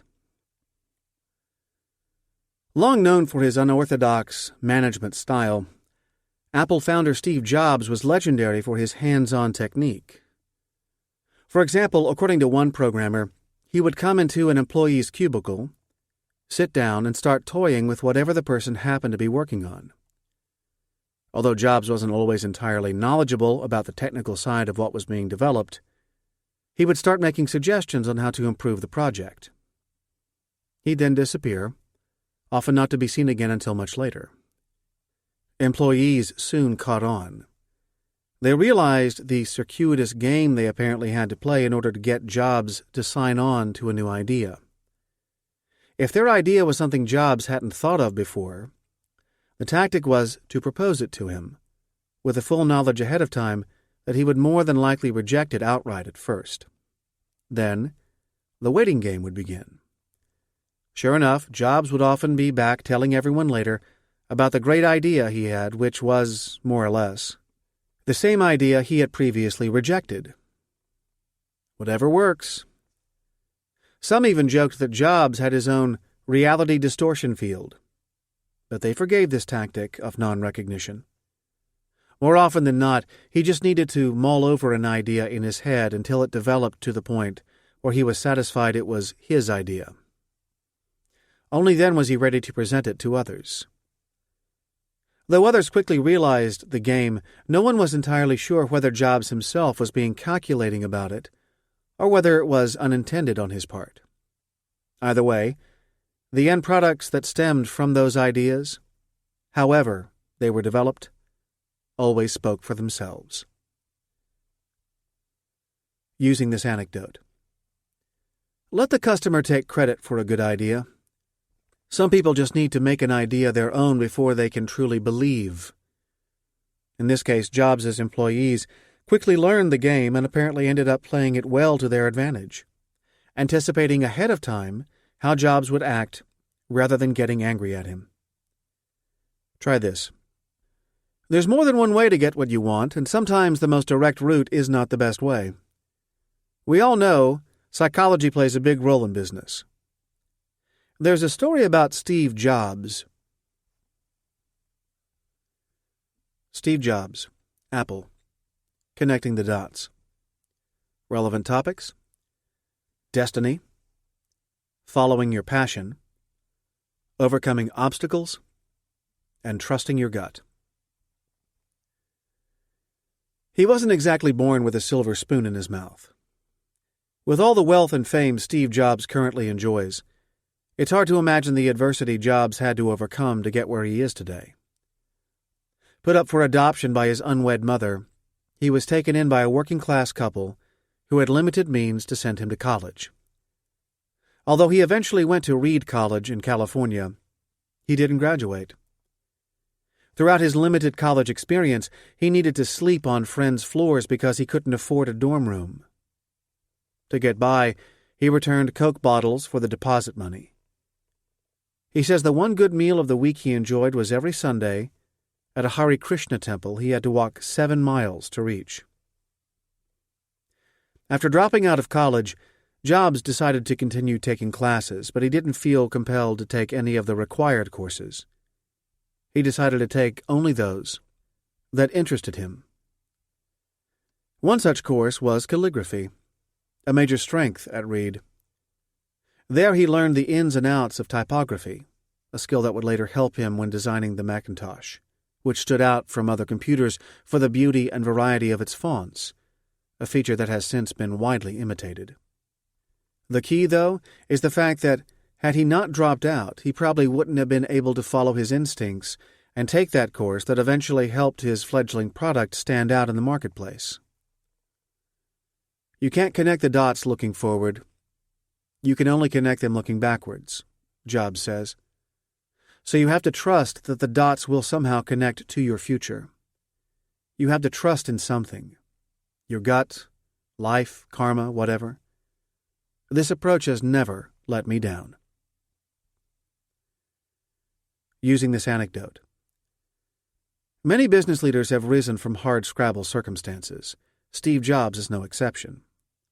One of the keys for him was trusting his instincts and following what captivated him and became his passion. The same may be said for people in other businesses. Unless they're working in areas where they have a passion for what they do, whether it's sales, accounting, marketing, R&D, supply chain management, whatever, they're not likely to be at peak performance. Try this. Sometimes you have to follow your gut when it comes to putting the right people in the right jobs. There's no magic formula. I'm reminded of a story Steve Jobs told. Steve Jobs, Apple.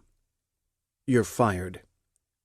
Relevant topics: getting fired, following your passion, second acts, and starting over.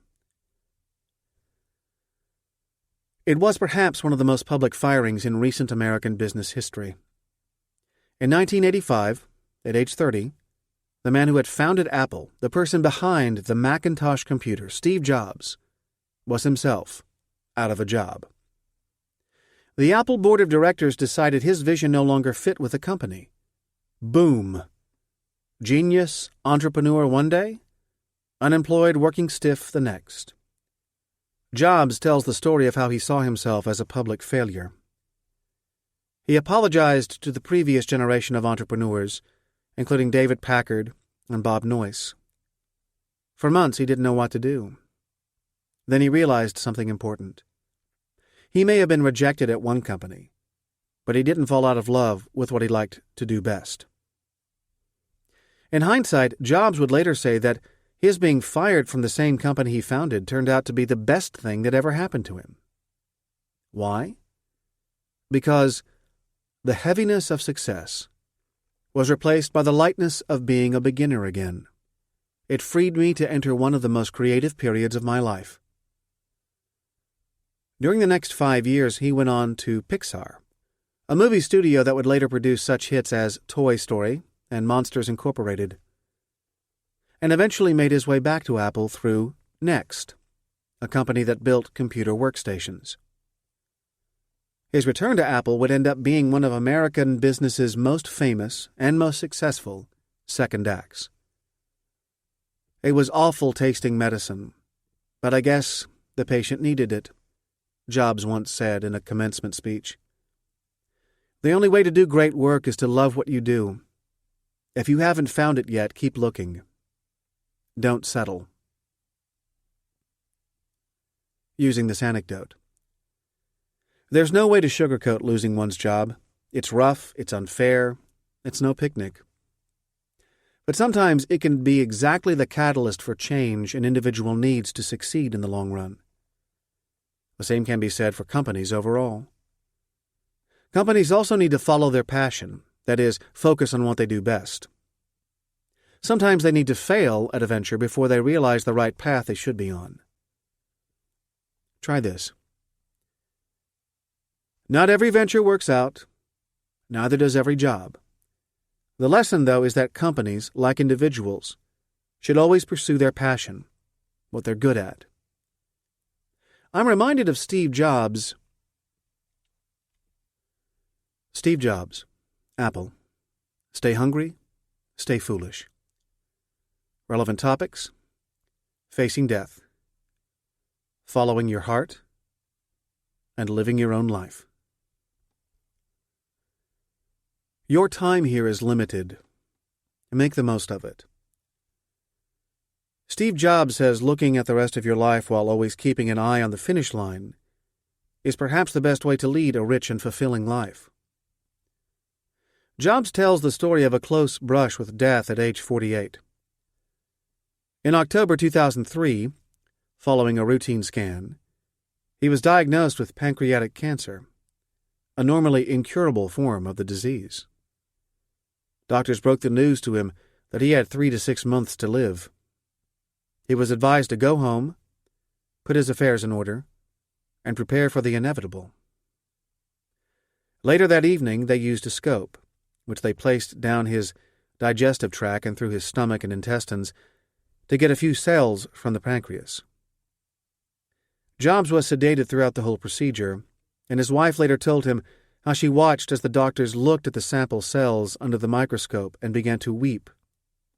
From joy. It turned out Jobs actually had a rare form of pancreatic cancer that was indeed curable. Surgery followed and proved successful. That brush with death had a profound effect on Jobs. Your time is limited, so don't waste it living someone else's life. Don't be trapped by dogma. Don't let the noise of others' opinions drown out your own inner voice. And most important, have the courage to follow your heart and intuition. They already know what you want to become. Everything else is secondary. Using this anecdote. Following your inner voice is a common theme with leaders in many fields. It's definitely career advice worth heeding. Sometimes it takes a brush with death for people to realize exactly what that inner voice is saying. Follow it. Try this. Some of the best advice often comes from bitter experience. Steve Jobs tells the story of the time he was diagnosed with cancer and how that only reinforced his views on life. Steve Jobs, Apple. It can't be done. Relevant topics: design innovation, comfort zone, and stretch goals. Apple's innovative designs have won many awards, not to mention the hearts of some of the most devoted electronics consumers out there. But not every design the company came up with was the result of collaborative, warm and fuzzy efforts. In fact, some of them were the result of the company being given a challenge seen as impossible at the time, and then expending the effort to meet the goal to make the boss happy. There's a story about what happened during the development of the Macintosh in the early 1980s. Steve Jobs walked into a design meeting and tossed a telephone book on the table with a loud thud. "That's how big the Macintosh can be. Nothing bigger will make it. Consumers won't stand for it any larger," he's quoted as saying. He added that he wanted to see something that was taller, not wider. He then spun on his heels and walked out, leaving the disbelieving employees in his wake. It couldn't be done, some said. No way. The electronics to run it couldn't fit into anything that size. Everyone around the table also knew Jobs wasn't the type of person to take no for an answer. As inflexible and frustrating as direct orders like that can be, they can also inspire people to try harder than ever before, motivating them to rise to the occasion.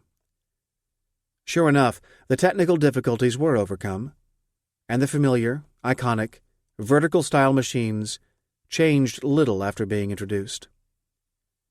Goals are great. Stretch goals are even better. What's often needed is a firm nudge to get people to leave their comfort zones far behind.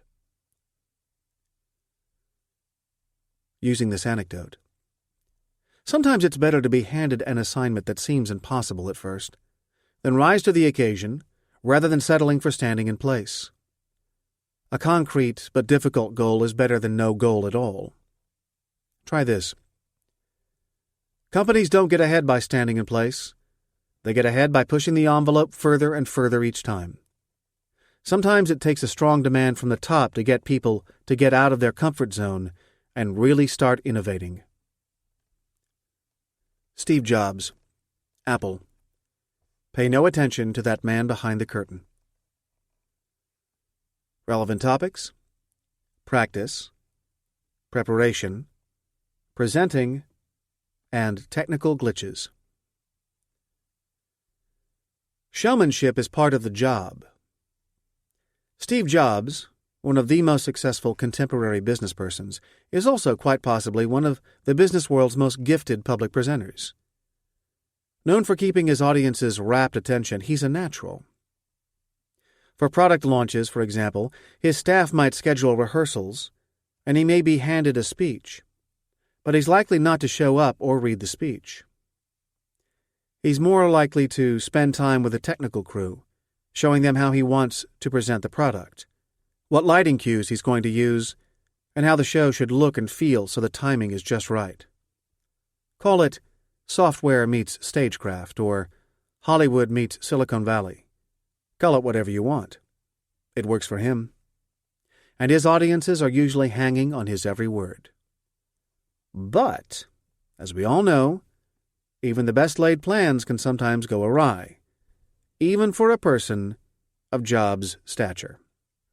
One time, when Jobs was on stage introducing Apple's first laser writer, at the dramatic point in the presentation when he was going to show how the printer worked, he hit the send button and voila! Nothing happened. Silence. No printing. Without missing a beat, Jobs kept right on talking, keeping his audience's attention the whole time as a team of white-jacketed technicians suddenly appeared from backstage. They began feverishly working on the problem until it was fixed, then vanished into the darkness off stage. Jobs, who in the meantime had continued talking as if nothing had happened, went back to exactly where he had left off, and the show went on. Impressive. Not many people could pull that off with such aplomb. Using this anecdote. If you are making a presentation, it always pays to be really prepared. Practice, practice, practice. But be ready for the inevitable glitches that can and do occur despite even the best preparation. Use them in a humorous way so you get your audience on your side. Try this. Now, I'll be the first to admit I'm not the most technically gifted individual here, and let's hope it doesn't happen now, but I take heart in the fact that it can happen to the best of them. Even Steve Jobs has encountered technical difficulties, like the time Steve Jobs, Apple. Open the pod bay doors, Hal. Relevant topics: creativity, naming a product, and rejecting a winning idea. Have you ever heard of an electronic device called the dulcimer? Probably not. Unless you happen to be working at Apple a while back, and even then, you might not have known this was the code name for the product that would eventually become one of their most iconic devices to date. The iPod. A product's name can often make or break success, at least as far as marketing is concerned. But the naming process is not always simple.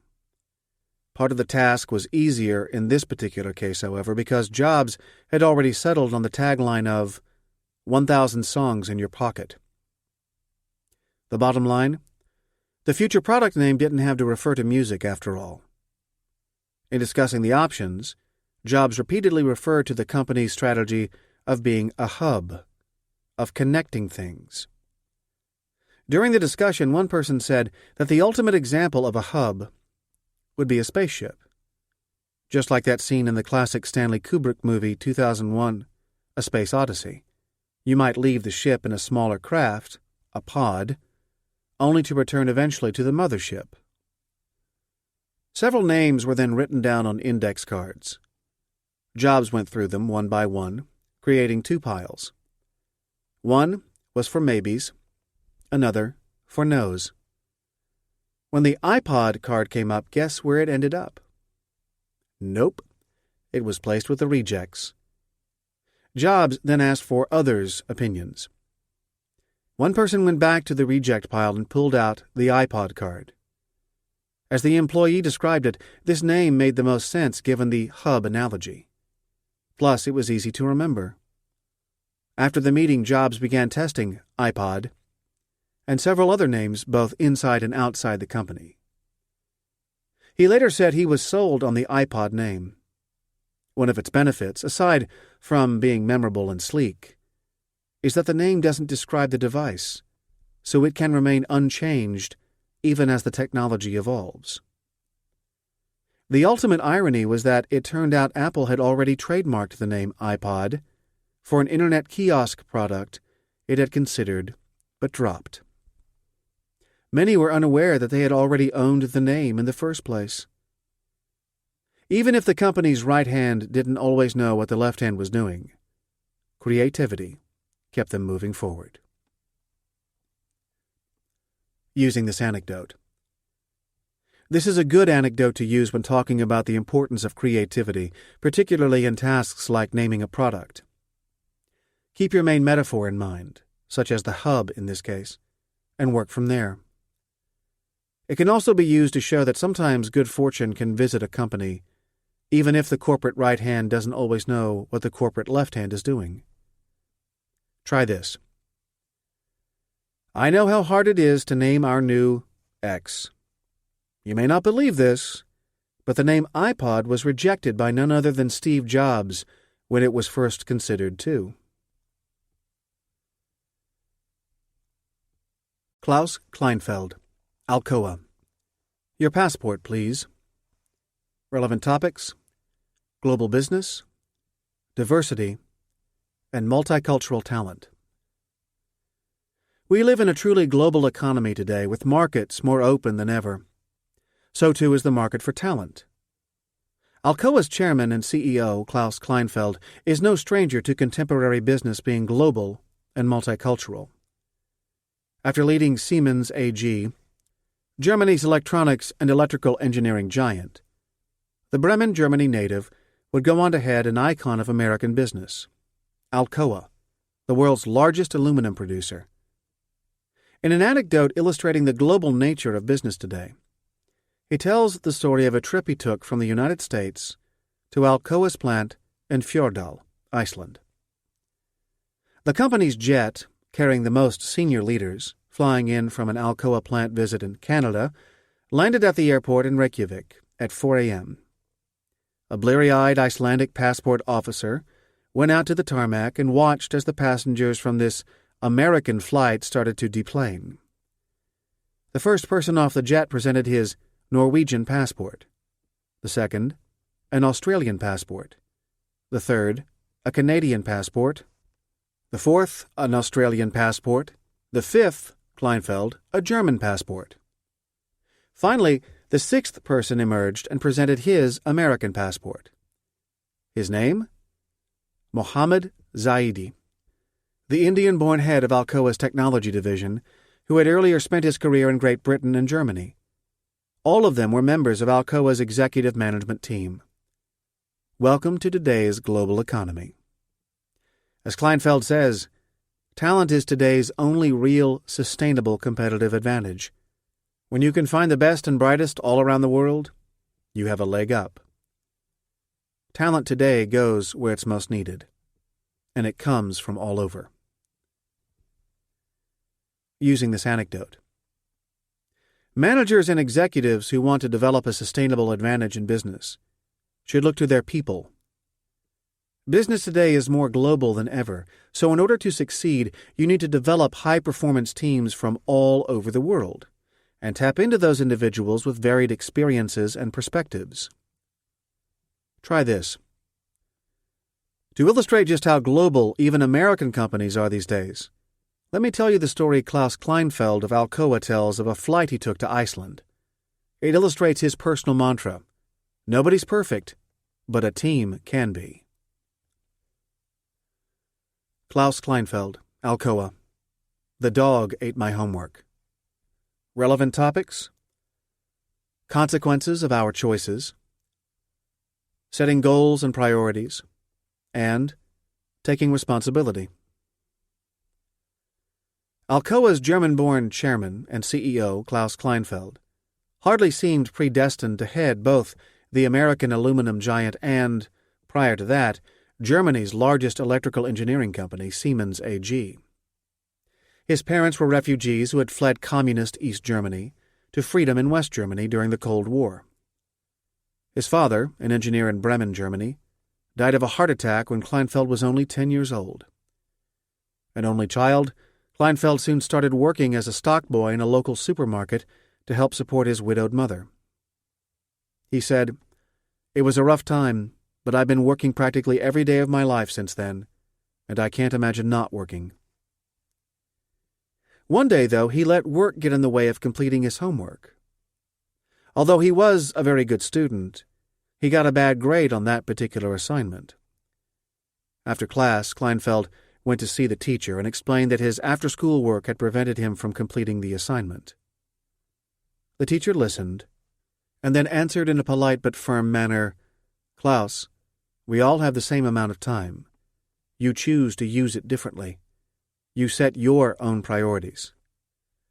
It is my obligation as your teacher to clearly let you know that I disagree with your choice, and you have to learn to live with the consequences of your choices." Kleinfeld says that lesson has stuck with him ever since.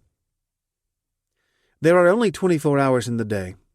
No matter who you are, it's up to you to use that time well, and it's up to you to take responsibility for your actions. Using this anecdote. Each of us has the same amount of time in any given day. The question is how we use that time. Forget excuses. Try responsibility.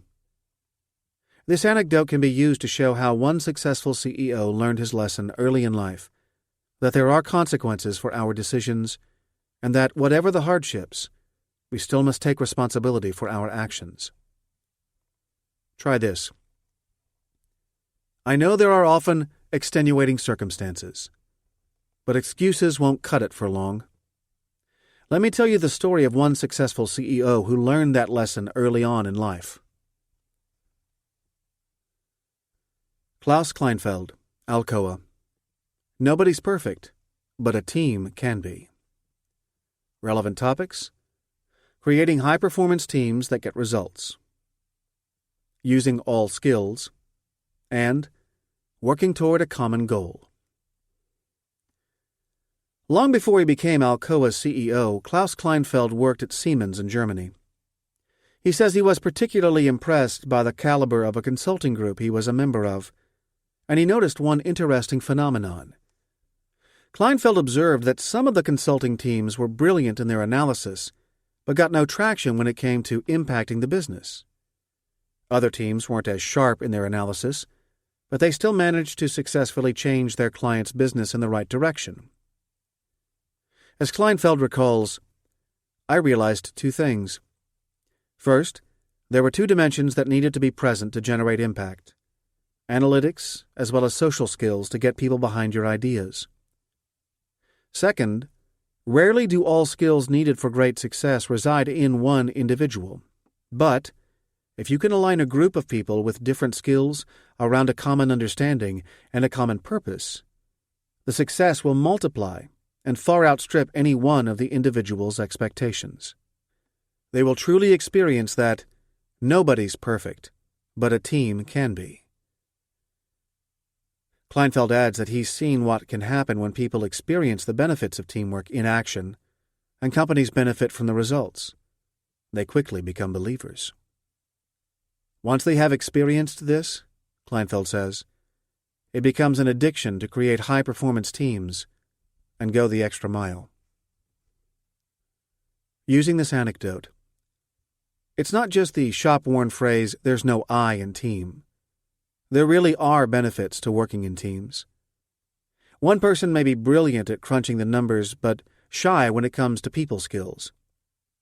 Another may be your best ambassador for culture change, but not the best person to handle project management, and so forth. Business today is far too complex for any one individual to have all the skills necessary to do everything perfectly. That's why assembling high-performance teams and aligning them toward a common goal may be your secret weapon for business success. Try this. The business today doesn't need the Lone Ranger. What we need are people who can do their best working on teams. That's the secret to success nowadays. Alcoa's CEO has a great story about this. Jack Nasser, Ford Motor Company. If it ain't broke, don't fix it. Relevant topics: stopping a questionable idea, and focusing on what really counts. Jack Nasser, former CEO of the Ford Motor Company, knows how important it is for a company to understand its brand identity. He tells the story of some employees in Ford's consumer research department who were determined to change the look of the grille on Ford's Explorer model. Though NASA was skeptical of the effort, the team went ahead with the experiment anyhow. One weekend, the Ford team invited about 100 consumers, armed with clipboards, to view and compare some 15 grilles and write down their opinions. They did so, looking carefully at each and recording their impressions. When they had finished, they then discussed their opinions and tabulated their results. The original Ford Explorer grille was the hands-down winner. The only person who wasn't surprised was Jack Nasser. That grille was part of the company's brand essence, and in Nasser's opinion, there were bigger fish out there to fry, and other expenses more mission-critical to the business than tests like this one. It was important that his employees understood the company's brand identity and its relation to its consumers. It was also important not to tamper with a winning formula. Using this anecdote. Nasser makes an important point. If it ain't broke, don't fix it. Especially if it's something as important as the company's brand essence.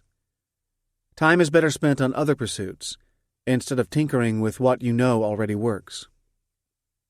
This anecdote can be used to head off a bad idea or stop one in its tracks. Try this. I think we need to focus on much bigger challenges here. This reminds me of a story at Ford Motor Company, where they spent time and effort on changing something only to realize they had the right formula after all. Indra Nooyi, PepsiCo. We are family. Relevant topics: work-life balance, kids, and secrets. Families stick together. Indra Nooyi, PepsiCo's CEO, has said many times that she views her company as one big extended family. Because she came from a middle-class family in southern India, this was hardly a big jump for her.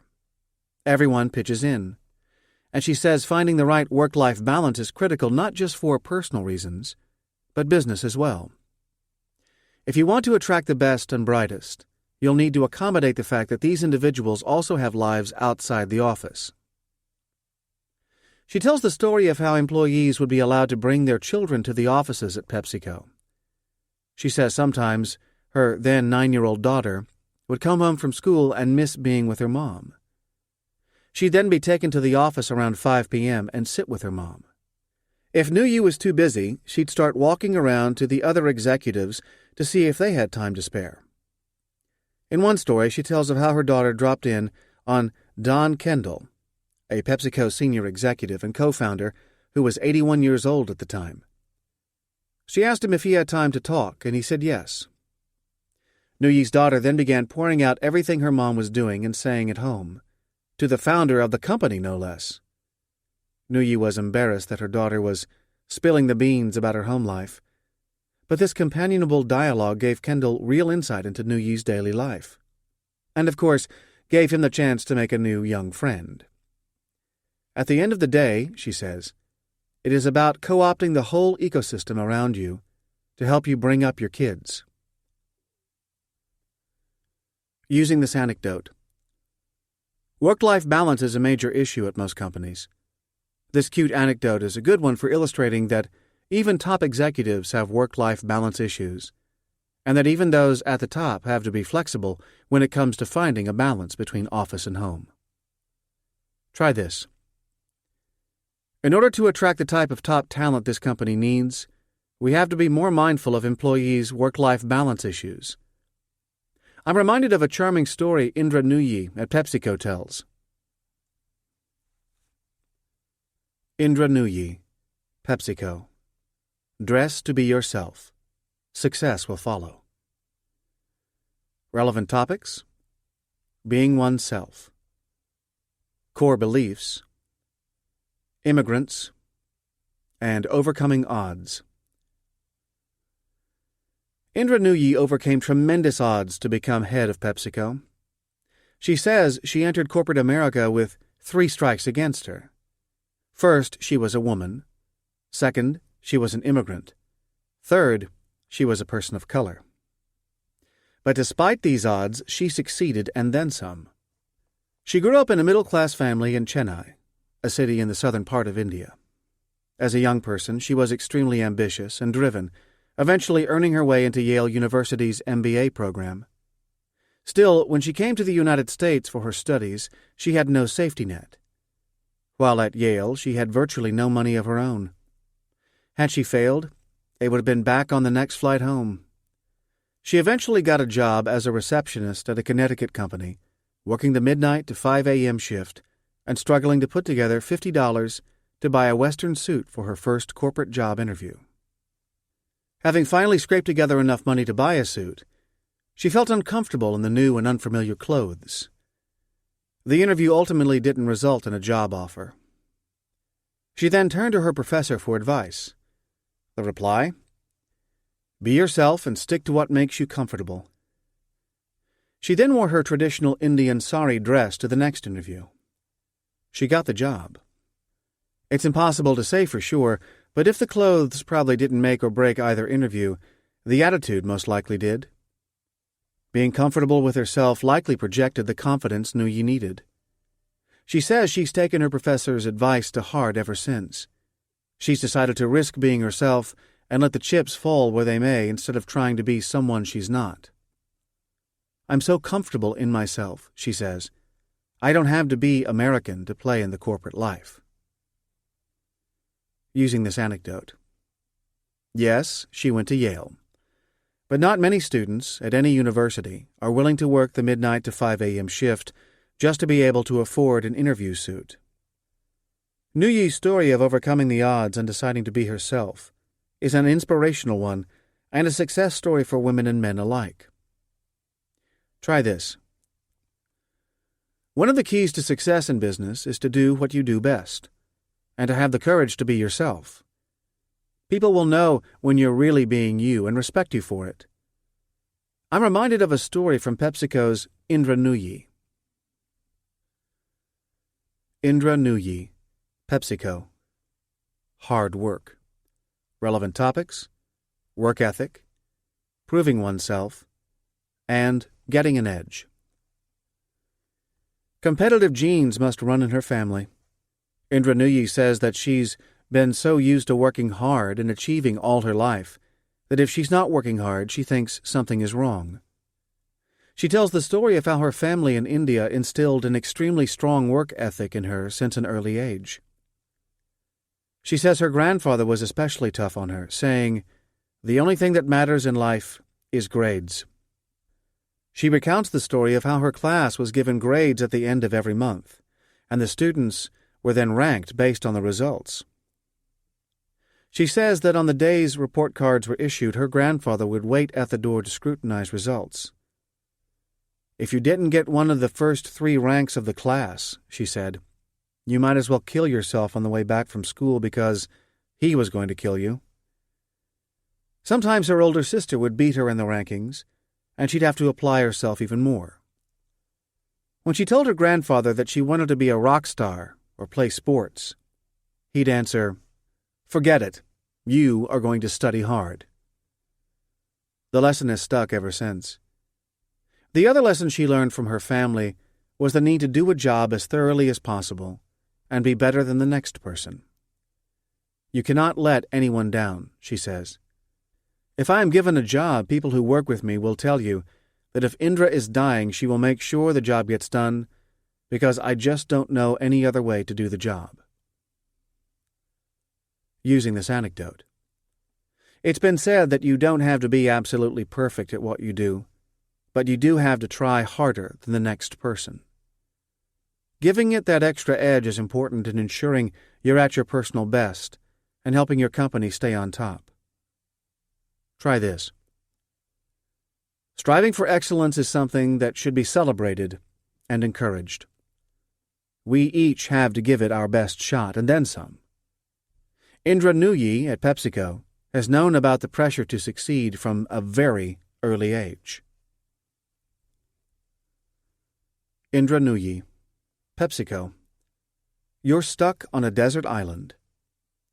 Relevant topics: buying into a vision, change, communication, and leadership. Call it Survivor for MBAs. Indra Nooyi tells a story of when she was in business school at Yale years ago. One of the exercises they did to gain insights into each student's leadership qualities was to have small groups pretend they were stranded in a desert or in the Arctic. The group would be presented with 10 items to aid their survival. They were allowed to choose only 5 items, however, so they had to prioritize and cooperate. As the students were working or not working together, the professors would be watching from behind a one-way mirror, observing group dynamics and taking notes on how they problem-solved as a team. Nooyi says this exercise was one of the most valuable during her studies. One of the key lessons she says she learned was the challenge of how you bring others along with you, how you get them to buy into your vision. The first step, she says, is to understand all the points of view of those involved and to try and craft a better or new vision. The key? Communication. It is communication all the time, she says. I would say you might even argue that it is over-communication. If you convince your management below you, you've started the act of change. They carry the message to other people, and pretty soon you have this movement take root, she says. Not everyone will come on board, however. She says some 10% will resist change, and sometimes become the casualties of the new direction. Still, she says, that even among those who left the company, many later regretted the decision, and some even returned. Using this anecdote. Communication is one of the keys to effective leadership. Nooyi's example of being stranded in a desert, or at least pretending to be, is great for reminding people that leaders can't exactly coerce a company into working together. Company members have to be convinced to do so through persuasive communication. Try this. I know change is not easy, but the key to gaining acceptance is not hoping people will sign on. It's making our case over and over and over again. We cannot communicate enough, frankly. I'm reminded of a story PepsiCo's Indra Nooyi tells.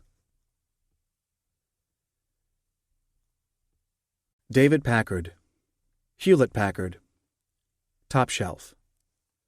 Relevant topics: entering the retail market, sales and distribution, and switching business models.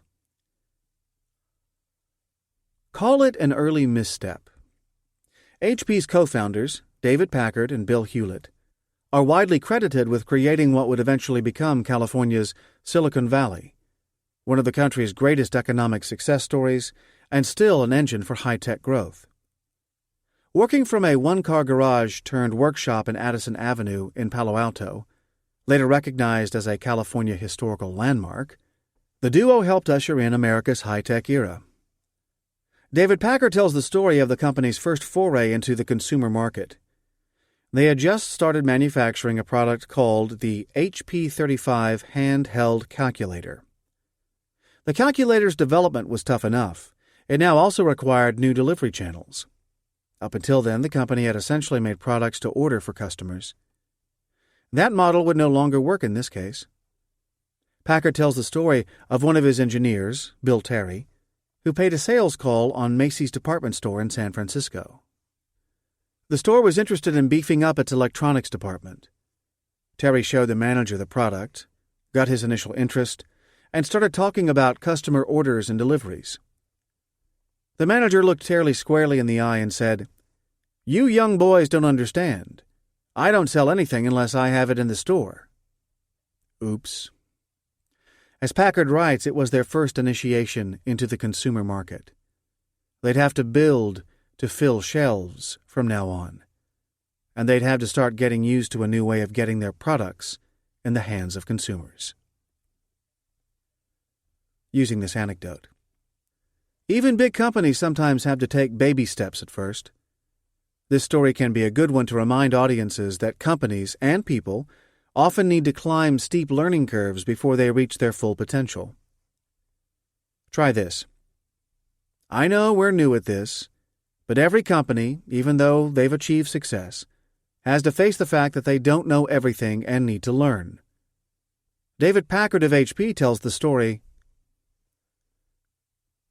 David Packard, Hewlett-Packard, Craftsman. Relevant topics: capability, pride in one's work, quality, and trusting people. Hire the right people and you'll be surprised at the results.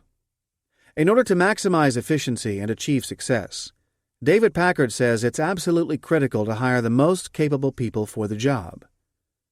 Once there, they should be treated with consideration and respect, and their accomplishments should be celebrated. Creating the right environment for people to do their best is critical. Details are particularly important in Packard's business and can spell the difference between a quality product and a failure. Packard tells of a time when he was following his management philosophy of MBWA, management by walking around, and was strolling around a machine shop. He happened upon a machinist who was in the midst of making a plastic mold die. The machinist had apparently been working on perfecting it and was polishing and making a final cut. Packard says that without thinking, he reached down and wiped it with his finger. The machinist was irate. "Get your finger off my mold," he scolded him. His manager, embarrassed at the situation, upbraided the machinist, lecturing him that he had no idea whom he was talking to, etc. "I don't care," the machinist shot back. Far from being upset, Packard told him he was absolutely right. The machinist had an important job to do. Packard was interrupting someone who was taking pride in doing it right. He should have known better. Using this anecdote. In creative companies, rank should not matter as much as results and pride in one's work. Packard's story is a great reminder of how superior management by objective is compared with management by org chart. Try this. We need to remember that titles in this company don't mean much if you are not adding value to the company. We need to trust professionals to be professionals. There's a story David Packard tells. David Packard, Hewlett-Packard. Call me David. Relevant topics: human resources, communication, and open management. HP didn't have an HR department in its early years. Hard as it seems to believe, Bill Hewlett and David Packard operated the first 18 years of HP without a human resources department. Didn't need one, they reasoned. Perhaps the company's spectacular growth eventually forced the change. Packard says it wasn't that they had any particular aversion to personnel managers. It's just that they thought such a department would get in the way of deepening the relationship between employees and management. Another feature that Packard says distinguishes HP is its informality and the openness of communications. First names are always used instead of more formal greetings. Org charts, while a necessary management feature, should play no role when it comes to the individual employee getting his or her work done. Packard says they want employees to communicate with one another guided by common sense, rather than by the lines and box on an org chart. To get his or her tasks completed, he says, an individual is expected to seek information from the most likely source. Using this anecdote.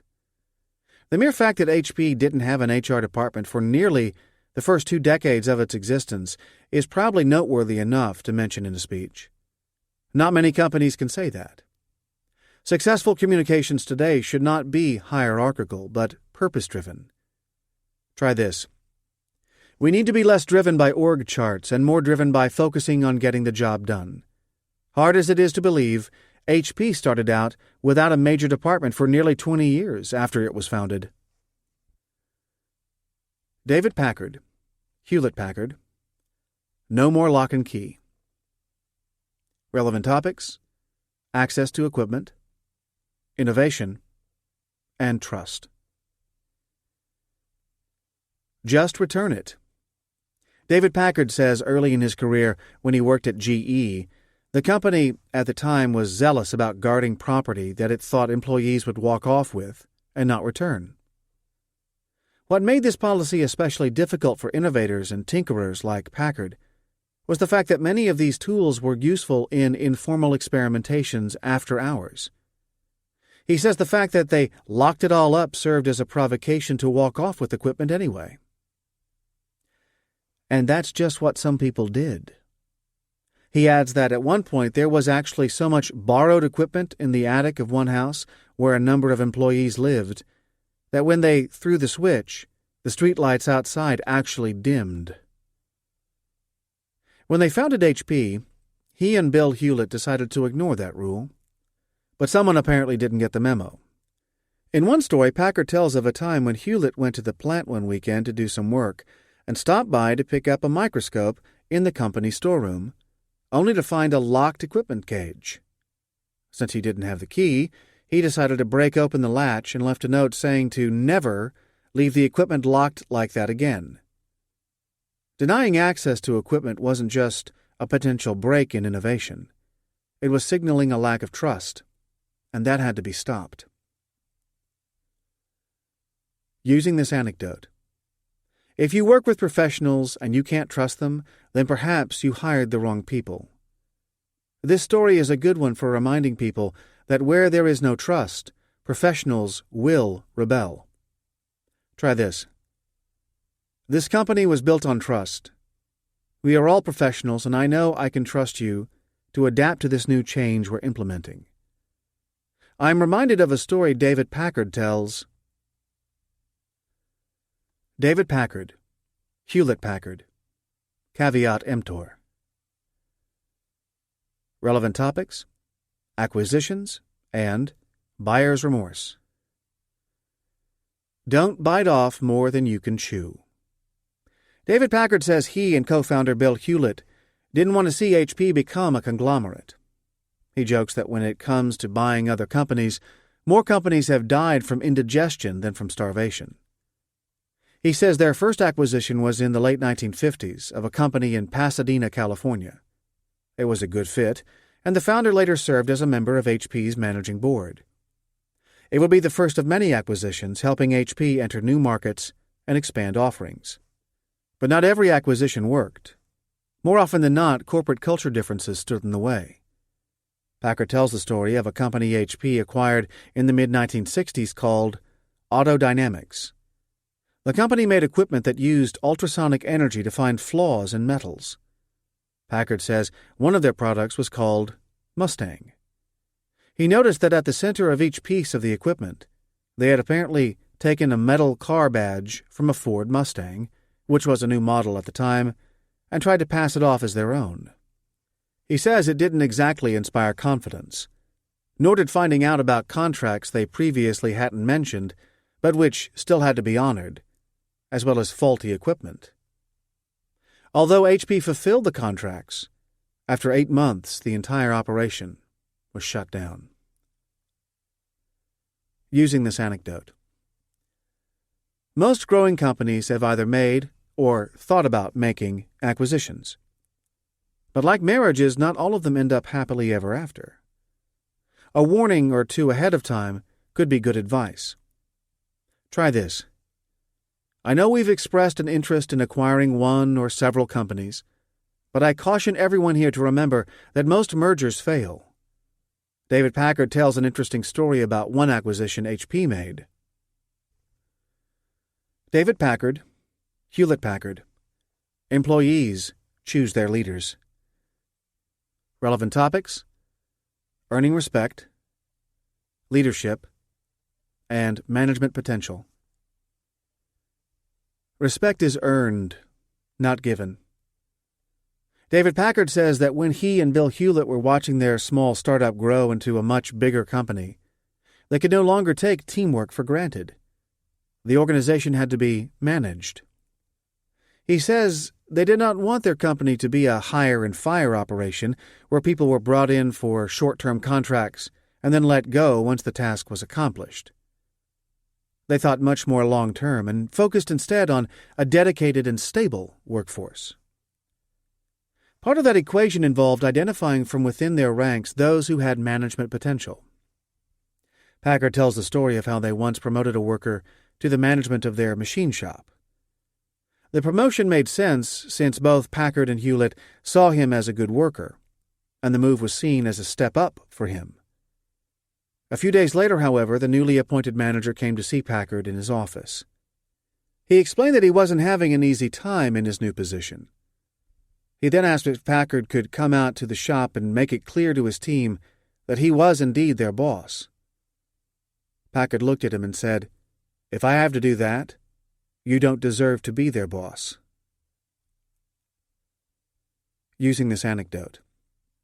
Although a boss may be thrust upon his or her direct reports, it doesn't mean that individual will be respected. That respect must be earned. It really is true. Employees decide whom they trust to lead them. If the leader has to go to his or her boss to impose control, it's game over. Try this. Managers cannot lead by coercion. They must lead by example, and they must earn the trust of those who report to them. David Packard tells the story. David Packard, Hewlett Packard. This committee is hereby dissolved. Relevant topics: bureaucracy, centralization versus decentralization, decision-making paralysis, and organization. That which expands can also contract. Like many companies in high-growth businesses, as Hewlett-Packard grew, it created countless layers of divisions, task forces, committees, councils, etc.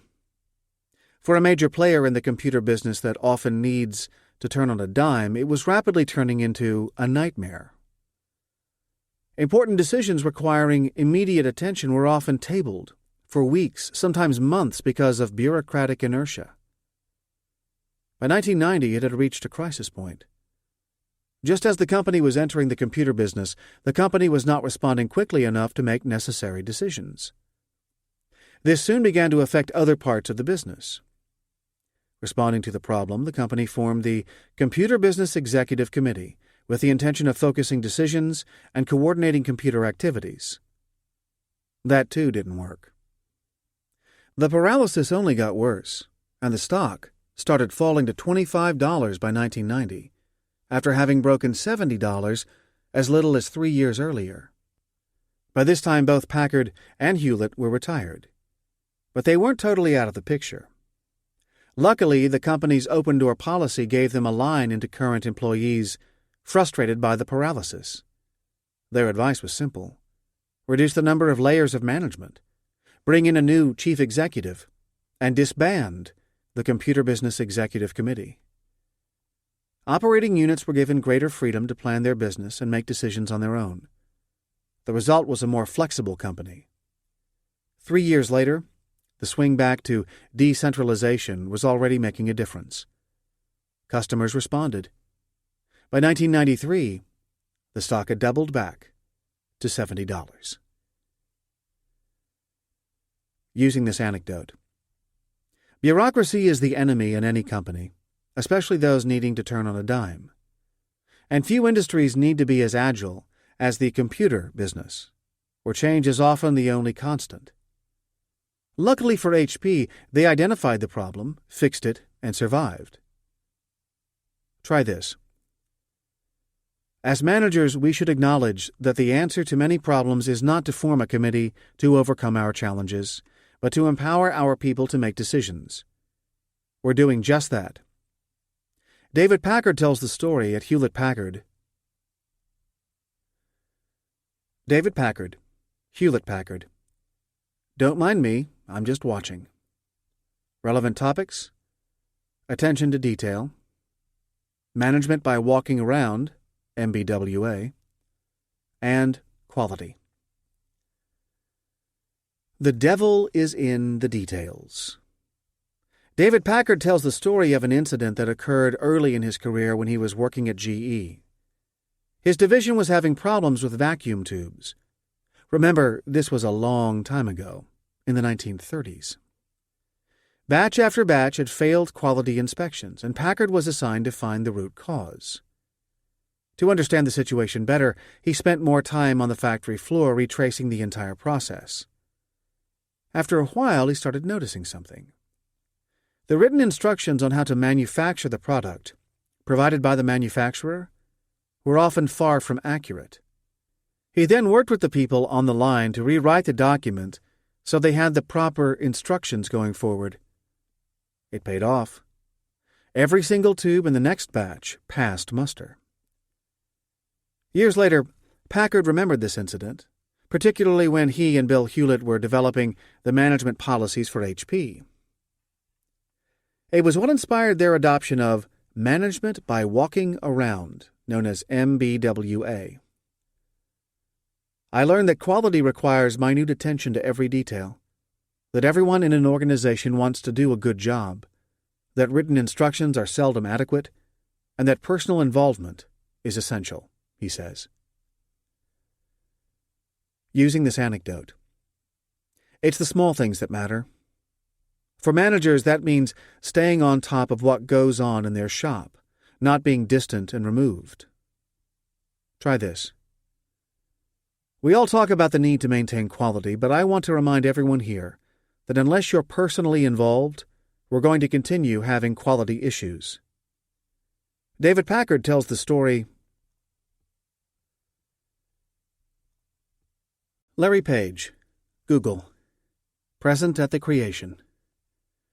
Relevant topics: experimenting, eureka moment, meeting a need, and search engine.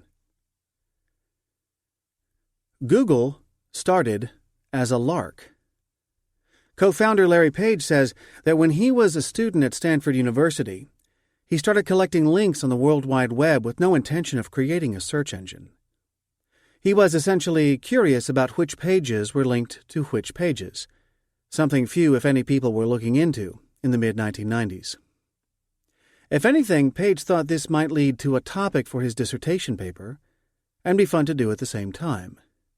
Little did he know, it would eventually make him a billionaire. He says he started by finding out who was linked to Stanford University's homepage. At the time, there were about 10,000 links. The problem then was sorting through all the results to figure out which were the most relevant. So Page developed a way to rank the links based on the links themselves. The results he got were essentially what he had expected, minus the extraneous information. Simply put, instead of drowning in a sea of 10,000 links, he got the top 10 results he had intuitively expected all along. He says he thought to himself, "This is really interesting. This really works. We should use it for search." Eureka! It was at that point that, along with Sergey Brin, he started building in earnest the search engine that would soon become the industry gold standard. The rest, as they say, is history. Using this anecdote. More than a few great ideas have come from raw experimentation with no specific direction in mind. Perhaps it's the freedom. Perhaps it's the fact that there are no great expectations. Try this. I hope we can come up with a great solution. To help get you thinking in a more creative direction, I can't help but mention that many great ideas throughout history came from trying to solve one challenge in one area and ending up creating opportunities in another. In some cases, this has even led to the creation of multi-billion-dollar businesses. I'm reminded of a story Google founder Larry Page tells. T. Boone Pickens, BP Capital Management. Trading places. Relevant topics: age, America, generational bet, and opportunity. Opportunity in a country like the United States is simply too irresistible. Billionaire energy financier T. Boone Pickens tells the story of being asked to address his grandson's high school graduating class in 2007. As his speech began, he already knew most people had one thing on their mind. When is this guy going to wrap it up so we can all go to lunch? Pickens then told the audience something that grabbed their attention. He told them they had the best seat in the house when it came to opportunities ahead, and that he would trade everything he had to be in their place. He then recited a long list of assets he had, including his Gulfstream jet, his 60,000-acre ranch, etc. "There's only one catch," he added, coyly. "If you make the trade, you have to be 79, and I get to be 18 again." Now he really had their attention. Some students gamely asked about his plane, his ranch, and the other assets he mentioned. But in the end, there were no takers. He says it would have been a great deal for him, but a lousy one for any of the young graduates. Knowing he can't change his age, Pickens says the next best thing is to stay active and engaged no matter how old. Life deserves second, third, even fourth acts. He adds that a journalist once asked him why he didn't step aside so a younger person could have his turn. He says that image of a small feeding trough is wrong. Everyone can step up, he says. All you have to do is work hard and take advantage of the opportunities you're given. Using this anecdote. He doesn't mention it, but it's pretty safe to assume that when Pickens made that bet with the audience, you probably could have heard a pin drop. Despite being offered immense wealth, no one would dare trade it in for his or her youth and the opportunities that lay ahead in their own lives. Opportunity is at the core of this country's promise. You may not always succeed, but you at least have the chance. Try this. Sometimes we have a tendency to forget the power opportunity holds for us. I'm reminded of a story T. Boone Pickens told. T. Boone Pickens, BP Capital Management. Second acts, third time's a charm. Relevant topics: failing, test-taking, licensing, mental arithmetic, and second acts. Second acts are often more interesting than first ones, and T. Boone Pickens has had more than his share of second acts in life. In one instance in 1996, Pickens founded BP Capital Energy Fund after already having had a very lucrative career in the oil business. But he tells the story of how, to become a licensed commodities pool operator, he needed to pass the National Futures Association exam. At this point in his career, he had launched his business, and two of his traders had already passed the exam on their first try. How hard could the test be? Pickens boned up on the subject, studied hard, then went to take the exam.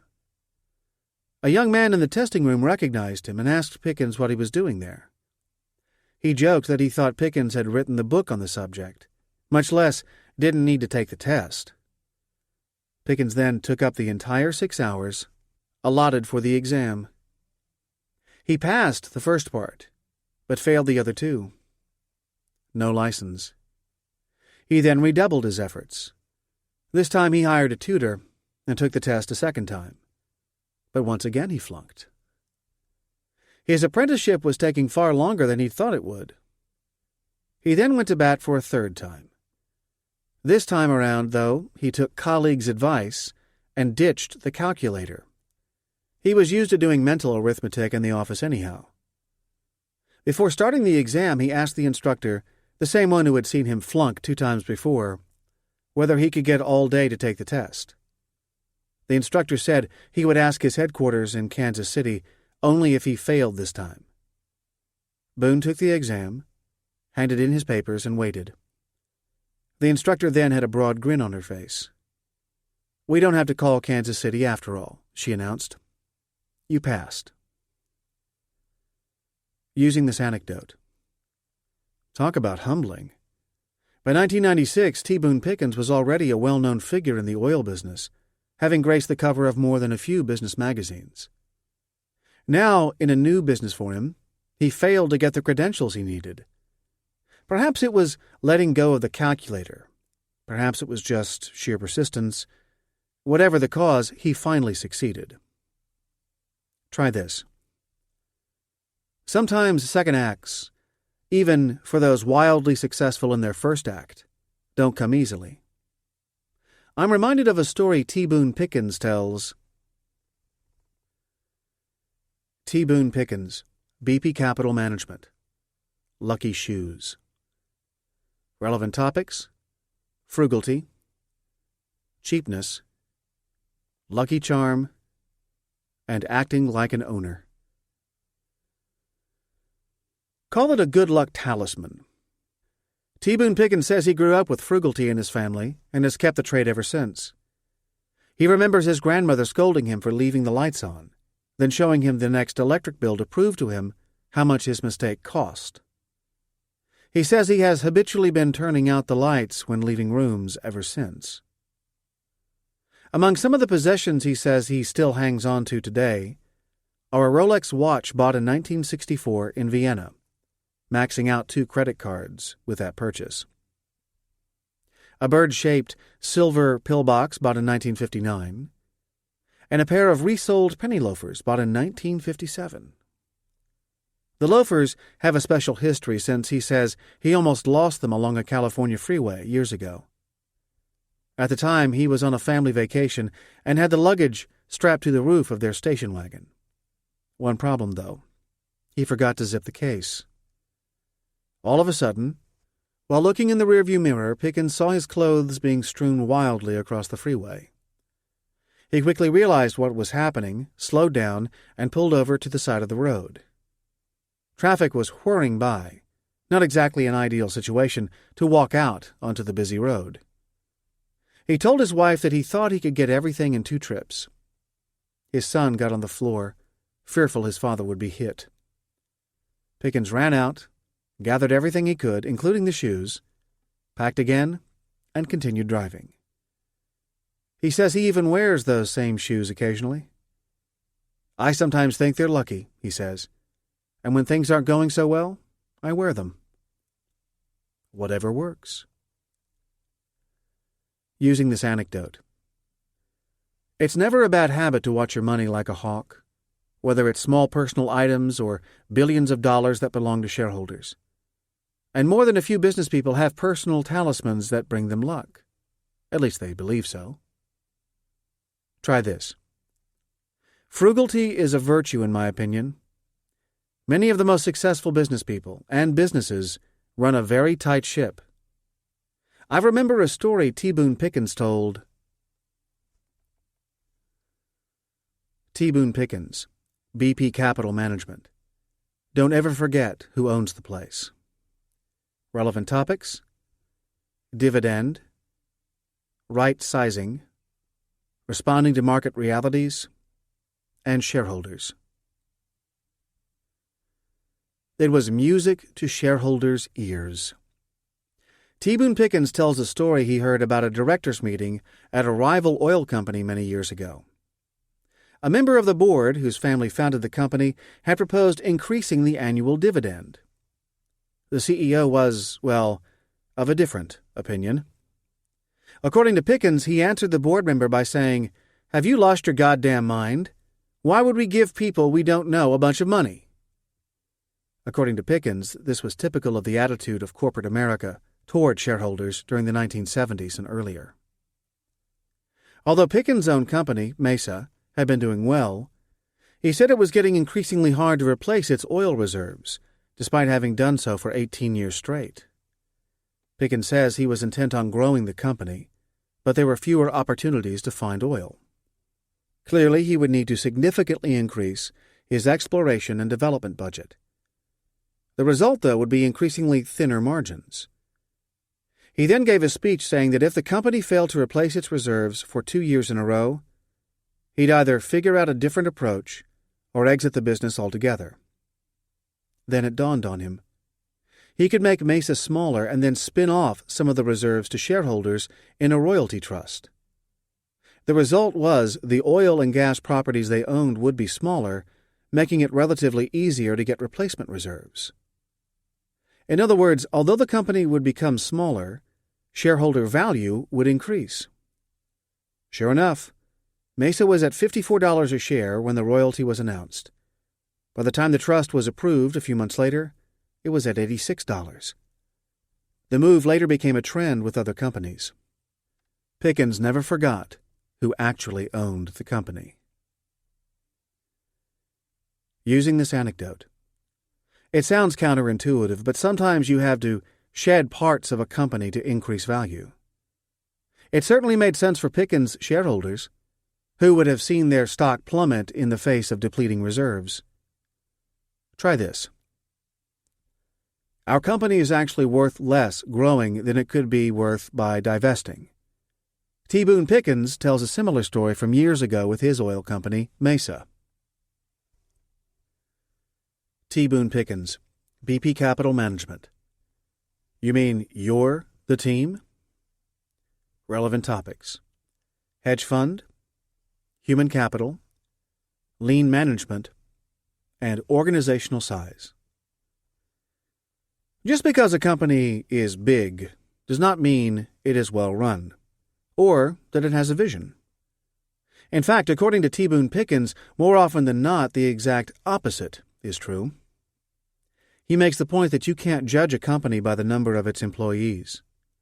For example, the greater the distance and isolation between senior management and the line business, the more that distance leads to complacency and the more it saps creative energy.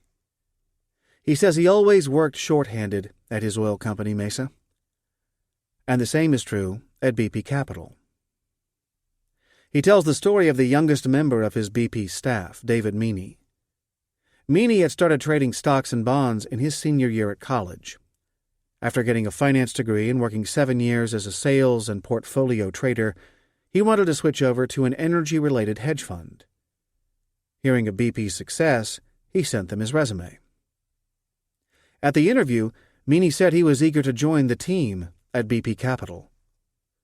The person interviewing him, Michael Ross, said, "Well, there's only one trader, me." Meany then asked, "You guys are managing $4.5 billion, and you have only one trader?" "Yep." Sure enough, Meany was hired, and the number of traders doubled to the astronomical 2.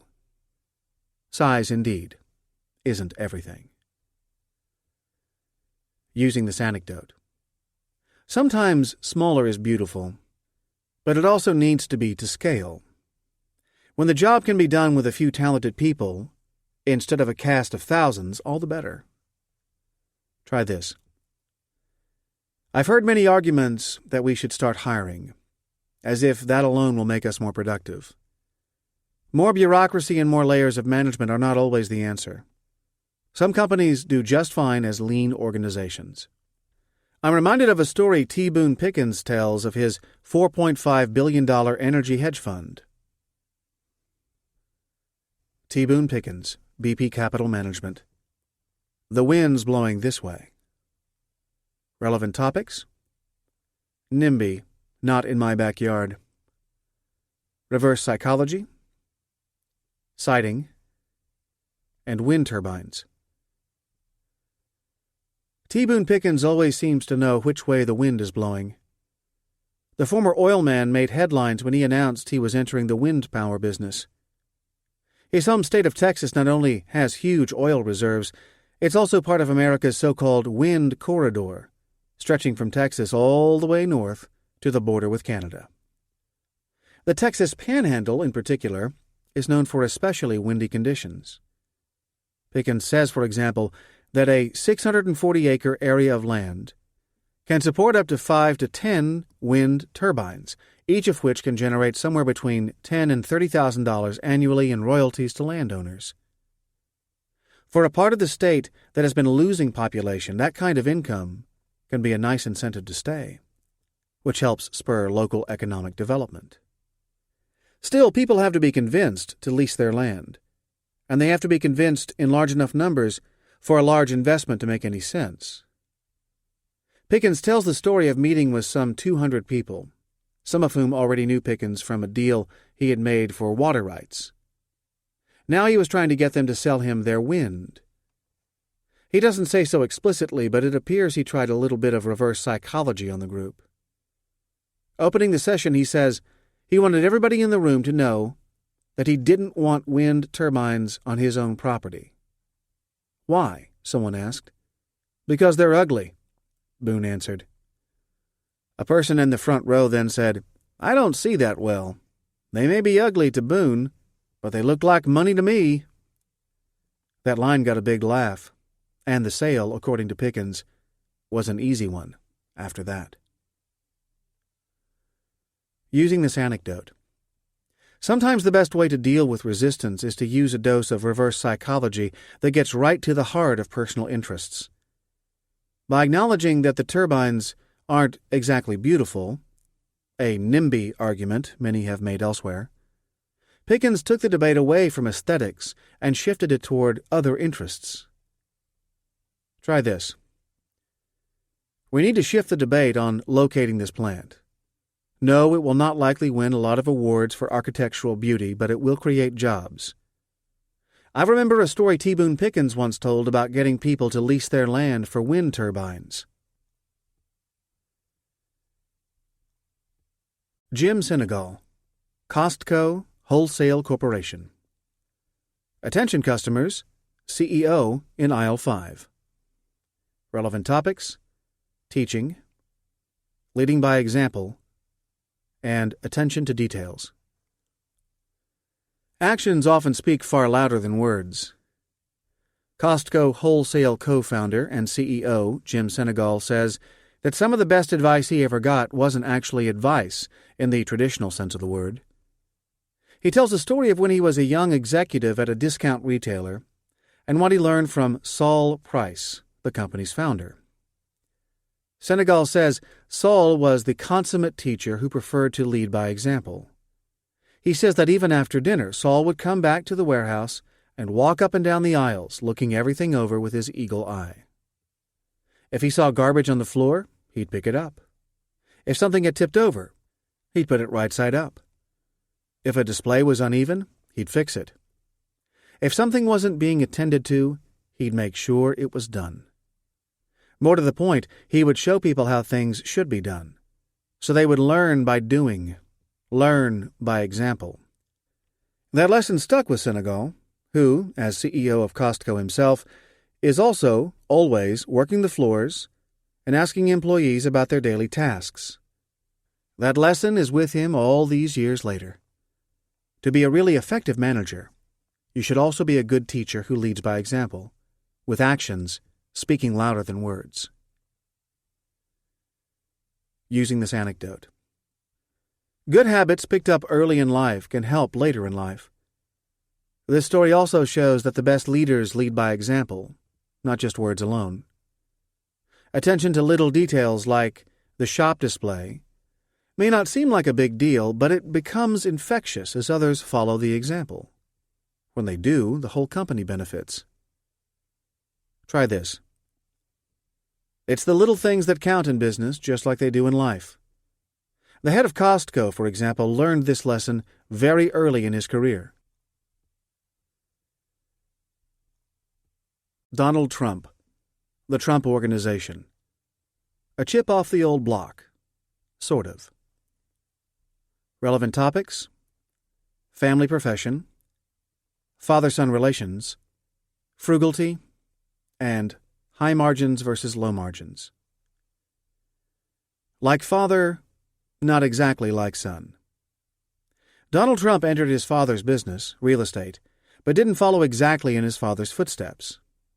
His dad, Fred Trump, had built lower to middle-income housing throughout New York City's outer boroughs. The Donald loved the real estate business but was turned off by some of the downsides of his dad's slice of the real estate market. In one story, he tells how his father's business was a little too rough for this freshly minted Wharton Business School grad. Newly employed by his father, young Don was assigned to go around with rent collectors. One of the tricks he says he learned was never stand in front of the door when knocking. Stand instead to the side, so the only thing in harm's way would be your hand for safety. The other part of the business he didn't like was the low margins. In his dad's segment of the business, he says, there was no choice but to pinch pennies.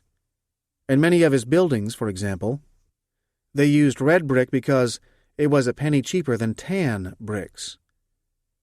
Not much emphasis was placed on design, and a few bucks saved here and there could spell the difference between making a profit or not. Trump tells the story of his father visiting the building of Trump Tower at 57th Street and 5th Avenue in Manhattan. As the tower was going up, Trump says they were using bronze solar glass, far more expensive than any form of brick. His father looked at the construction underway and told Donald, "Why don't you forget the damn glass? Give them 4 or 5 stories of it, and then use common brick for the rest. No one's going to look up anyway." It was a turning point. A father looking to give advice to his up-and-coming son on saving a few dollars, and a son now more convinced than ever that he had made the right decision to pursue loftier dreams than his dad. The younger Trump knew the more expensive material meant a different kind of owner/tenant than his father was used to dealing with, and the chance to make higher margins. Although grateful for his dad's advice, he nonetheless continued on a different path. Using this anecdote. Times change, and so do generational ambitions. Drawn to his father's business, but not drawn to everything his father encountered, the rough edges, the low margins, Trump set out on a different path. Try this. Our customers are on the higher end of the market, so we need to migrate there. That's also where the highest margins are. I'm reminded of a story Donald Trump told about his dad, Fred, whom he followed into the real estate business. Donald Trump, the Trump Organization. Slow and steady. Relevant topics: deal-making, downside risk, conservative business approach, and patience. Although he owns casinos, Donald Trump says he's not much of a gambler. In fact, he says he takes a pretty conservative approach to business deals. He says he's a believer actually in the power of negative thinking. If you plan for the worst, if you can live with the worst, the good will always take care of itself, he says. As a result, Trump says that he tries to never leave himself too exposed in any deal. He cites the story of buying a losing USFL football team as one example where he didn't follow his own rules and paid the price. In a more typical example, he tells the story of building along the boardwalk in Atlantic City. He had patiently put together a number of deals on parcels of land contingent on him being able to assemble the entire site. Once the site was consolidated, he did not rush to construct the building. Yes, letting the site sit idle cost money.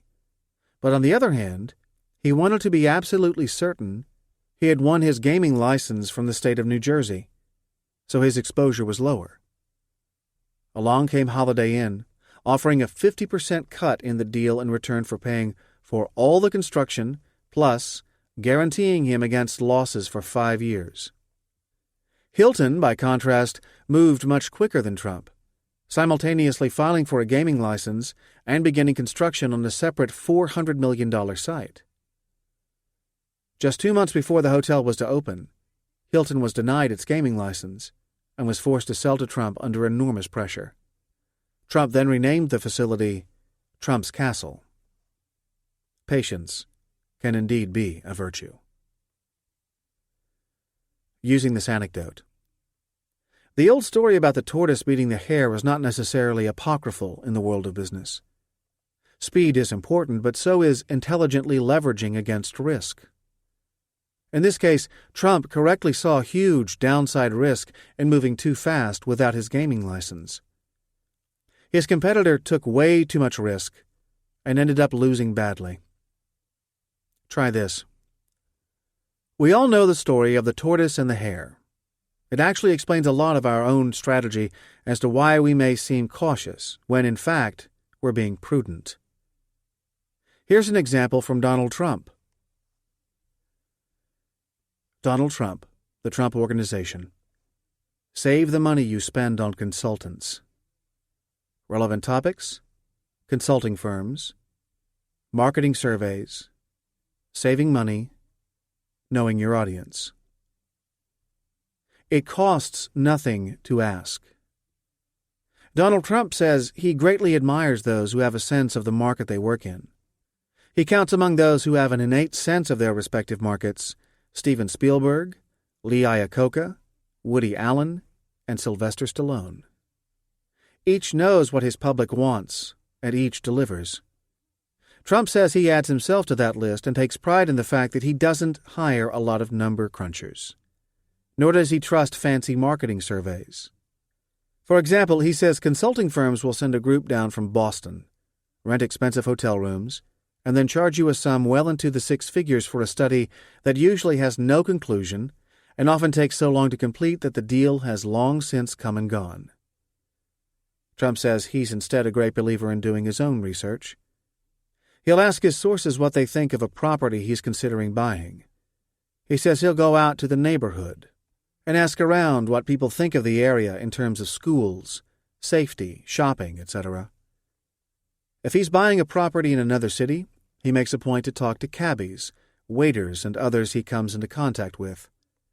As he puts it, I ask, and I ask, and I ask, until I begin to get a gut feeling about something, and that's when I make a decision.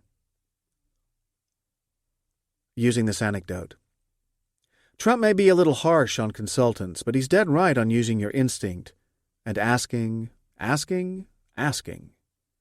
No serious decision should be made without doing your homework, knowing your market. Are your own people doing exactly what Trump says he does? Are they asking the questions from people who really know? Try this. We can hire all the fancy consultants in the world, but I have a feeling we'd be wasting our money in the end. What we need are eyes and ears on the ground. I'm reminded of how Donald Trump gathers some of his research. Donald Trump, the Trump Organization. Leapfrogging to the real decision-maker. Relevant topics: negotiating, finding the real decision-maker, organizational politics, and sealing a deal. Not getting the answer you want? Take it to the next level. When Donald Trump was in the midst of buying the failing Commodore Hotel next to Grand Central Terminal in New York City, he was negotiating to get the Hyatt hotel chain to locate its flagship New York hotel on the site. He says he had negotiated a deal with a Hyatt executive that was full of contingencies. Proud of himself, he nonetheless saw the deal eventually fall through. He renegotiated and shook hands, only to see the same pattern of failure emerge again and again. Finally, someone higher up in the Hyatt organization, whom Trump had befriended, gave the then young real estate developer some friendly advice. He should see Jay Pritzker, whose family had a controlling interest in the hotel chain. His source added something else. Pritzker was the guy who actually ran the company. As Trump says, it comes down to the fact that everyone underneath the top guy is just an employee, and an employee isn't going to fight for your deal. He'll fight for a raise or a bonus, but the last thing he wants to do is upset the boss. He's more than likely to present your deal with no opinion. To you, he might sound enthusiastic, but that enthusiasm fades quickly when he goes to his boss and states your case. It's often not worth the risk for an employee. Trump says he picked up the phone and called Pritzker himself. Turns out Pritzker was on his way from Chicago to New York and said they should meet. Trump picked him up at the airport, and they talked while Pritzker was in the city. While both men played their cards close to the vest, a mutual respect grew between the two. Before long, they had a deal. Trump would build the hotel, Hyatt would manage it, and they'd both be equal partners. Lesson learned? None of this would have been possible without eventually going to the boss. Using this anecdote. It pays sometimes to go straight to the top. Trump learned the hard way that what he thought were well-negotiated deals were not to be so long as they didn't have the right political backing. Intermediaries may be enthusiastic in shaking your hand on a deal, but don't expect them to carry that enthusiasm to their own boss. They have their own personal agenda to worry about. Try this. When it comes to sales, I'm noticing that we are indeed getting in the door, but we're not sealing the deal. I can only think that one thing is happening here. We're not going high enough up the ladder. I'm reminded of a story Donald Trump tells. Ted Turner, Turner Enterprises. Tell you what I'm gonna do. Relevant topics, personal touch, creative negotiating, and thinking outside the box. It was an early lesson in business psychology. Media mogul Ted Turner recounts a story from his younger days of working in the leasing department of his father's booming billboard business throughout the South. The job entailed convincing people to lease land that had the best advantages for putting up a billboard. A good line of sight and lots of traffic. The owner would then get an annual payment in exchange for letting the company use the land. Turner writes that many of the sales were tough. But no single individual was as tough to convince as one particular woman in Savannah, Georgia. Years before, developers had given up on trying to buy her out and ended up building a Sears Roebuck around her, with her house now standing in the middle of a parking lot. When Turner prepared to ask her to allow them to put up a billboard, he knew ahead of time whom he was up against. This tough, stubborn widow had already refused a large cash settlement to move. So why would she accept a much smaller offer to put up a billboard? Undaunted, Turner made it his mission to convince her. Try after try didn't work. After offering a compromise that would have had the billboard cover only the second-floor windows of her house, she still refused. Then it dawned on him. After visiting her home during a particularly sweltering summer, he realized how hot it was inside her house, especially with her home situated in the middle of an asphalt parking lot. He then discussed with his father an idea he had and went back to the woman with a deal sweetener. In addition to the original fee, the company was willing to buy and install an air conditioner for her. No one had thought of it before. Touched by his thoughtfulness, she accepted Turner's deal. The billboard went up, and Turner got a lesson in negotiations he's carried with him since.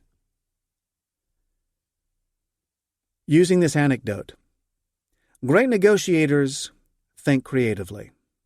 What box? The right answer in negotiations is not always more money. Sometimes the right answer is putting yourself in the shoes of the other person, understanding what their true needs and motivations are, then trying to meet them halfway. Try this. I know it's been tough getting deals lately, but let me tell you a story I think shows how we need to think more out of the box. Ted Turner, Turner Enterprises. One expensive drink. Relevant topics: accounting, amortization, betting, and father-son relations.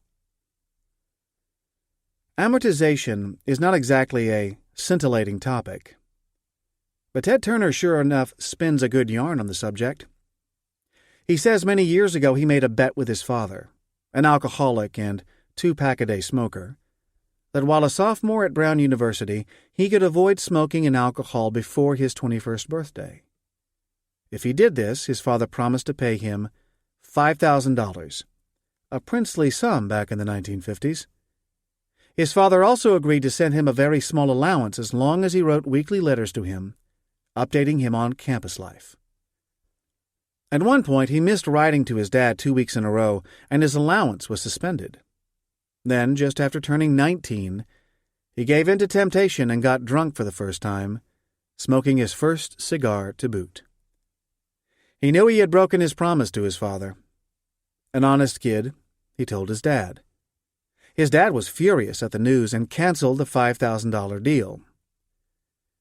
Disappointed, but not surprised, a philosophical young Ted Turner decided to apply the principles of amortization he had learned while working at his father's business.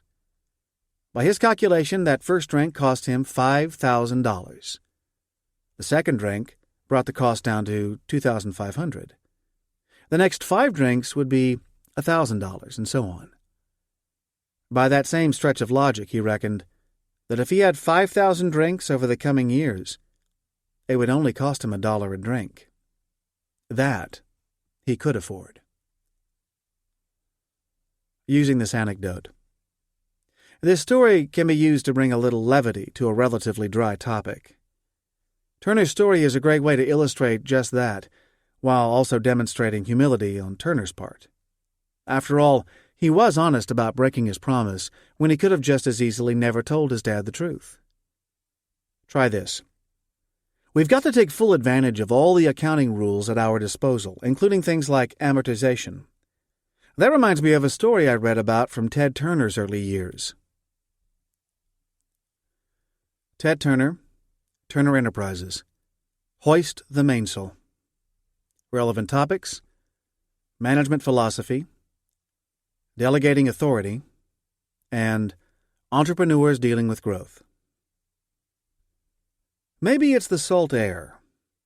An avid sailor and America's Cup winner, Ted Turner says that part of his passion for efficiency in business stems from his love of sailing. Shaving a second or two off your time can spell the difference between victory and defeat. He writes that racing has long been a metaphor for how he runs his business, especially as an entrepreneur. He says the small things matter. And as a young graduate from smaller to bigger boats, the size of the crew grows, and so too does the need to manage them. No one person can do it all. As the skipper of the boat, you're in charge of figuring out the strategy, plotting the course, and issuing the orders. It's not much different in business. He says that you have to find the right people and let them do their jobs while keeping an eye on the overall strategy. This is especially a problem for entrepreneurs who watch their companies grow. Because they're so used to running everything on their own, entrepreneurs sometimes have a hard time letting go.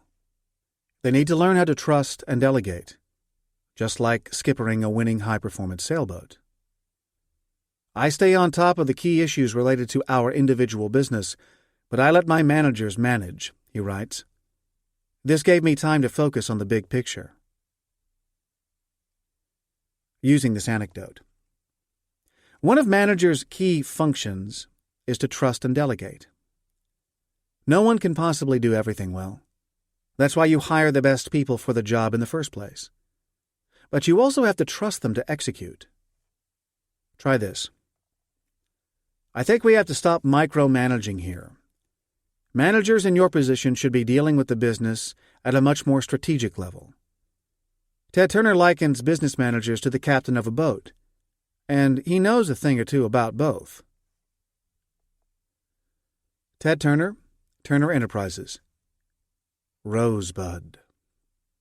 Relevant topics: ambition, beating the odds, and setting goals.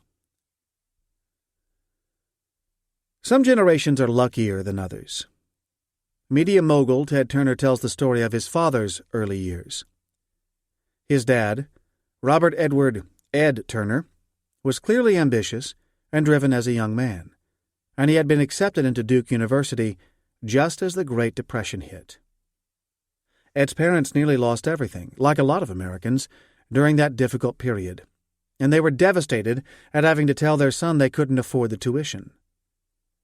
Ed Turner didn't let himself feel defeated, however. He understood the circumstances and reassured his mother, telling her that everything was going to be all right. He was going to succeed no matter what. He was going to become a millionaire, have a big house, and buy a yacht.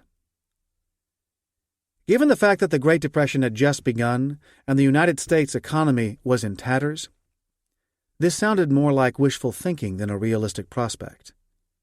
But by the time Ted Turner had heard this story from his dad, his father had actually made good on all 3 promises without exception.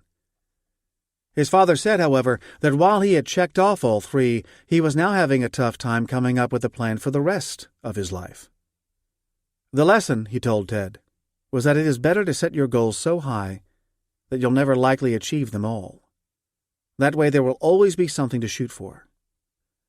I made the mistake of setting my goals too low, Ted quotes his father as saying, and now I have a hard time coming up with new ones. Wise counsel. Using this anecdote. This story can be used in a variety of ways. It can be used on a personal level to motivate individuals to set their goals high. Or more broadly, it can be used to set goals high on a company level as well. In either case, always having something to shoot for is critical. It gives life purpose. Try this. I see no reason why we shouldn't set our goals higher, why we shouldn't strive even harder and not settle for the merely attainable when we can go for a much bigger prize. I'm reminded of a story Ted Turner told about advice he got from his dad, who thought he had achieved everything he wanted in life. Ted Turner, Turner Enterprises, Credit on the Barrel. Relevant topics: financing a new venture, risk-taking, and striking even when weak. Good thing he'd always been a smooth talker. Ted Turner's story of obtaining financing to get his signature CNN network off the ground sounds like a business potboiler. Sure, he had assets, but not enough to see a company that size, and with that kind of ambition all the way through to profitability. He faced two options: either sell more assets or take on more debt. Access to capital was not as easy as it looked. His ventures had previously been considered risky. Turner had already sold his radio and billboard business and was not ready to give up either of his premier sports assets. The Atlanta Braves and the Hawks were off the table.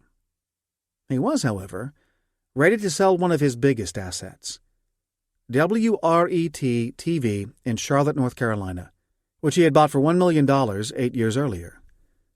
It was now worth $20 million. Not the most strategic asset in his portfolio, the station was eventually sold to Westinghouse. That money would help, but it was nowhere near enough to keep CNN running. Then the WRET-TV sale hit a snag. Another major problem arose getting time on a satellite so CNN could even work. It took Herculean effort, but both problems would eventually be resolved so the fledgling network could get off the ground. Throughout it all, though, Turner pursued a strategy of using his weakness to his advantage. He says that he pursued a course similar to that of the German general Erwin Rommel, widely known as the Desert Fox. For example, with his forces low on fuel, Rommel would roll the dice and attack the Allies when they least expected it, quickly overrunning them, then capture their fuel depots so he could continue his offensive. Turner saw his financing of CNN in similar terms. If only he could get enough money to just make it through the first year, he could then prove CNN's concept as viable, and access to capital would become easier in a virtuous circle. And even if they ran out of money, they still would have created something valuable enough to sell. Fortunately, he never needed to. His strategy paid off, and then some. Using this anecdote, even the most successful ventures were often huge risks in the beginning, with lots of doubters, particularly among bankers. Finding a way around the dilemma of getting financing for a good idea when you don't have the track record to prove creditworthiness has vexed many an entrepreneur.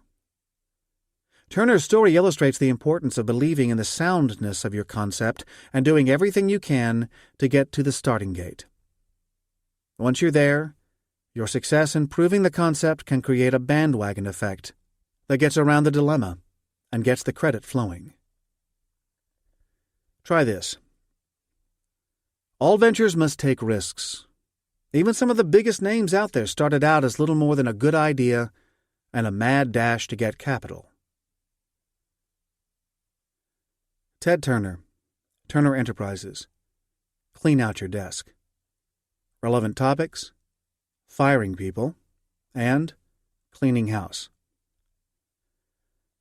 Sometimes a little house cleaning can make a huge difference. Early in Ted Turner's career, in the late 1960s, he already had 5 radio stations in his portfolio, but none in his hometown of Atlanta. Turner was soon looking for a media property closer to home. Turner tells the story of how an opportunity opened up when he saw an ad for a UHF television station that had been advertising on one of his billboards. The station, WJRJ, had gone public but was hemorrhaging money badly. Turner, who had never owned a TV station up to that point, sensed an opportunity. He didn't have enough money to go forward with an outright sale. Instead, a stock swap was negotiated, making Turner the largest shareholder in the combined company. After a drawn-out FCC approval process, the deal was finalized, and the WJRJ call letters were changed over to WTCG for Turner Communications Group. But when Turner went to see the station he had just bought, he was appalled. It was one of the worst-run operations he had ever encountered in all his years in business.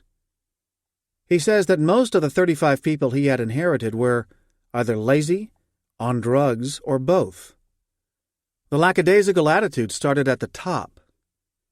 He tells the story of walking into the general manager's office, only to find him with his feet up on the desk, reading the Wall Street Journal. He scolded him, saying he should be out aggressively selling advertising instead of reading the paper.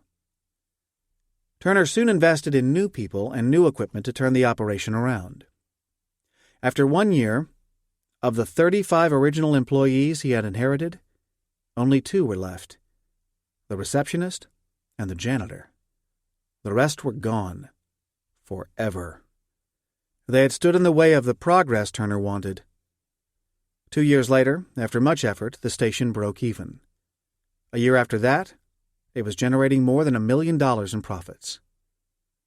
Sometimes you have to change almost the entire team to start winning games again.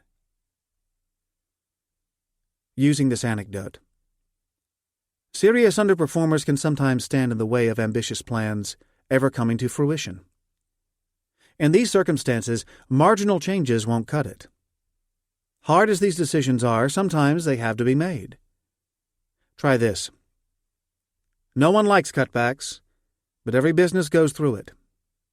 For example, Ted Turner would likely not be where he is today if he hadn't made some tough choices in letting people go. Ted Turner, Turner Enterprises, Thinking on Your Feet. Relevant topics: selling advertising, demographics, and sales. When you've got lemons, the best strategy always is to make lemonade. Media mogul Ted Turner's second foray into television was with a bankrupt UHF station in Charlotte, North Carolina. He had bought it for $1 million of his own money, renaming it after his own initials, WRET, as in Robert Edward Turner. The station was seriously undercapitalized and not bringing in enough money to stay afloat. In addition to telethons, which Turner jokingly calls begathons, he tells the story of how he poured much of his energy into bringing in new advertising revenue. Going out on a lot of these sales calls himself, Turner says selling advertising on WRET was anything but an easy sell. UHF stations were hardly where the action was even back then. They were often difficult to find on one's television, while VHF stations were readily accessible. Undeterred, Turner had ready answers for all these objections. Because WRET included programming in the 1970s, such as The Andy Griffith Show, which was shot in black and white, some advertisers were skeptical. They said the station was behind the times, especially with more people wanting programming in color. Turner would fire back saying his black and white programming only meant that their commercials, shot in color, would stand out in contrast that much more. Advertisers also said his programming was too old-fashioned. His viewers were neither a young nor sophisticated enough demographic for their needs. Turner would tell them they had it all wrong. Our viewers, he says, were actually much smarter than our competitors because you had to be a genius to figure out how to pull down a UHF signal. Persistence personified. Using this anecdote. One should always be ready to make a silk purse out of a sow's ear when necessary. Turner needed to turn an argument against into an argument for, and he was clearly prepared. Try this. Sometimes we don't have the luxury of playing a winning hand, but we still have to play the cards we're dealt. That reminds me of a story Ted Turner tells about his early career in television, where creativity and persistence were needed to stay afloat. Sam Walton, Walmart, Out of Thin Air. Relevant topics: bureaucracy, containing costs, expenses, and slim margins. Walmart founder Sam Walton tells the story of his desire to see his company control costs even as the original story founded was growing into the largest retailer in the United States. One of his biggest fears was that as his company grew, he did not want to see Walmart become a huge bureaucracy. He says he always tried to operate his stores on 2% of sales, meaning that 2% of the store's sales would be enough to keep the store afloat, paying for salaries, information technology, and other expenses. Years later, after he had already achieved great success, he tells the story of how he was repeatedly asked how he came up with the 2% formula when most of his competitors were operating at 5% margins. His answer? The truth is, I just pulled it out of the air. He had always operated his stores in a lean manner anyhow, and the 2% figure fit.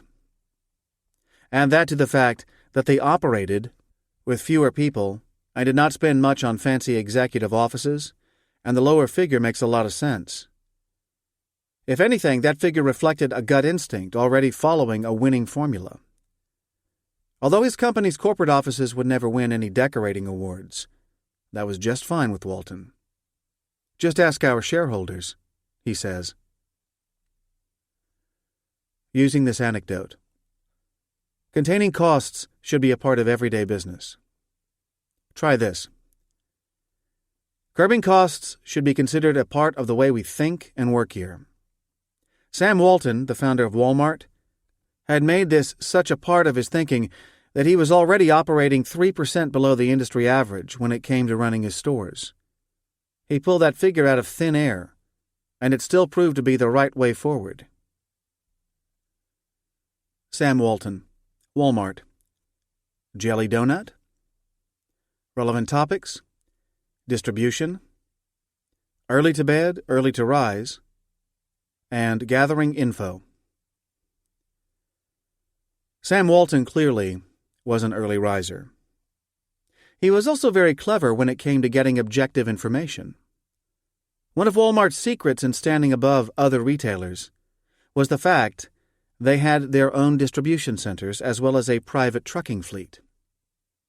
This was something that was not widely the case among the store's competitors. Advantages included shorter lead times, more reliability, as well as the ability to find even more efficiencies in-house, in the end maximizing Walmart's in-stock position. Simply put, product was there when the customer was there. Walton says that Walmart may have one of the country's largest private trucking fleets, with their own loyal drivers. He says they're not just driving trucks from point to point, but are actual Walmart employees committed to servicing the stores they deliver to. It is more than just hauling some other company's products to stores, making the delivery, and then driving back to get more. These truck drivers are also eyes and ears for how Walmart stores in different locations are doing. Walton tells the story of how he would often show up in the trucker's break room at 4 a.m, armed with donuts and lots of questions before they headed out on the road again. Walton would spend hours grilling the drivers on how the stores they delivered to were doing.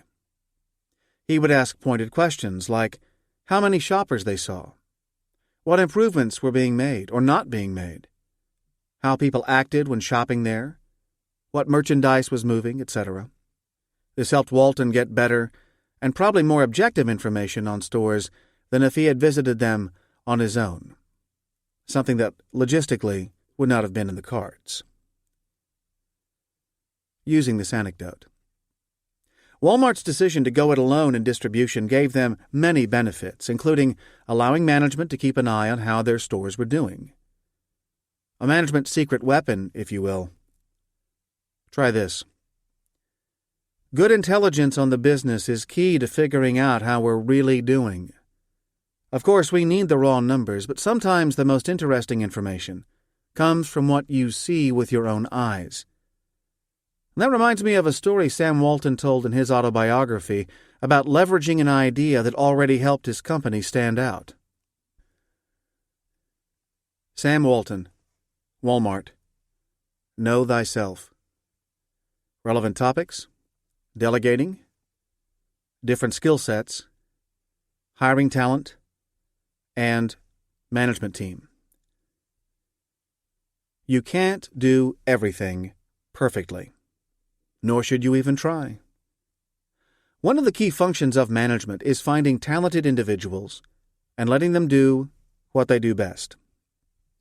Regarding an incident in which a number of Walmart executives ended up leaving the company, Sam Walton says that this may have been a huge blessing in disguise since it allowed him the opportunity to hire David Glass, an executive whom he had been trying to woo for some time. In looking back at the company's rise, Walton writes that one of the secrets of Walmart's success was that instead of looking for clones of himself, he put together a strong management team with talents he personally did not possess. He tells the story of his team consisting over time of one old-school get-it-done executive, one methodical organizer, one computer whiz, one shoot-from-the-hip exec with a store manager's attitude, and one who was always calm, cool, and collected in a crisis. Each brought something different to the table and had his or her own role to play. More importantly, each complemented the others. From day one, writes Walton, we just always found the folks who had the qualities that neither my brother, Bud, nor I had, and they fit into the niches as the company grew. It takes a lot of self-awareness to know what to look for, but good managers can do it. Using this anecdote. A key function of management is not necessarily control, but allowing freedom for talented individuals to make their contribution to the team based on what they do best and what they're passionate about. Try this. Managers with too much pride and ego don't always make it. They need, instead, to fill in the gaps where they themselves are sometimes weak.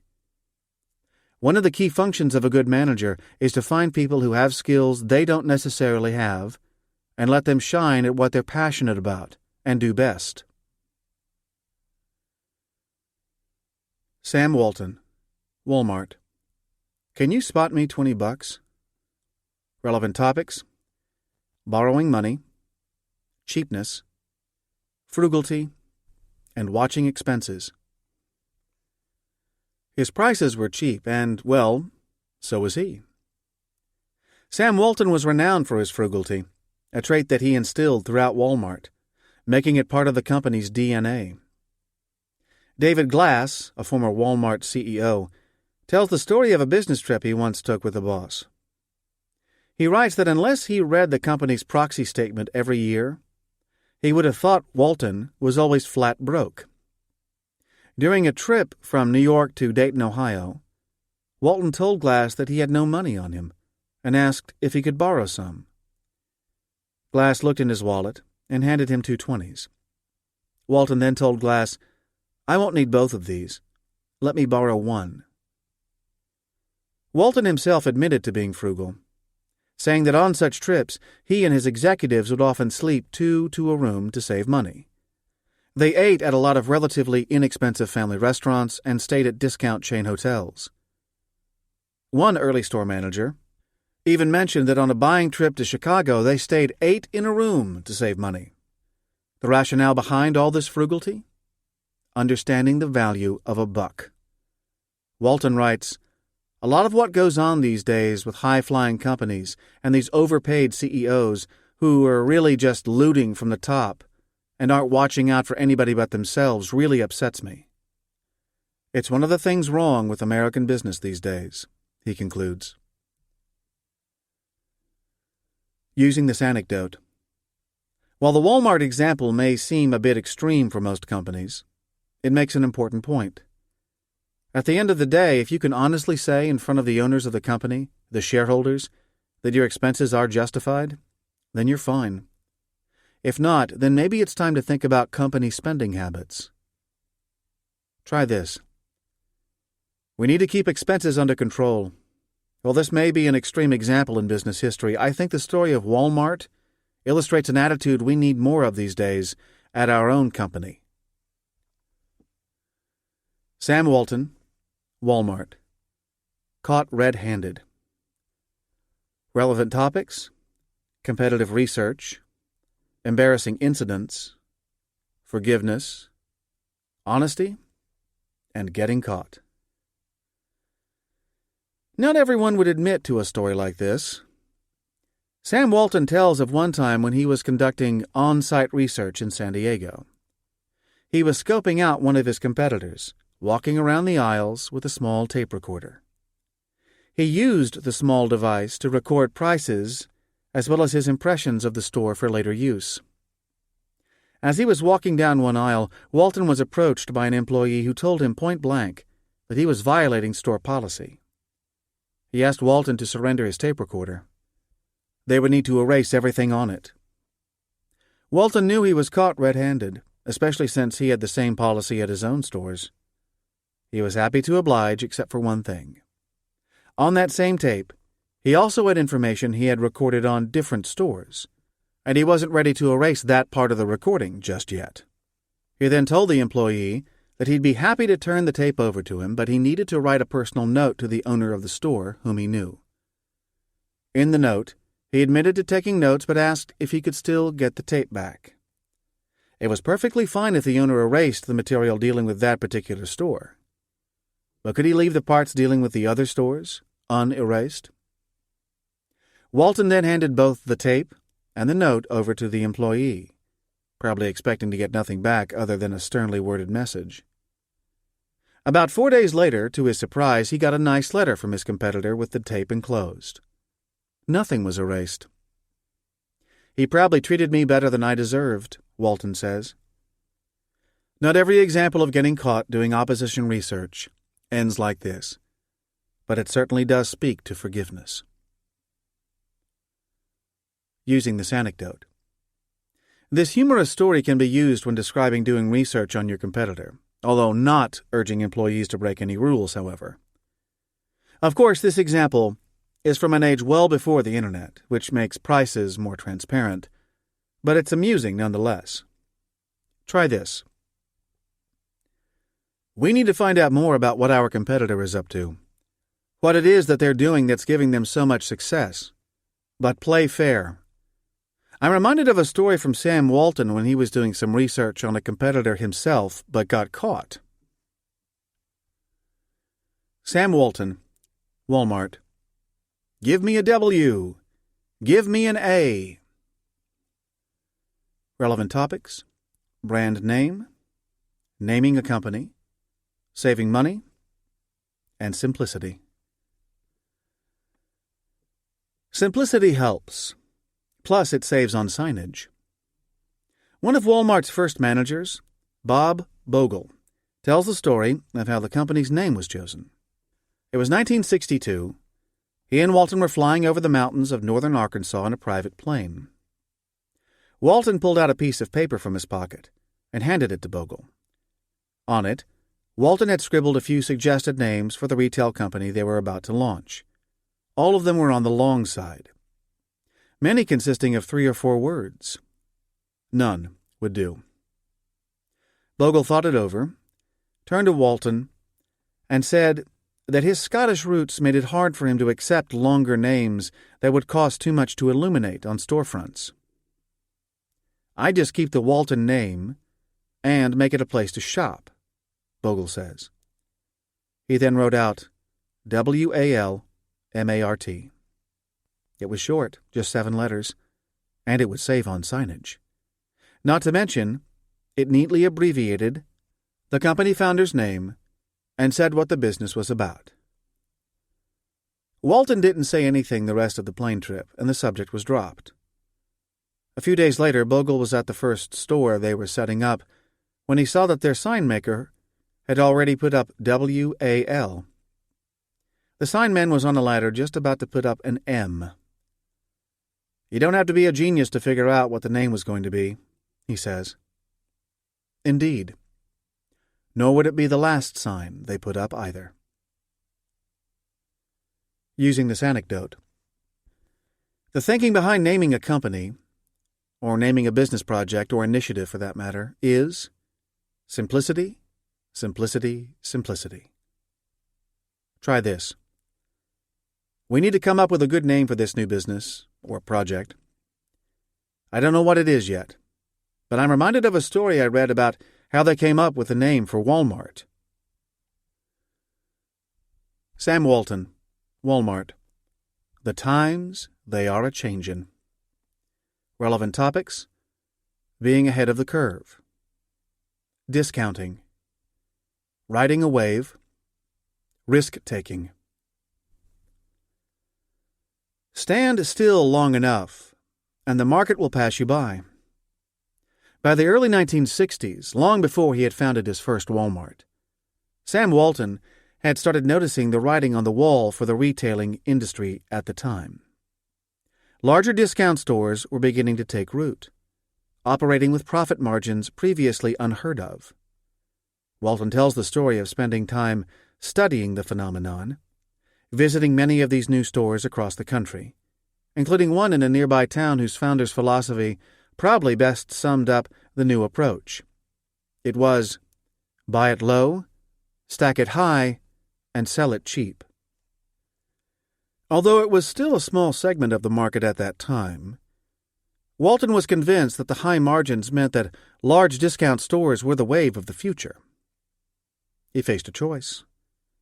Either join the bandwagon now and be a player, or get swallowed up by others later. Walton decided to catch the wave, rather than be swamped by it. He and his wife and his business partners had to pledge their houses and all their property to allow them to borrow what they needed to get started. It was a huge risk, since they were already heavily leveraged. If the enterprise had failed, they would have gone bankrupt. Still, the formula worked, and the company went on to enormous success. But in those early days, it was never a guarantee.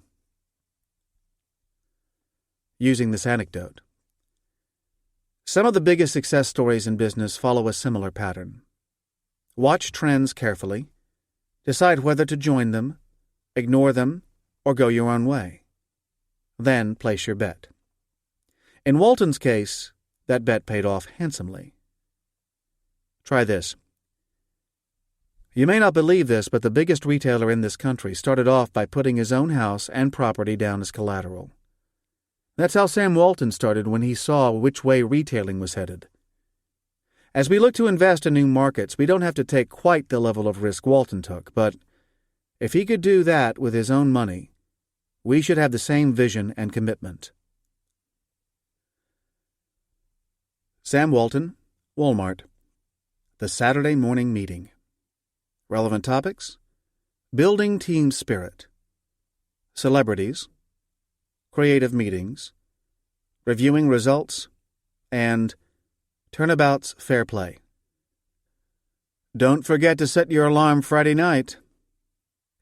One of Walmart founders Sam Walton's legendary management techniques was conducting Saturday meetings where a variety of topics were discussed, including best practice sharing, the latest management techniques from competitors, as well as business literature.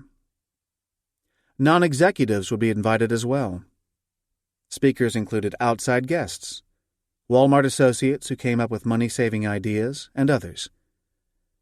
The Saturday meetings would mix business with pleasure, the serious with the silly, pointing out company success stories and praising those involved, while also pointing out the company's weaknesses. They were also, in Walton's own words, managed fun to rally the troops.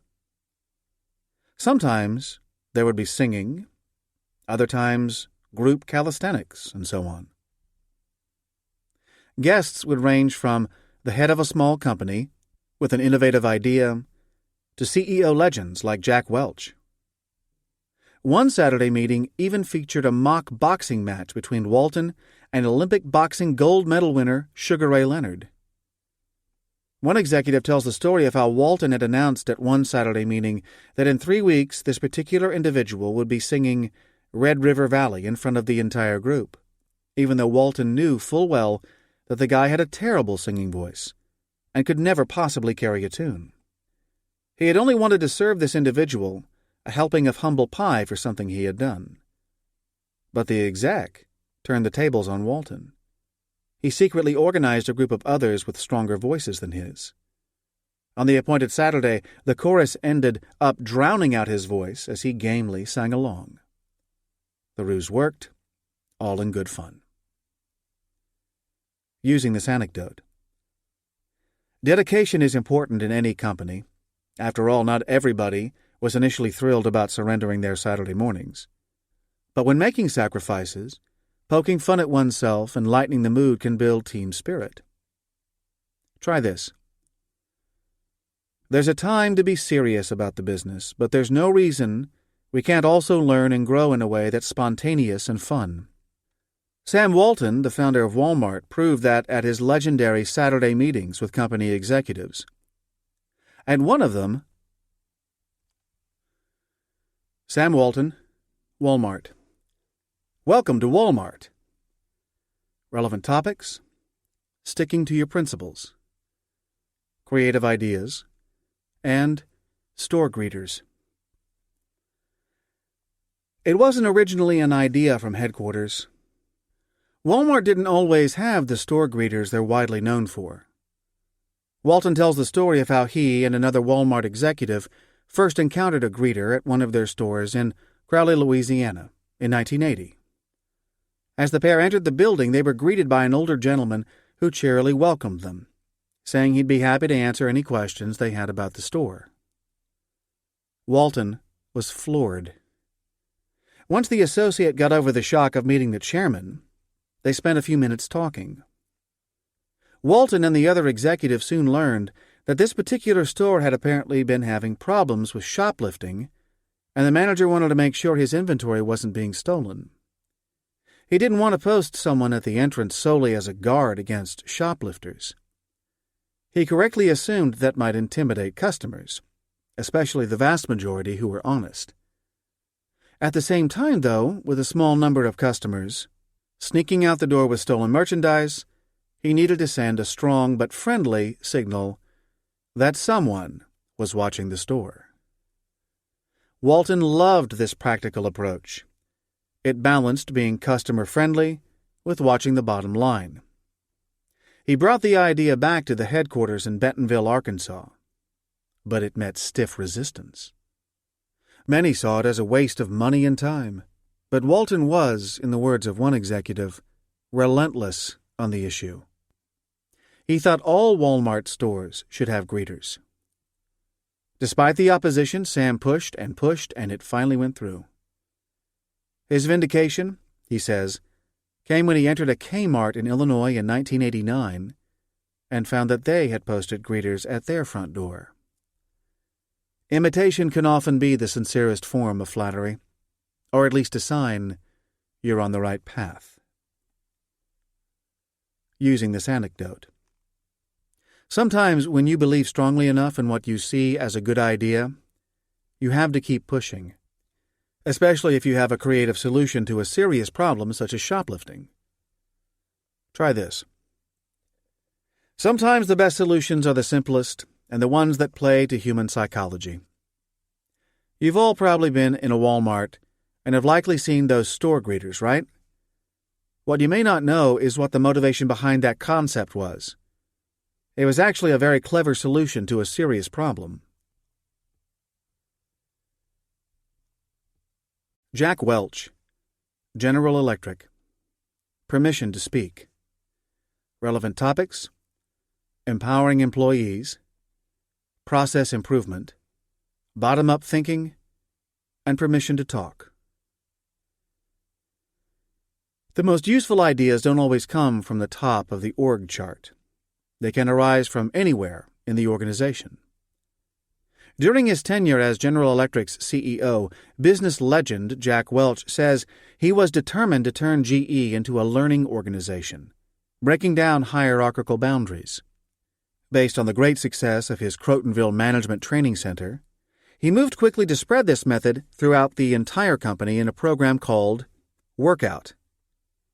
Not exactly physical fitness, Workout actually meant taking unneeded work out of processes by bringing managers and employees together to discuss challenges and examine options under the eye of a neutral facilitator. Welch tells the story of one workout he attended in GE's appliance business. Along with more than 24 employees sitting in a Holiday Inn in Lexington, Kentucky, Welch watched as an employee gave a presentation on how to improve refrigerator door manufacturing. Just as he was describing a process on one part along the assembly line, the plant's chief steward got frustrated, stood up and interrupted the presentation. He grabbed a marker and proceeded to tell everyone how the assembly line really worked based on his own direct experience. He then sketched out in detail how the process could be improved. Impressed, the group quickly accepted his solution. There was no way senior management could have come up with such a detailed solution. They weren't close enough to the business. The key? Giving permission for people to truly speak their minds and tapping into the hands-on knowledge of those actually doing the job. Welch adds that another worker later told him something similar. For 25 years, you've paid for my hands when you could have had my brain as well, for nothing. Using this anecdote. Too often people are intimidated by those above them with bigger salaries and more impressive titles. The fact is, the right answers don't always come from the top. They can come from anywhere within the company. But people sometimes need permission to speak up. You can start by saying, I know the answer to this challenge is out there, somewhere in this room perhaps.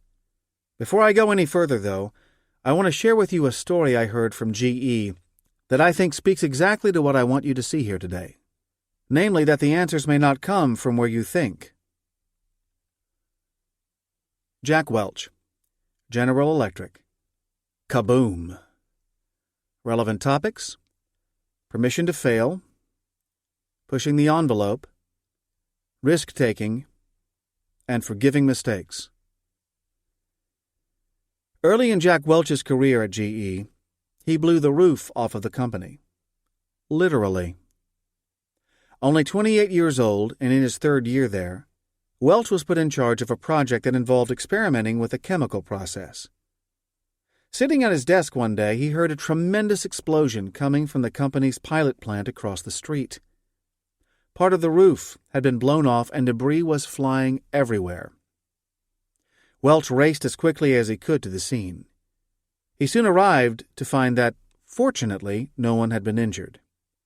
The safety features had functioned as intended, and the explosion was directed upward.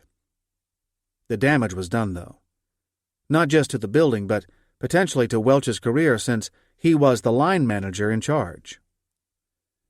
The next day, Welch had to explain the whole incident to his boss's boss. While GE managers are expected to develop new ideas for products and push the envelope, blowing up facilities didn't exactly figure into those expectations. Nervous and uncertain whether his career was finished, Welch sat down and explained the situation in detail. He lucked out. The individual he met with had a Ph.D. in chemical engineering from MIT, so he understood the scientific experimentation that had led to the explosion. He questioned Welch almost like a professor before eventually saying, "It's better we learned about this problem now, rather than later, when we had a large-scale operation going. Thank God no one was hurt." Welch says that this individual's reaction truly impressed him. When people make mistakes, the last thing they need is discipline. It's time for encouragement and confidence building. In other words, they needed permission to fail, to learn from mistakes, and to move on. Without it, people are only likely to play it safe, with limited progress as a result. Using this anecdote. Think about what would have happened if Welch had gotten fired. the company's history would have likely been very different. Encourage people to push the envelope. As long as they understand why they failed and work to correct mistakes, risk-taking can be a very positive mindset for your company. It's how you stay on the cutting edge. Try this. I'd like to see more risk-taking here. While I don't encourage you to do exactly what Jack Welch did early in his career, it's an interesting story that speaks to a corporate culture that encourages people to go for it and doesn't penalize them if they fail. Jack Welch, General Electric. Window or aisle. Relevant topics: assembling management teams, hypothetical situations, and succession planning. Great CEOs are always thinking about the future, and that includes anticipation of what will happen when they're not in the picture anymore. Jack Welch tells the story of how he was chosen to succeed Reg Jones, GE's legendary chairman and Welch's predecessor. In early 1979, media speculation was circulating about who would be the next chairman once Jones headed off to retirement. Welch tells the story of being called into Jones's office and asked to shut the door. Jones then asked Welch a hypothetical question that he prefaced by supposing that the two of them were flying in a company plane. Suppose the plane crashed and both were killed. Who, Jones asked, should be the next chairman of GE? Welch then tried to argue that he actually survived the crash and should be the next head. Jones shot back saying, "No dice. They're both gone. Someone else has to take the helm." Welch, now accepting the rules of the game, went through a list of contenders, ranking them according to their relative strengths and weaknesses. Welch says that Jones was using the so-called airplane interview to figure out who could work with whom. The same interviews had apparently been conducted with other contenders. About 6 months later, Jones called Welch into his office again and asked a variation of his previous question. This time, however, Jones didn't survive, but Welch did. Without hesitation, Welch said he should be the successor. Jones then quizzed him on whom he would put on his management team and what the top issues were that he would address as chair. Turns out that, to gauge where everyone ranked, he did the exact same thing with a number of other candidates and played it poker-faced right to the end. Using this anecdote. This is a great story for talking either about succession planning or the chemistry needed to put together winning management teams. Try this. As you put your teams together, remember that chemistry is really important. There's an amusing story in Jack Welch's autobiography of how his predecessor teased out information on whom Welch would be comfortable working with in setting up his own management team. Jack Welch, General Electric. Some of you won't be here next year. Relevant topics: fitting in, living the culture, and letting people go. Great results, but are you really on board?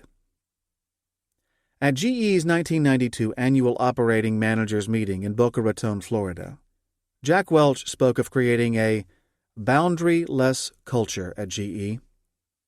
They would encourage people to work collaboratively, putting teams ahead of individual ego, to seek out best practices from other companies, and to knock down as many walls as possible throughout the business. He said there were 4 types of managers at GE. The first type delivered on his or her commitments and shared the company's values. Theirs would be an easy call to make. Their futures were ensured. The second type didn't meet commitments and didn't share the values. That call was also easy. Unpleasant, but easy. They're out. The third type missed their targets but shared all the values. This group was usually given second or third chances, where comebacks are always possible. The fourth group was the most difficult of all, however. They made all their numbers and hit their targets, but they didn't share the values. All too often, they were autocratic managers They'd often get results by bullying instead of inspiring those who worked for them.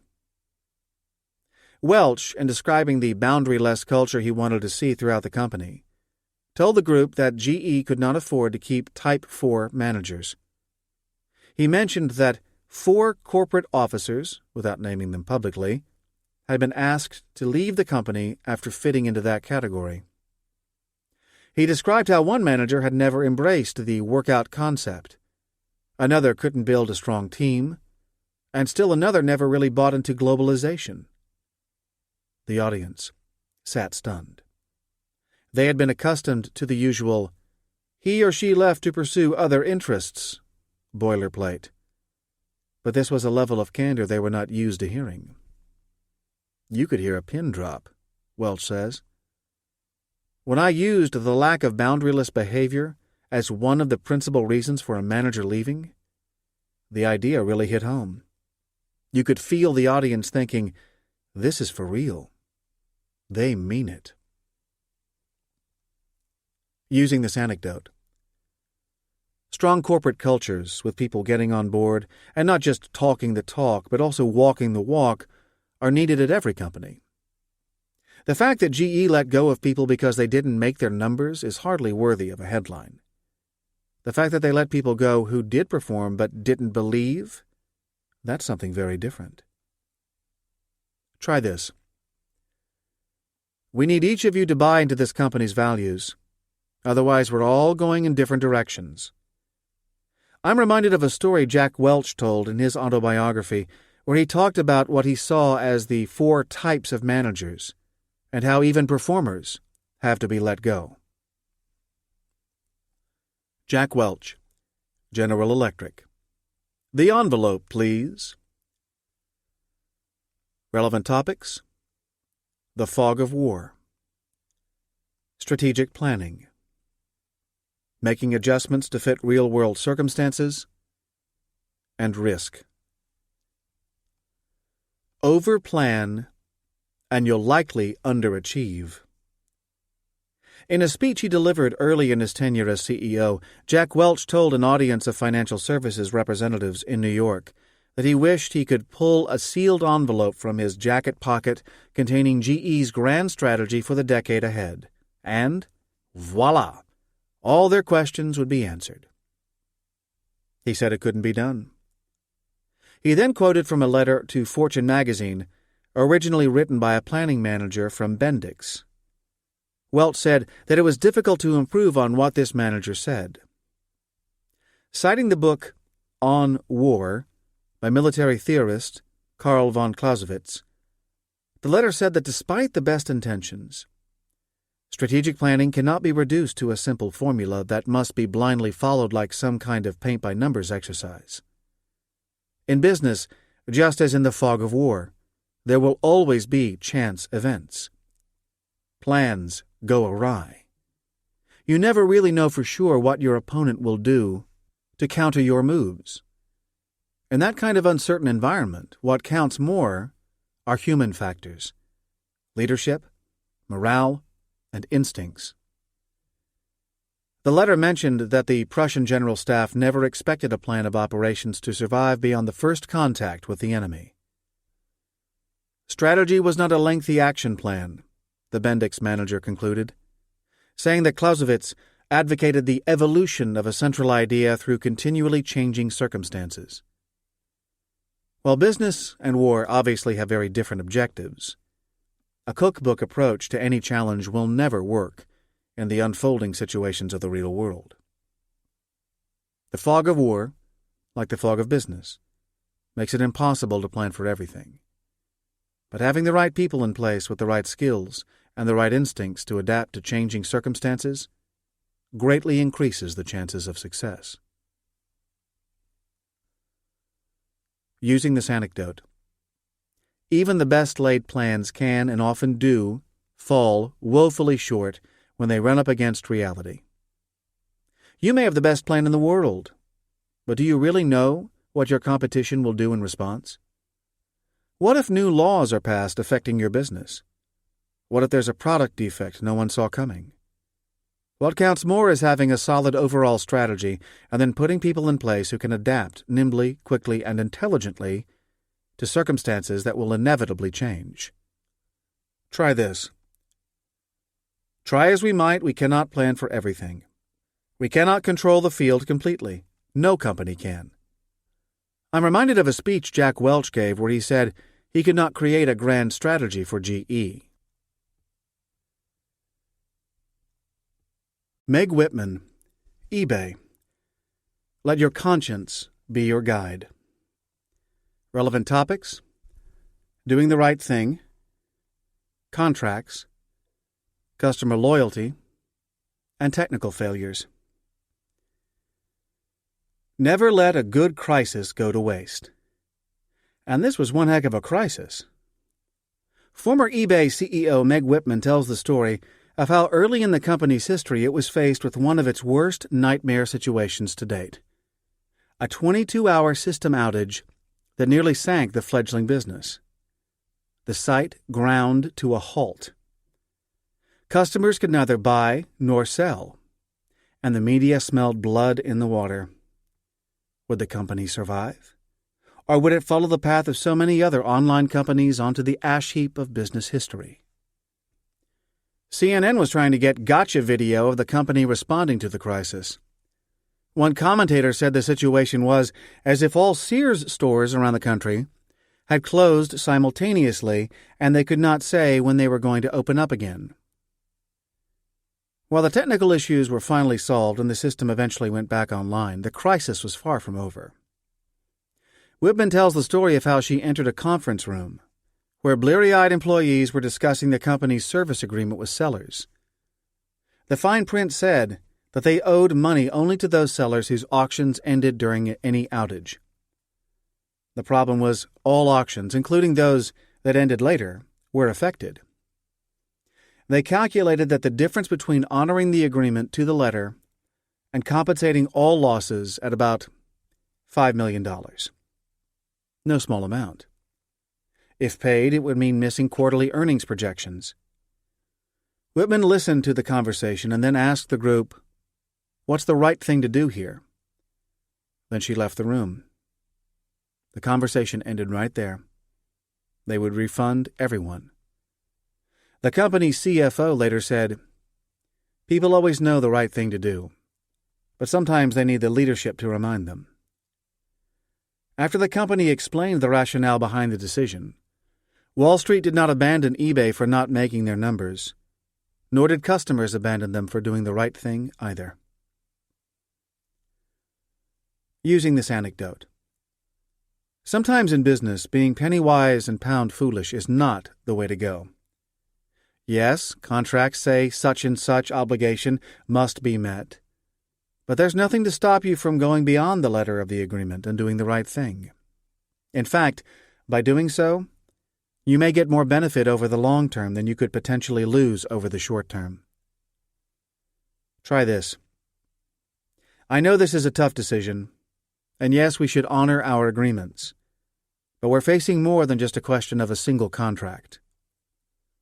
I'm reminded of the story Meg Whitman tells of eBay's early history. Meg Whitman, eBay, shooting for the moon. Relevant topics: stretch goals, .coms, moving beyond one's comfort zone, and risks. She knew the risks and rolled the dice. It was September 2000, and the .com world was crashing. As the bubble was bursting, talk went from .com hype to .bomb reality, and the public's and investors' confidence in online businesses was plummeting. Former eBay CEO Meg Whitman tells the story of how she was hosting an annual Analyst Day where they would present plans for the coming year. Despite their .com brethren dropping like flies, eBay was still doing well. Companies were being acquired and integrated. Revenues and profits were up. In fact, as eBay's management team was preparing for the meeting, they needed a rallying cry, something that would bring the message together and give the company a stretch goal to strive for. Usually these meetings involve upbeat CEOs talking about future prospects, growth opportunities, saying optimistic but intentionally vague phrases like, "The sky's the limit," etc. The one thing you're not likely to hear, however, are hard numbers. In discussing what the rallying cry should be, Whitman tells the story of how she and others decided on a risky move. They were going to put a number out there. So, standing before a group of analysts, blackberries at the ready, she announced that eBay's revenues would go from $430 million in 2000 to $3 billion by 2005. The audience was stunned. Typing furiously, they started sending out alerts. A friend and financial analyst later confided to Whitman that was perhaps one of the most unwise things she had ever seen a CEO do. Committing to a number was not only risky for Whitman personally, it was a risk for the company overall.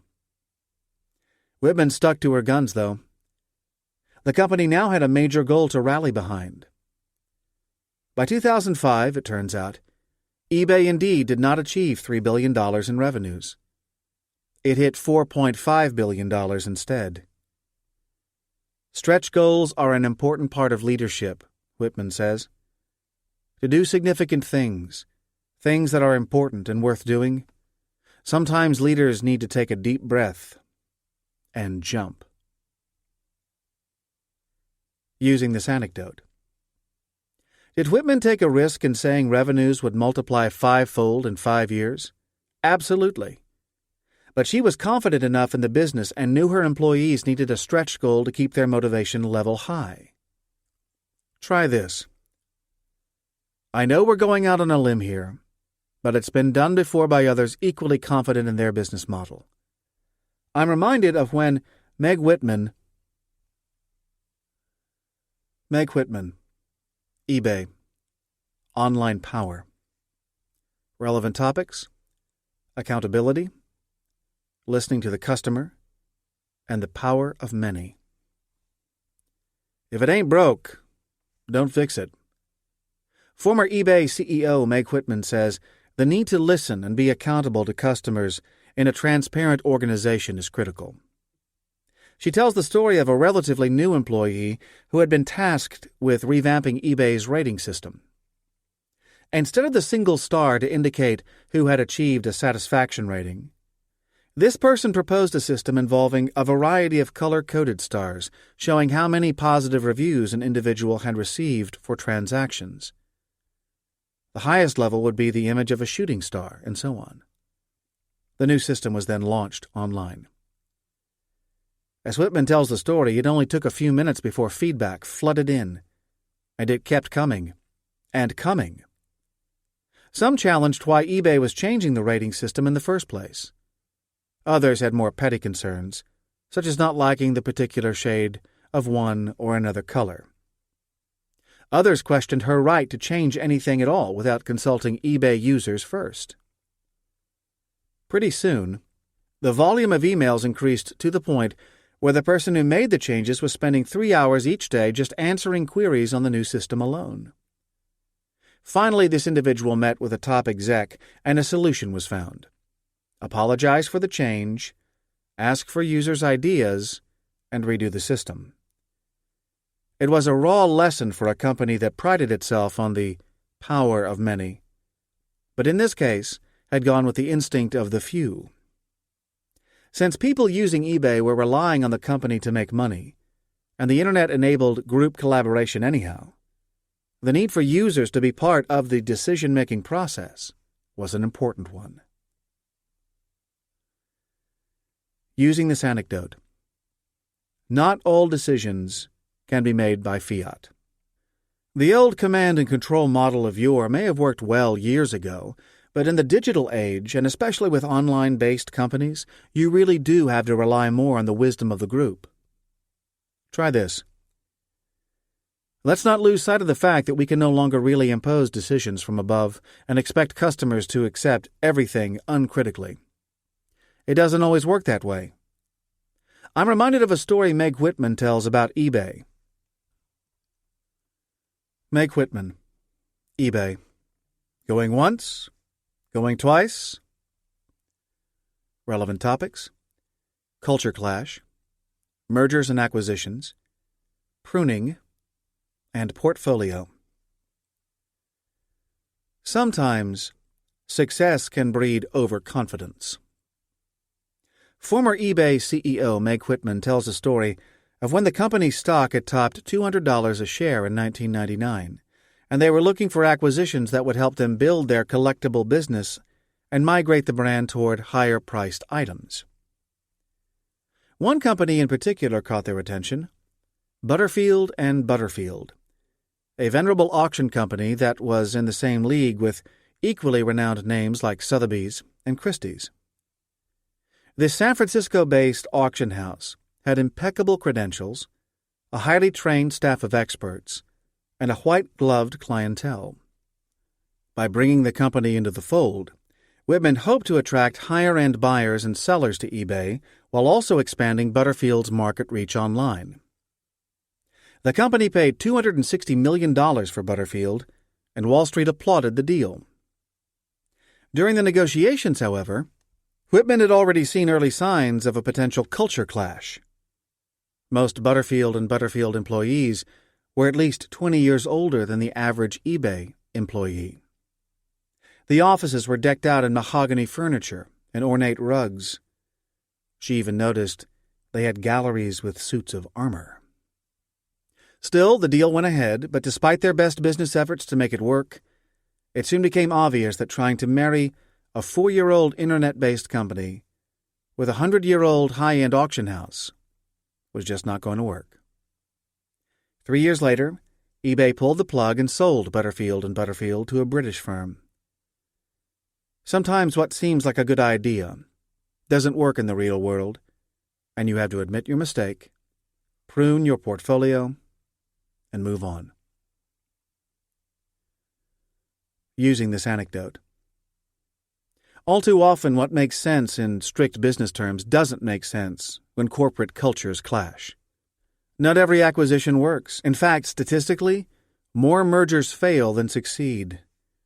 And sometimes the best thing to do is acknowledge the mistake and cut your losses now. Try this. It's a shame it didn't work out with Company X, but we are far from alone. Meg Whitman tells the story of a company eBay bought that didn't quite fit into their portfolio. Meg Whitman, eBay. Weighted down. Relevant topics: feature creep, focus, and tough decisions. You can't please all of the people all of the time. As one of the pioneers and survivors in online business, eBay experienced what many competitors online faced, including something perhaps unique to high-tech ventures: feature creep. It's the temptation to keep adding new bells and whistles to a basic system that already works well.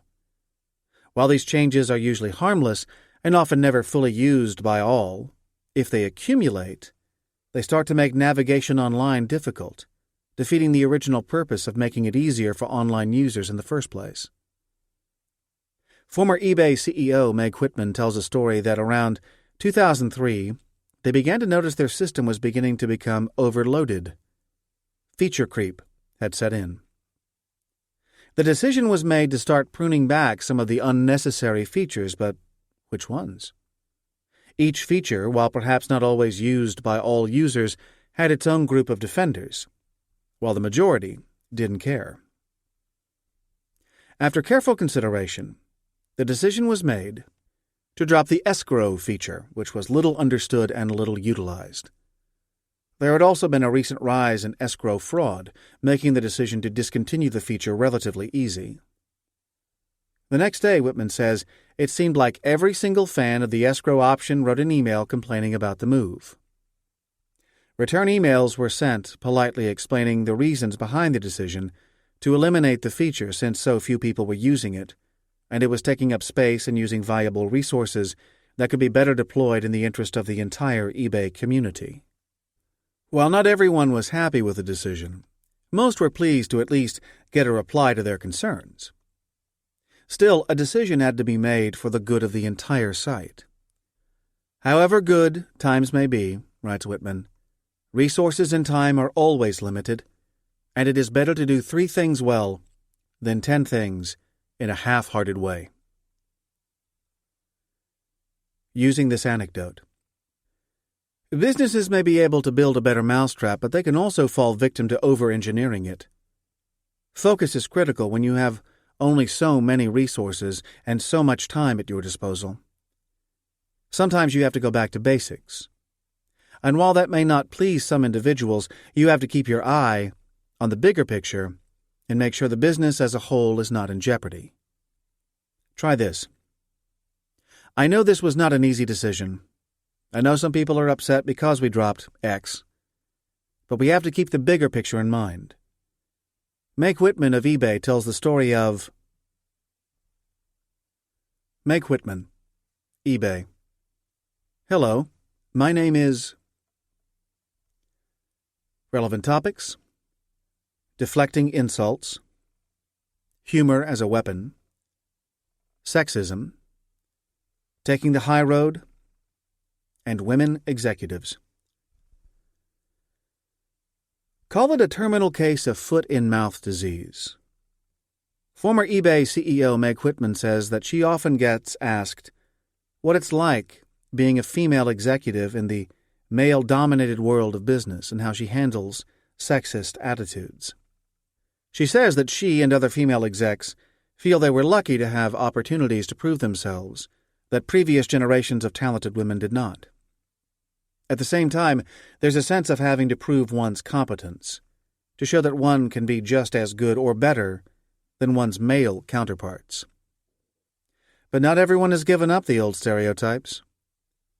One of the lessons Whitman absorbed was Eleanor Roosevelt's observation that you can only feel inferior when you give someone else consent to put you down. Whitman's way of dealing with this type of confrontation is to use humor to parry and thrust against any attack. She tells the story of attending a conference in 2000 that had brought together various political figures, CEOs, philanthropists, and other prominent individuals. Whitman had missed the opening night event but was able to start the conference by joining the second-day cocktail reception, during which spouses were also invited to attend. She didn't know anybody, so she went over to the first group of people she saw and introduced herself. One of the men in the group, a prominent California politician at the time, asked her, "And who are you married to?" The other men in the group winced at this person's obvious faux pas. Without missing a beat, Whitman said she was married to Griff Harsh, a neurosurgeon. The politician then smugly asked, "Since when do we invite doctors to this thing?" With the others desperately trying to signal the politician to stop, Whitman didn't hesitate, saying that her husband wasn't here, actually. "Oh, there's no reason you should have known," said Whitman. "I'm the president and CEO of eBay." Completely disarmed, the man went looking for the nearest rock to crawl under, dying of embarrassment. As Mrs. Roosevelt said, says Whitman, carry on in the face of an insult, and you'll usually triumph. Using this anecdote. This is a great story for anyone, male or female, to demonstrate the dangers of stereotyping. It also delivers a great message that sometimes understated humor can do more to disarm others than outright confrontation. If others insist on taking the low road, rise above it. Try this. We've all had our share of experiences where people tried to get the better of us. My advice is that despite the temptation to lash out, the best reaction is to calmly take the high road. I'm reminded of a story Meg Whitman of eBay told. Meg Whitman, eBay. 3,000 miles for this? Relevant topics: board meetings, corporate culture, ignoring advice, old boy's attitude, and soliciting advice. Lead by example, but make sure the examples are good ones. Sometimes the CEO's personality can have a profound impact on the corporate culture of the company he or she leads. Meg Whitman writes that it's not unusual for the particular habits of the CEO to begin seeping into the DNA of the rest of the organization. If the CEO makes people wait, others below him or her will often do the same. If the CEO yells, others feel they have license to do the same, and so on. In 2001, Whitman agreed to serve on the board of a prominent New York financial services company. Board meetings were typically two-day affairs, with the agenda handed out in advance so members had time to prepare. Whitman tells the story of how she had read the materials thoroughly beforehand, writing out questions she had, etc. At the meeting, one item was slated to take up 2 hours, but the vast majority of time was spent presenting. With only 5 minutes left, Whitman got one question in. Then the chairman moved on quickly to the next item on the agenda. Whitman was incensed at being given such short shrift. She stood up behind her chair and told him that she didn't appreciate putting in so much time analyzing the materials she had been given, and then flying 3,000 miles cross-country, only to be told that items on the agenda were FYI only, not for serious discussion. The embarrassed chairman then opened up the floor for more discussion, but by then it was clear to Whitman. Even though he had gone public and invited outsiders to serve on the company's board, its top-down culture had not changed. True decision-making was apparently still being done in private. She lasted a few more meetings before pulling the plug on her board membership. It was going to take a long time for this culture to change, she writes, so I decided to move on. Using this anecdote. You can't just ask for people's opinions or input and then ignore them when they speak. This story shows some of the problems privately held companies have when making the transition to being publicly traded companies, or that companies have when making major shifts in general. Corporate cultures rarely change overnight, and the CEO's stamp is often more powerful than people are willing to admit. Try this.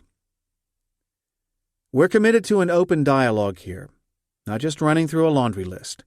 I want real debate. I remember a story Meg Whitman once told.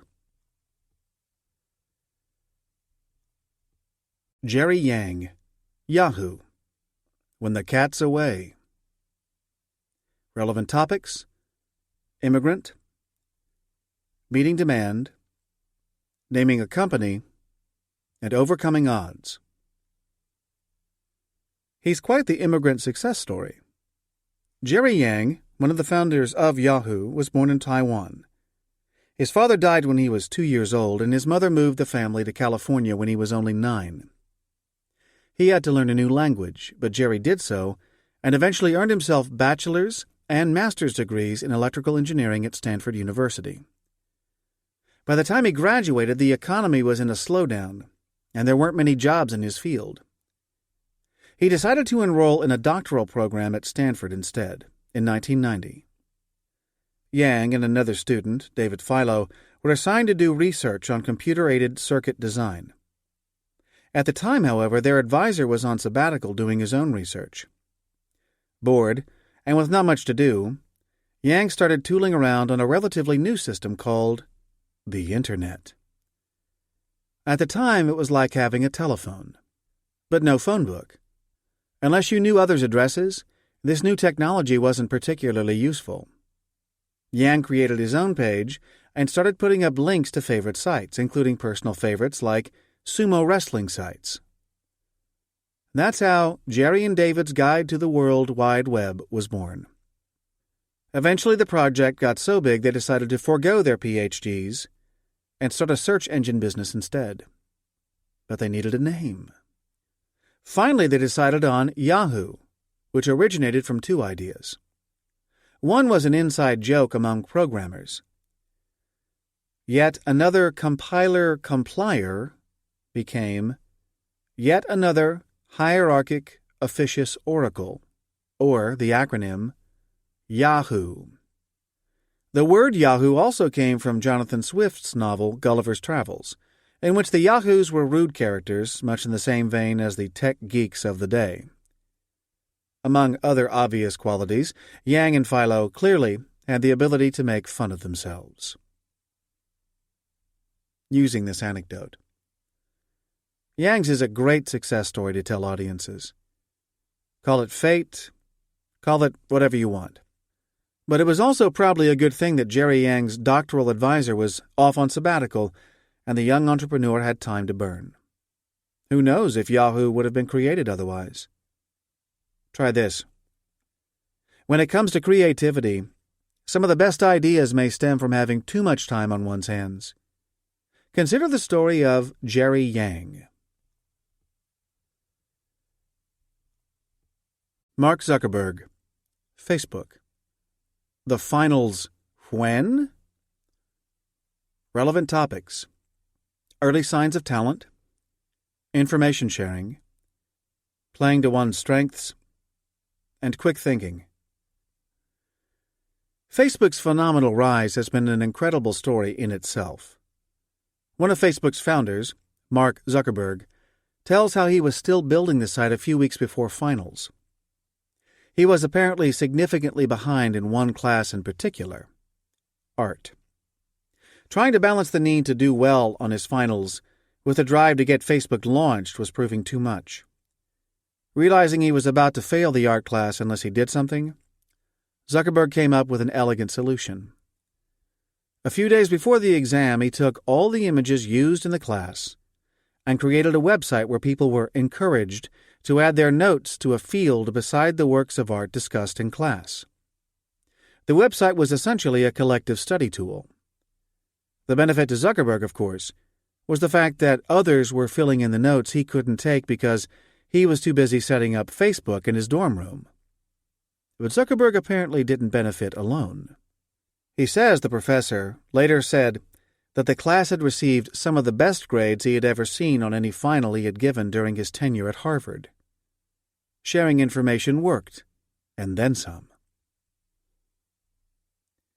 Using this anecdote. One of the key attributes of the Internet is its ability to break down barriers to information, to disintermediate in tech jargon. If information is power, then power widely dispersed has benefits not just to the individual but to all users. This anecdote is also a good one for demonstrating quick thinking that plays to one's strengths in the face of pressure. In Zuckerberg's case, it was programming. Try this. I know we're under a lot of pressure, but sometimes pressure breeds creative solutions that play to our strengths. We have the tools, we just have to realize it. There's a story about Mark Zuckerberg, the founder of Facebook. Mark Zuckerberg, Facebook. What's on your mind? Relevant topics, adding value, testing the market, Silicon Valley, and websites. Good ideas need to work under the toughest conditions. Mark Zuckerberg says he and the group who launched Facebook followed a very simple philosophy. Do something people want, launch it early, and repeat. Starting in his dorm room at Harvard, he says the immediate goal was not to make the venture as big as possible. In fact, it wasn't even a company until later, and to focus on adding value. After seeing the site's tremendous success at Harvard, where it went viral very quickly, Zuckerberg tells of how they tested the concept outside their own university. Instead of trying it at schools that would have likely been eager to follow Harvard's lead, they decided to test the market by launching at universities Zuckerberg describes as least receptive, including Yale, Columbia, and Stanford. When the concept eventually took off at these schools, they realized their original idea was not a one-shot wonder. As they say in show business, it had legs. They had a winning formula on their hands, and it was worth putting more time and effort into the venture. Using this anecdote. There's a lesson in this story for everyone. While still in the testing phase, instead of trying out the concept where they knew it would likely be well received, Facebook's founders tried it where they knew it would be a hard sell. When it worked, it made it all the easier to sell the concept elsewhere. Try this. I know we often say it makes sense to go after the low-hanging fruit first, but sometimes it makes sense to take the opposite approach when testing the viability of an idea. Take this example from Facebook.